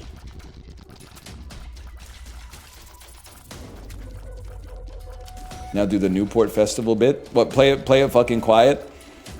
Bob Dylan at the Newport Folk Festival in 1970 apologizing and unplugging his guitar and playing all of his, like, another side of Bob Dylan songs acoustically.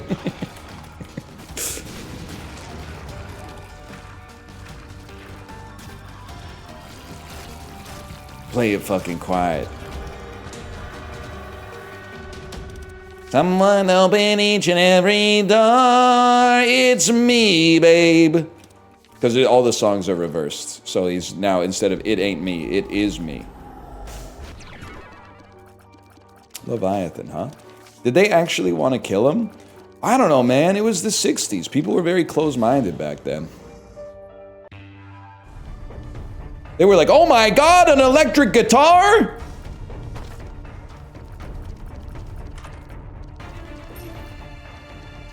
It's me, I'm the senator's son. You're the type of beast they were writing lyrics about in Visions of Johanna, bro.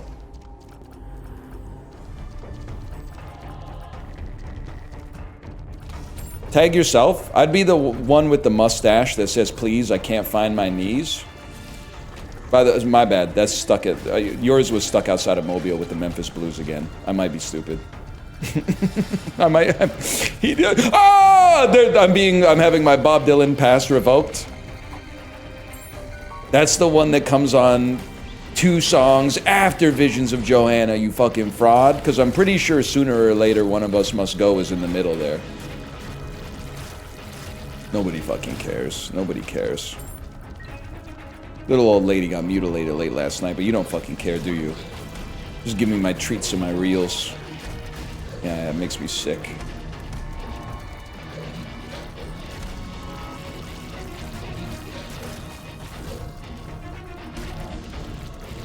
Halloween plans? Probably trick-or-treating, if I had to guess. It's a good one.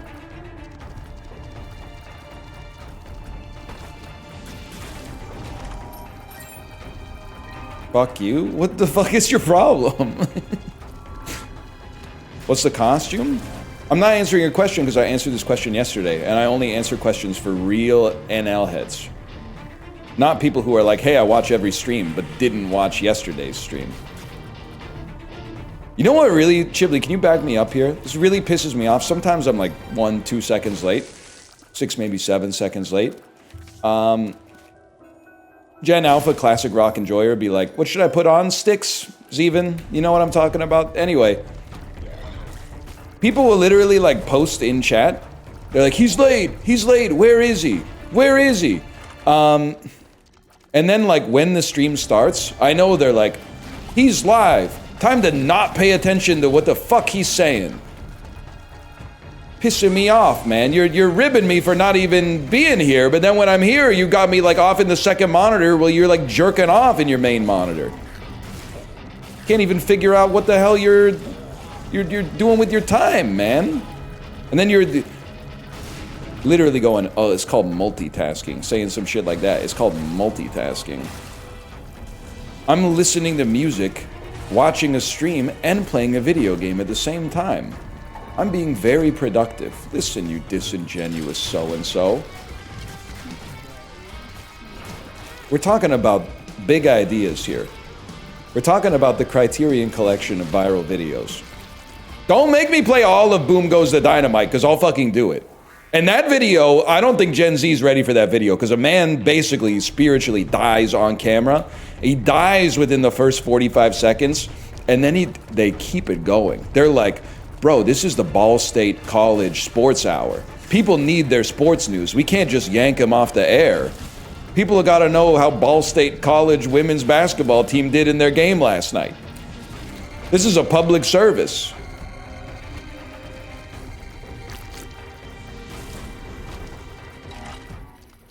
It's also funny that he works for Ball State.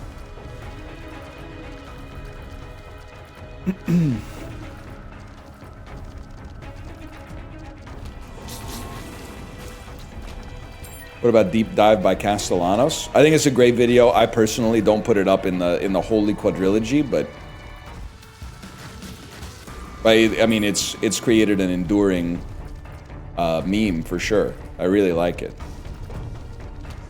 I'm from ABC 99. Can we use your footage in a report we're doing on streamer-based schizophrenia? Okay, listen, I'm saner than you are, for sure, because I'm streaming and not chatting.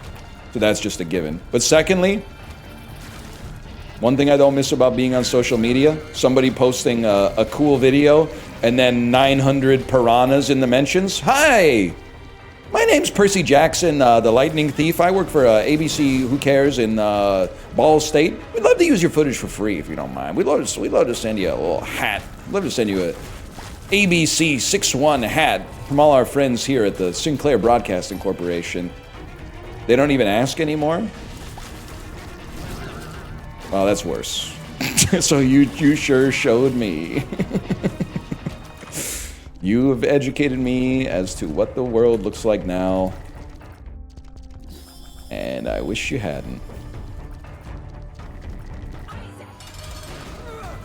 Bear behind the camera for the microwave cooking guy is still so crazy. I mean, Bear... It's that's a really old one that new heads might not be aware of. That blew my mind when we found out Bear was a classmate of Steven, aka Hello Wildcats, and knows more about him than anyone probably should. Nah, I'm not going for all that, man. That ain't me.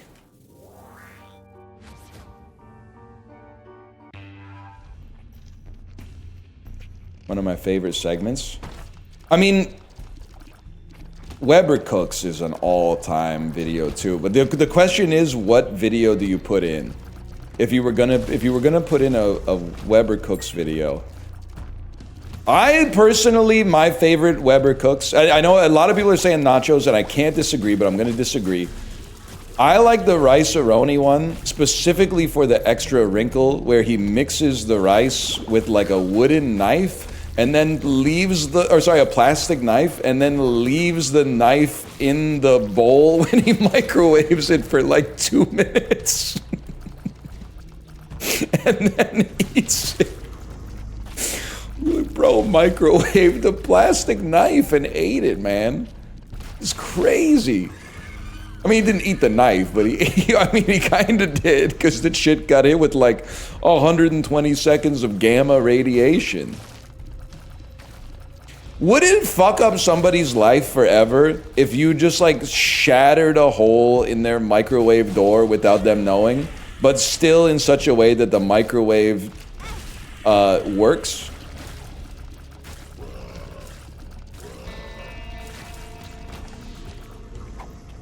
What do you mean by that? Well, they won't let you run the microwave, and I've tried.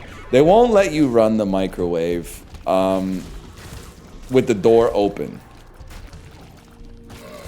in case you were curious. But if you like shattered the glass, I think they would still let you run the microwave as long as like the door hinge was set. It can only burn you. Guys, I'm gonna lose after I told Shibli it's impossible to lose playing this game.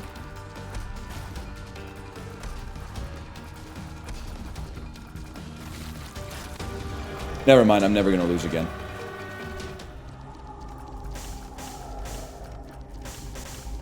Dunk, dunk, dunk, dunk. Well, I would rather just... To be honest with you, I think I'd rather just have this. What the fuck, man? Are you trolling me? It went, eh.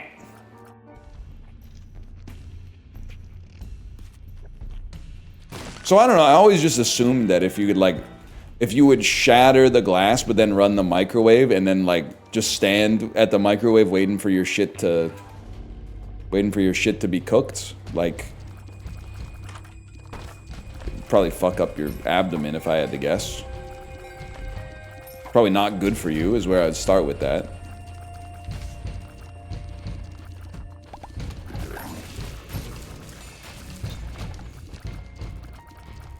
I gotta watch Weber Cooks, man. The queso's really good too.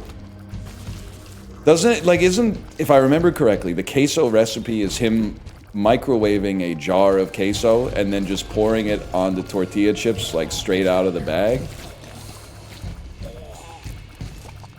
Yep, that's it. It's so funny to do like a cooking show. And that's your recipe, man. That's good stuff.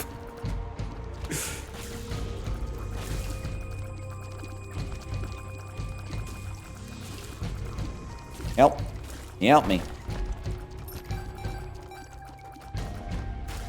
To be fair, college kids are idiots. This bro was like 57 years old. He was in college. I don't think it's fair to call him a college kid. He's literally, he's old as dirt in the video, and that was 15 years ago or something. It's some Rodney Dangerfield stuff, man. Don't go gentle into that good night.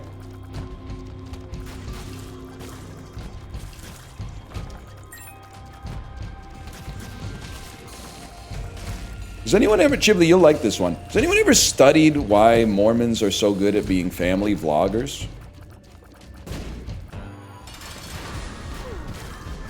I feel like there's something unique about the culture. They're like insanely good at vlogging about their family, man.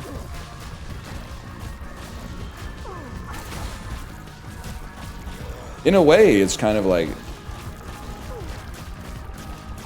awesome.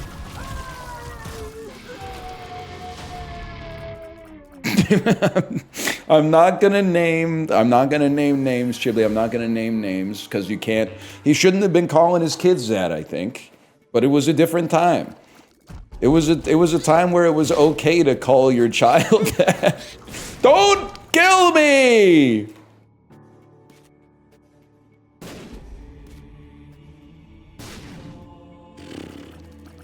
This is tough. Yep. Hope you're happy I died.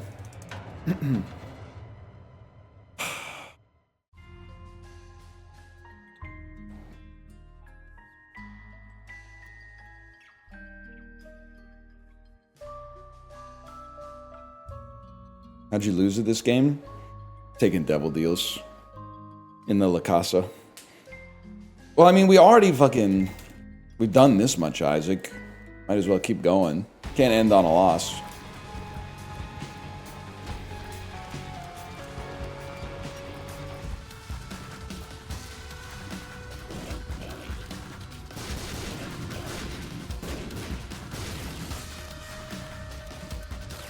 I don't know, I lost my aura.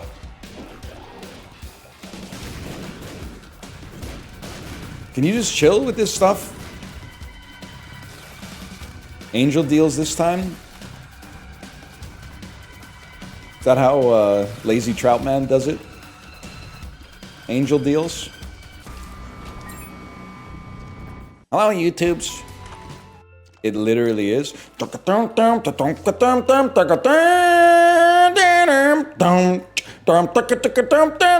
know what I'm talking about? That's Ronald Jenkins.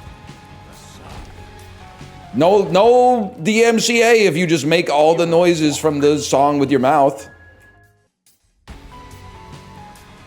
That's throwing fire? No, that's disorganized fun, bro, I think. Hey, YouTubes. It's time for a little disorganized fun. Plays the fattest beat you've ever heard in your life. Now we're fucking talking, man. Gay talking heads be like, this must be the shaft? Are you even trying? Just with like 1 second, you just go, hole is where I wanna be. Like you don't even, you can't, there's an art to it. I'm not saying it's artful, but there's a craft involved at the very least. You have to fucking try.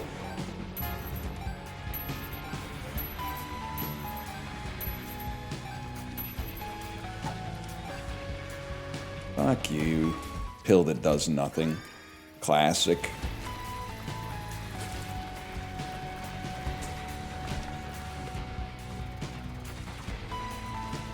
We're on a load to nowhere. Me when I'm on antidepressants, I think. I don't know. I kind of stole that one from chat. But is that how that works? Or are those the ones that make you like insanely horny? No, you got it? You guys think it's a good sign for society that the cashiers at Sobeys are wearing body cameras now?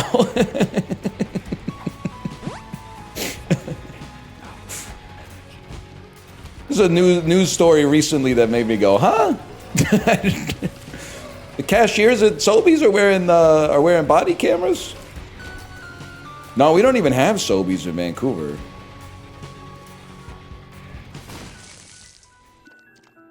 I think. Well, I don't know. Crazy thing about living in Vancouver, fuck you, is that I'll say something like that, and then people will go, yeah, we do, and I go, where? And then they go, in Coquitlam, and I go, oh, I live in Vancouver. And they go, oh, my bad. That shit happens. It's any real Vancouverites here? No, I said real Vancouverites. I don't know shit about Port Coquitlam, man. It is so annoying. Daily Hive's flicking me. I don't give a fuck about restaurant closures in Metro Vancouver, bro. I'm not going to Port Moody. Tell me about some that are closing in Vancouver. Hey, Metro Vancouver's getting a new Big Way hot pot. Where is it? Fucking Burnaby. Thanks for nothing, you fucking hacks.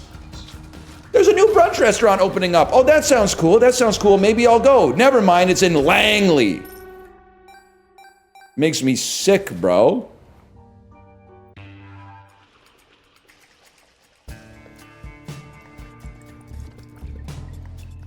I'm from the island. It's all the same to me. Stay safe out there. The hurricane. Or did you mean, you might have meant Vancouver Island. You might not have meant Jamaica, now that I think about it.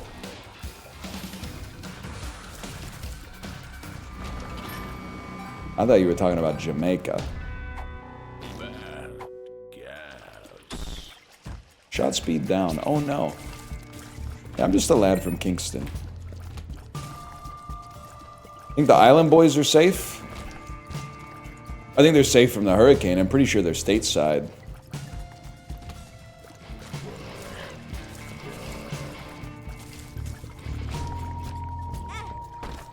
Actually, that's a good bit. Canadian Jimmy Buffett, but he's singing about Vancouver Island. I don't know what the fuck he would sing about, though. I don't know that much about Vancouver Island. I have Island Farms Creamery. Ice cream's all right. It's not my favorite, but it's passable. No disrespect if you're from Victoria and that's like a religion or whatever. The number one thing I know about Vancouver Island is that they complain about mainlanders, and then you ask where they moved from, and they get real quiet.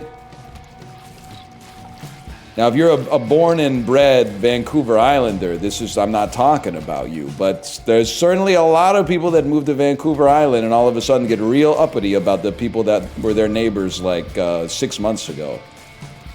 What did they move from PEI? Boy, are their arms tired, man. What's your favorite ice cream? I'd have to say Save On Foods Western Family Bar Down Blast, the official ice cream of the Vancouver Canucks. Just kidding, I bought some. It's not very good, but it's not, like, some of the Western Family ice cream is okay. The Bar Down Blast, I don't think their heart was in it. I think they were just like, because it's, you know why? Because the Canucks colors are blue, man. And blue ice cream is hit and miss. It's not really their fault. I think they tried.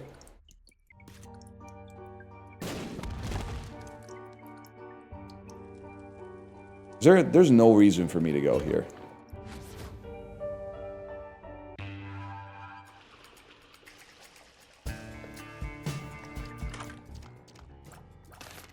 Fuck you, man. Bro said hit and miss. Yeah, sometimes it hits, sometimes it misses, man. It's hit and miss. Not like Carmen Sandiego, that's a hit and miss. These days. It's kind of devious to, like, be named after a place and not live there. It's usually, like, the opposite way of how it works.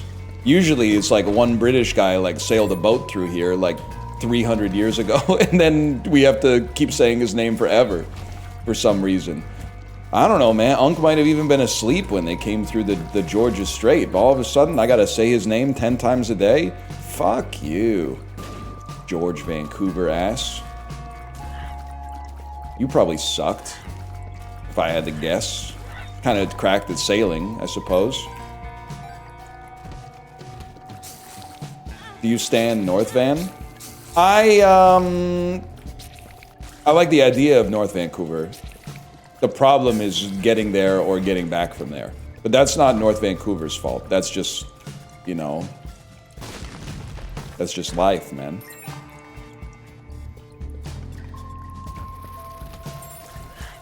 It's literally a suburb. Yeah, but then you gotta take like a bridge where sometimes it takes like a minute to get across and sometimes it takes 2 hours.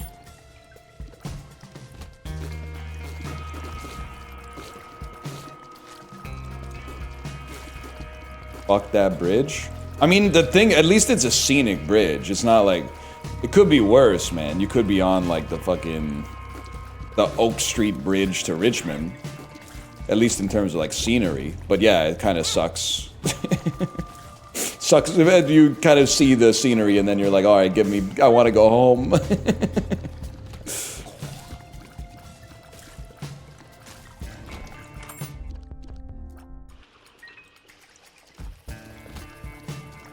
What else is going on in Vancouver, guys? Anyone know?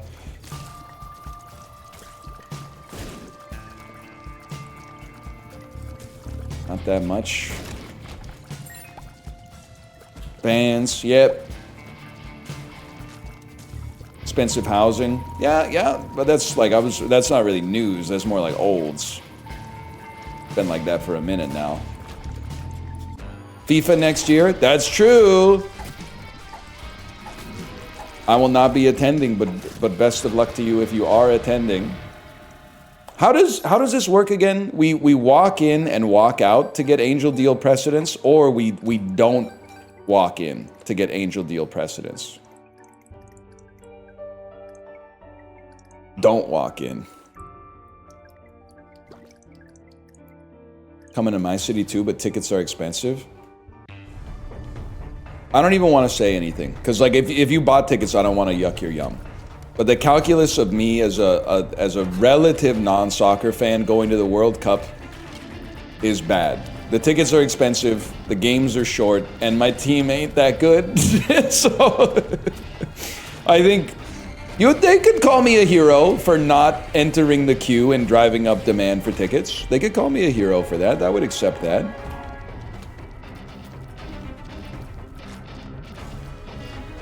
What do you mean, short games?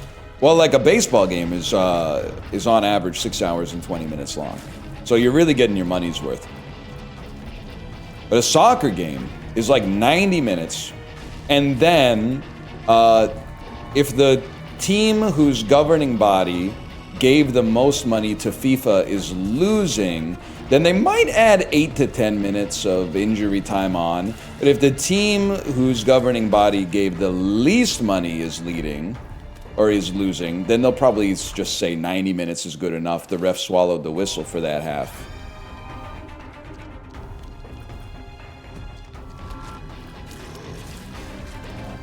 Time added based on vibes is crazy. Can I say something though? The older I get, the more I'm like, shit that's stupid is smart. And I'll tell you why. Because it makes it interesting, man. If everything was logical, sports would be boring. Why don't we just, okay, here, a lot of people, and I noticed this in fantasy football, a lot of people think the season ends at the draft, man. They go, look at this, the AI said I had an A+ draft. I must have done incredibly. The draft doesn't even matter, man, because nobody knows what the fuck they're doing. It turns out, and it took me a while to learn this, what actually matters, let's give it a sec. What actually matters is the waiver wire. It's the waiver wire and sit start. If you dedicated more time to the waiver wire than you did to draft prep, you might be in a good spot. Also injuries, yes. We were telling you this. To be fair, my draft was fucking cracked. And, well, okay, listen, I was having a hot streak on the waiver wire, but I don't know what the fuck I was on, man. Why did I submit a waiver claim for Carson Wentz? The fuck was wrong with me? I was like, give me. I've had Carson Wentz on my team like 9 times this year, and I don't even think I've ever started him. But I add him for a week, and then I drop him. And the next week, I'm like going back to the fridge for more Wentz, man. I don't know. He's a stud on the bench. But apparently he's out for the season. But also, I think the reason that I did it is because all of my quarterbacks were questionable. But it looks like Kylo Ren and the Bryce is Right are actually going to play this week. So, not to mention CJ Stroud. So we got a squad.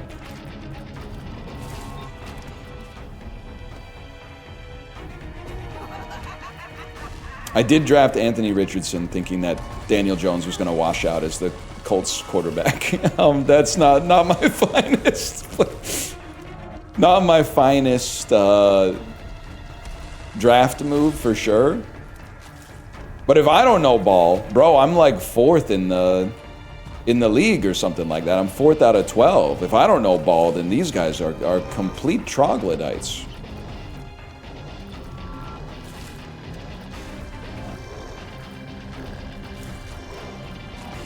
Penix is hurt. I slammed my Penix in the car door. I slammed my Penix in the car door. Something like that.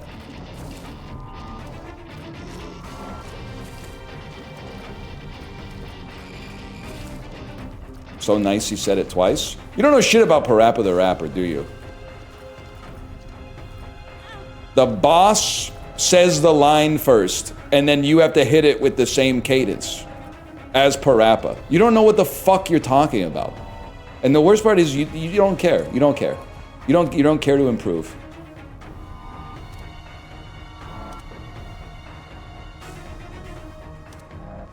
Blah, blah, blah, blah, blah, blah.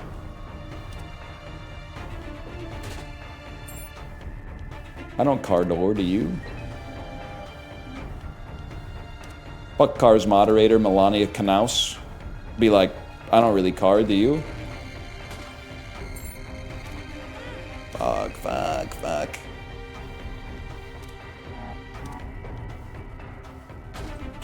I want that. I want that. Favorite Napoleon Dynamite quote. I want that. Do the chickens have large talons? Remember that? Jared Hess. Tina Majorino.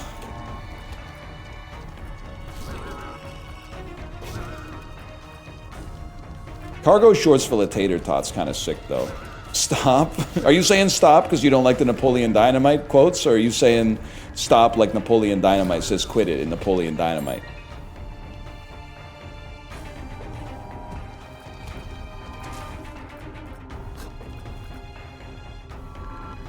Tina, you fat lard, come get some dinner. That's... We need to go back, man. We need to go back.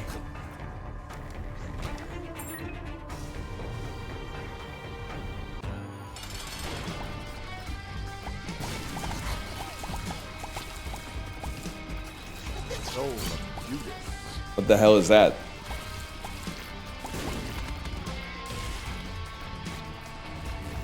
Two health bars. Oh! There was no way to dodge it! Where the fuck is my angel deal, man?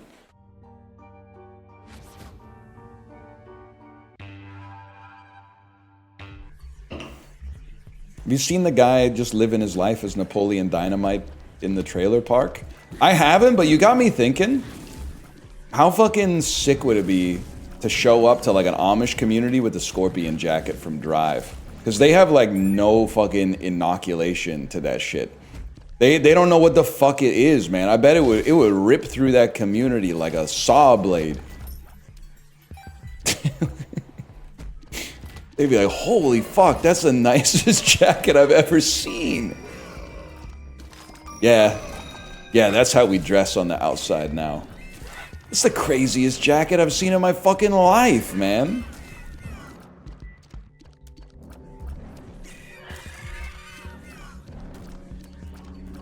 Being taken over by the year 2011.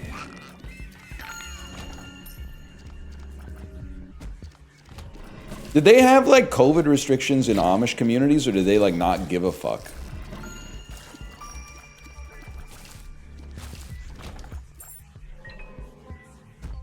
They didn't give a fuck at all? Did they even know like that shit was going down?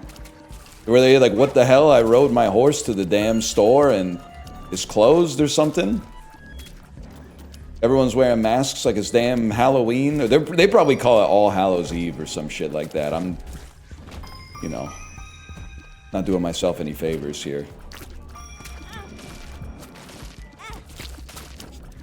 I haven't seen the video, but I love the idea of the guy who goes to Amish communities and tells them the zombie apocalypse is happening. I think that's fucking funny. And you're probably gonna say some shit like, that's not funny, they get really scared. That's why it's funny, idiot. It's kind of cruel. That's why it's funny. How many times do I have to explain this? That's why it's funny, man.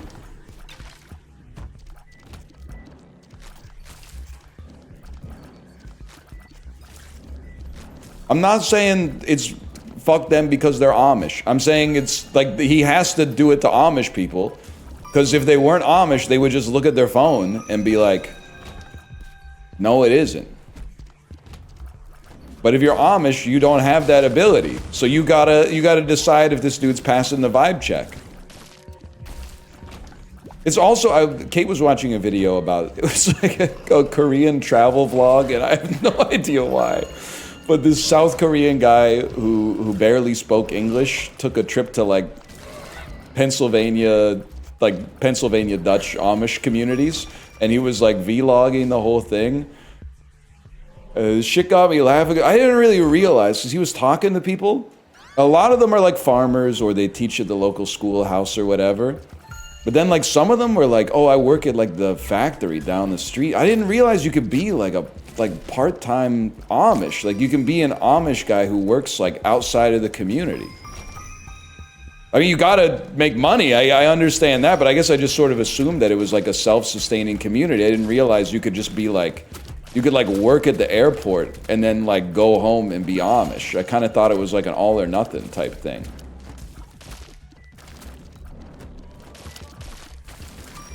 That's Mennonites. Oh, you're right. Those are Mennonites, not the Amish. My bad, y'all. I got the Mennonites confused with the Amish. Genuinely.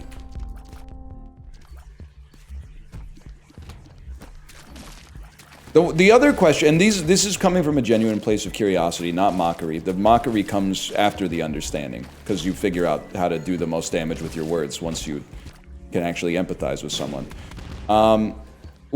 When/how did they decide what time period to stop accepting technology?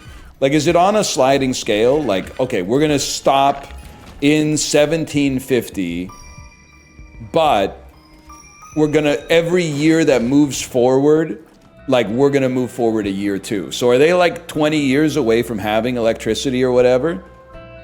If you know what, if you catch my drift. Or is it just like, no, like, it's written that the no technology after 1802 or something. Everyone knows 1802 is the most futuristic technology we're allowed to have.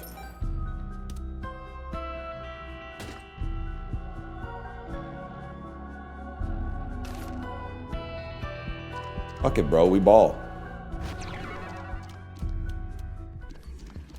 That seems horrible. Alright, someone tried to type an emote, but instead they typed someone's name. Get them. That's me. Chiblee, you gotta get What's Up Helpline out of your chat. I want them permabanned yesterday. Because I'm always trying to type the what emoticon, and it's always auto-completing the What's Up Helpline. You gotta get them out, bro. It's a public service. How are there 10,000 people watching this? Fatty Magoo, you've been around for like 10 years. You probably thought, I'll just come in here and he won't remember all the churlish shit I said in 2016. Of course I remember the churlish shit you said. It was vile and your name's Fatty Magoo. That shit, I haven't thought about it in almost a decade, but it's still up there, bro. The safety deposit box does not get cleaned out. So what the fuck are you doing here? Okay, it's audit time. /user Fatty Magoo. Account created April 6, 2023, no shot. You used to have a different username. Previously subbed for 3 months. You used to spell it differently.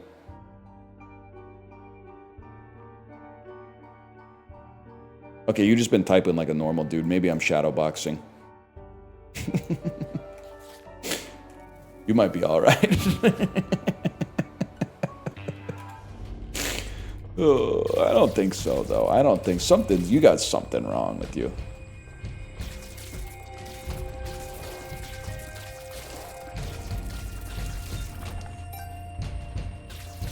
Say sorry? Yeah, say sorry, Fatty Magoo. Say sorry for whatever it is that you did that I've forgotten that you did. Apologize. Won't help.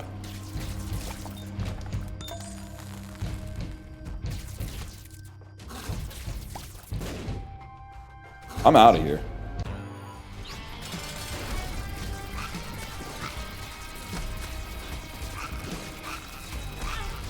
Help me!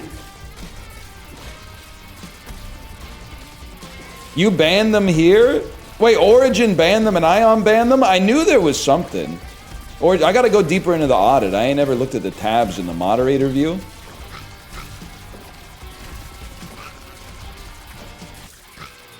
Give me a second here. Let's see. Slash user. Eddie Magoo. Mod actions. Origin banned them. I unbanned them. The unban request. The reason for my unban request was, listen, I don't know, but the ASCII art earlier was fire. Okay, so they got banned for posting. I'm going to assume it was the ASCII art of the Among Us with a huge cock. And then Origin banned them because Origin and I have different senses of humor. Namely, I laugh at funny stuff. Don't think that it should be a capital offense. So then I unbanned them, and I think I probably said something like, don't do it again. But now here you are making me regret my decision for some reason that I haven't decided yet. Range down when I have infinite range. Oh, you're in trouble, man. It changes every floor. I'm not gonna VIP them. That's offensive to Macros and VIP Daniel and DL Guiga, who every once in a while comes around. Every once in a while they do come around still. I saw it too, and I was loving every minute of it.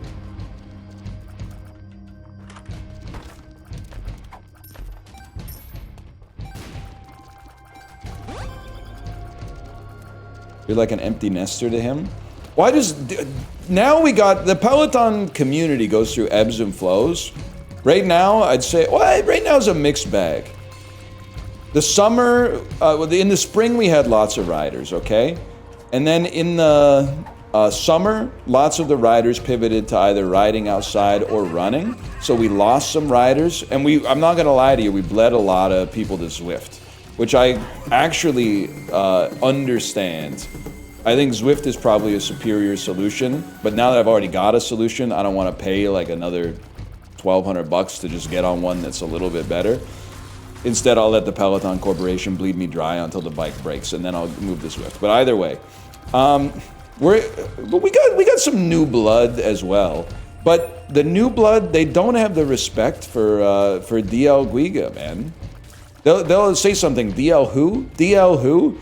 DL Guiga was like the only other rider on the ride with me for like 3 months, man. And then it was like DL Guiga and Moomin Rider. And we haven't had Moomin Rider for a while either, but I still see that they're riding. They aren't on the morning rides. So good, I mean, the 6 a.m. local time rides don't fit into everybody's schedule for sure.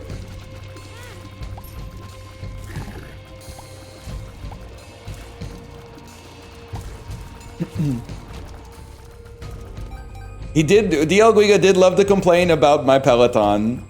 Anytime I beat his output, he would say, well, yeah, but you're on a Peloton bike, not a Bike Plus, so it might be miscalibrated. And then I was like, how do you calibrate? And he sent me a link to the Peloton website, and it was like a 36-step process, and I said, I'm not doing that. I'm just going to say that it's calibrated right. Because that's insane. It was like you got to take part of the bike apart. They send you a kit. It was a whole thing. I am reminiscing. Friday night, it was late. I was walking you home. We got down to the gate, and I was dreaming of the night. Would it turn out right? You know what I'm talking about? How to tell you, girl. I don't know if I can hit the neck. That didn't stop me from the other ones, I guess. I want to build my world around you. Not really, not really. Probably this part is on site, though. Tell you that it's true. I want to make you understand I'm talking about a lifetime plan. Do you hike? You got me confused with Tiff Macklem, young pup. Wow.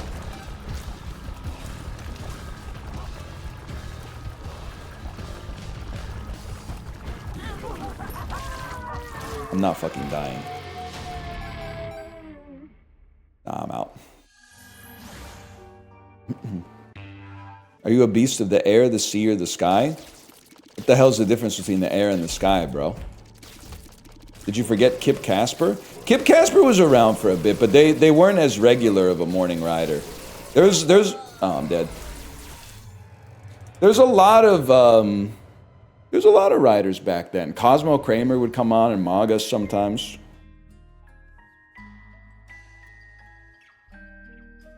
Ken in a loss. Oven Heat's still around, man. Oven Heat's still around. Still mogging me on rides.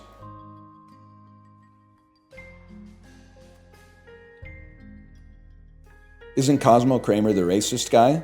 It's a different guy. It's a different Cosmo Kramer. Anyway, I'm going to send you over to my wife's stream. I'm going to get the heck out of here.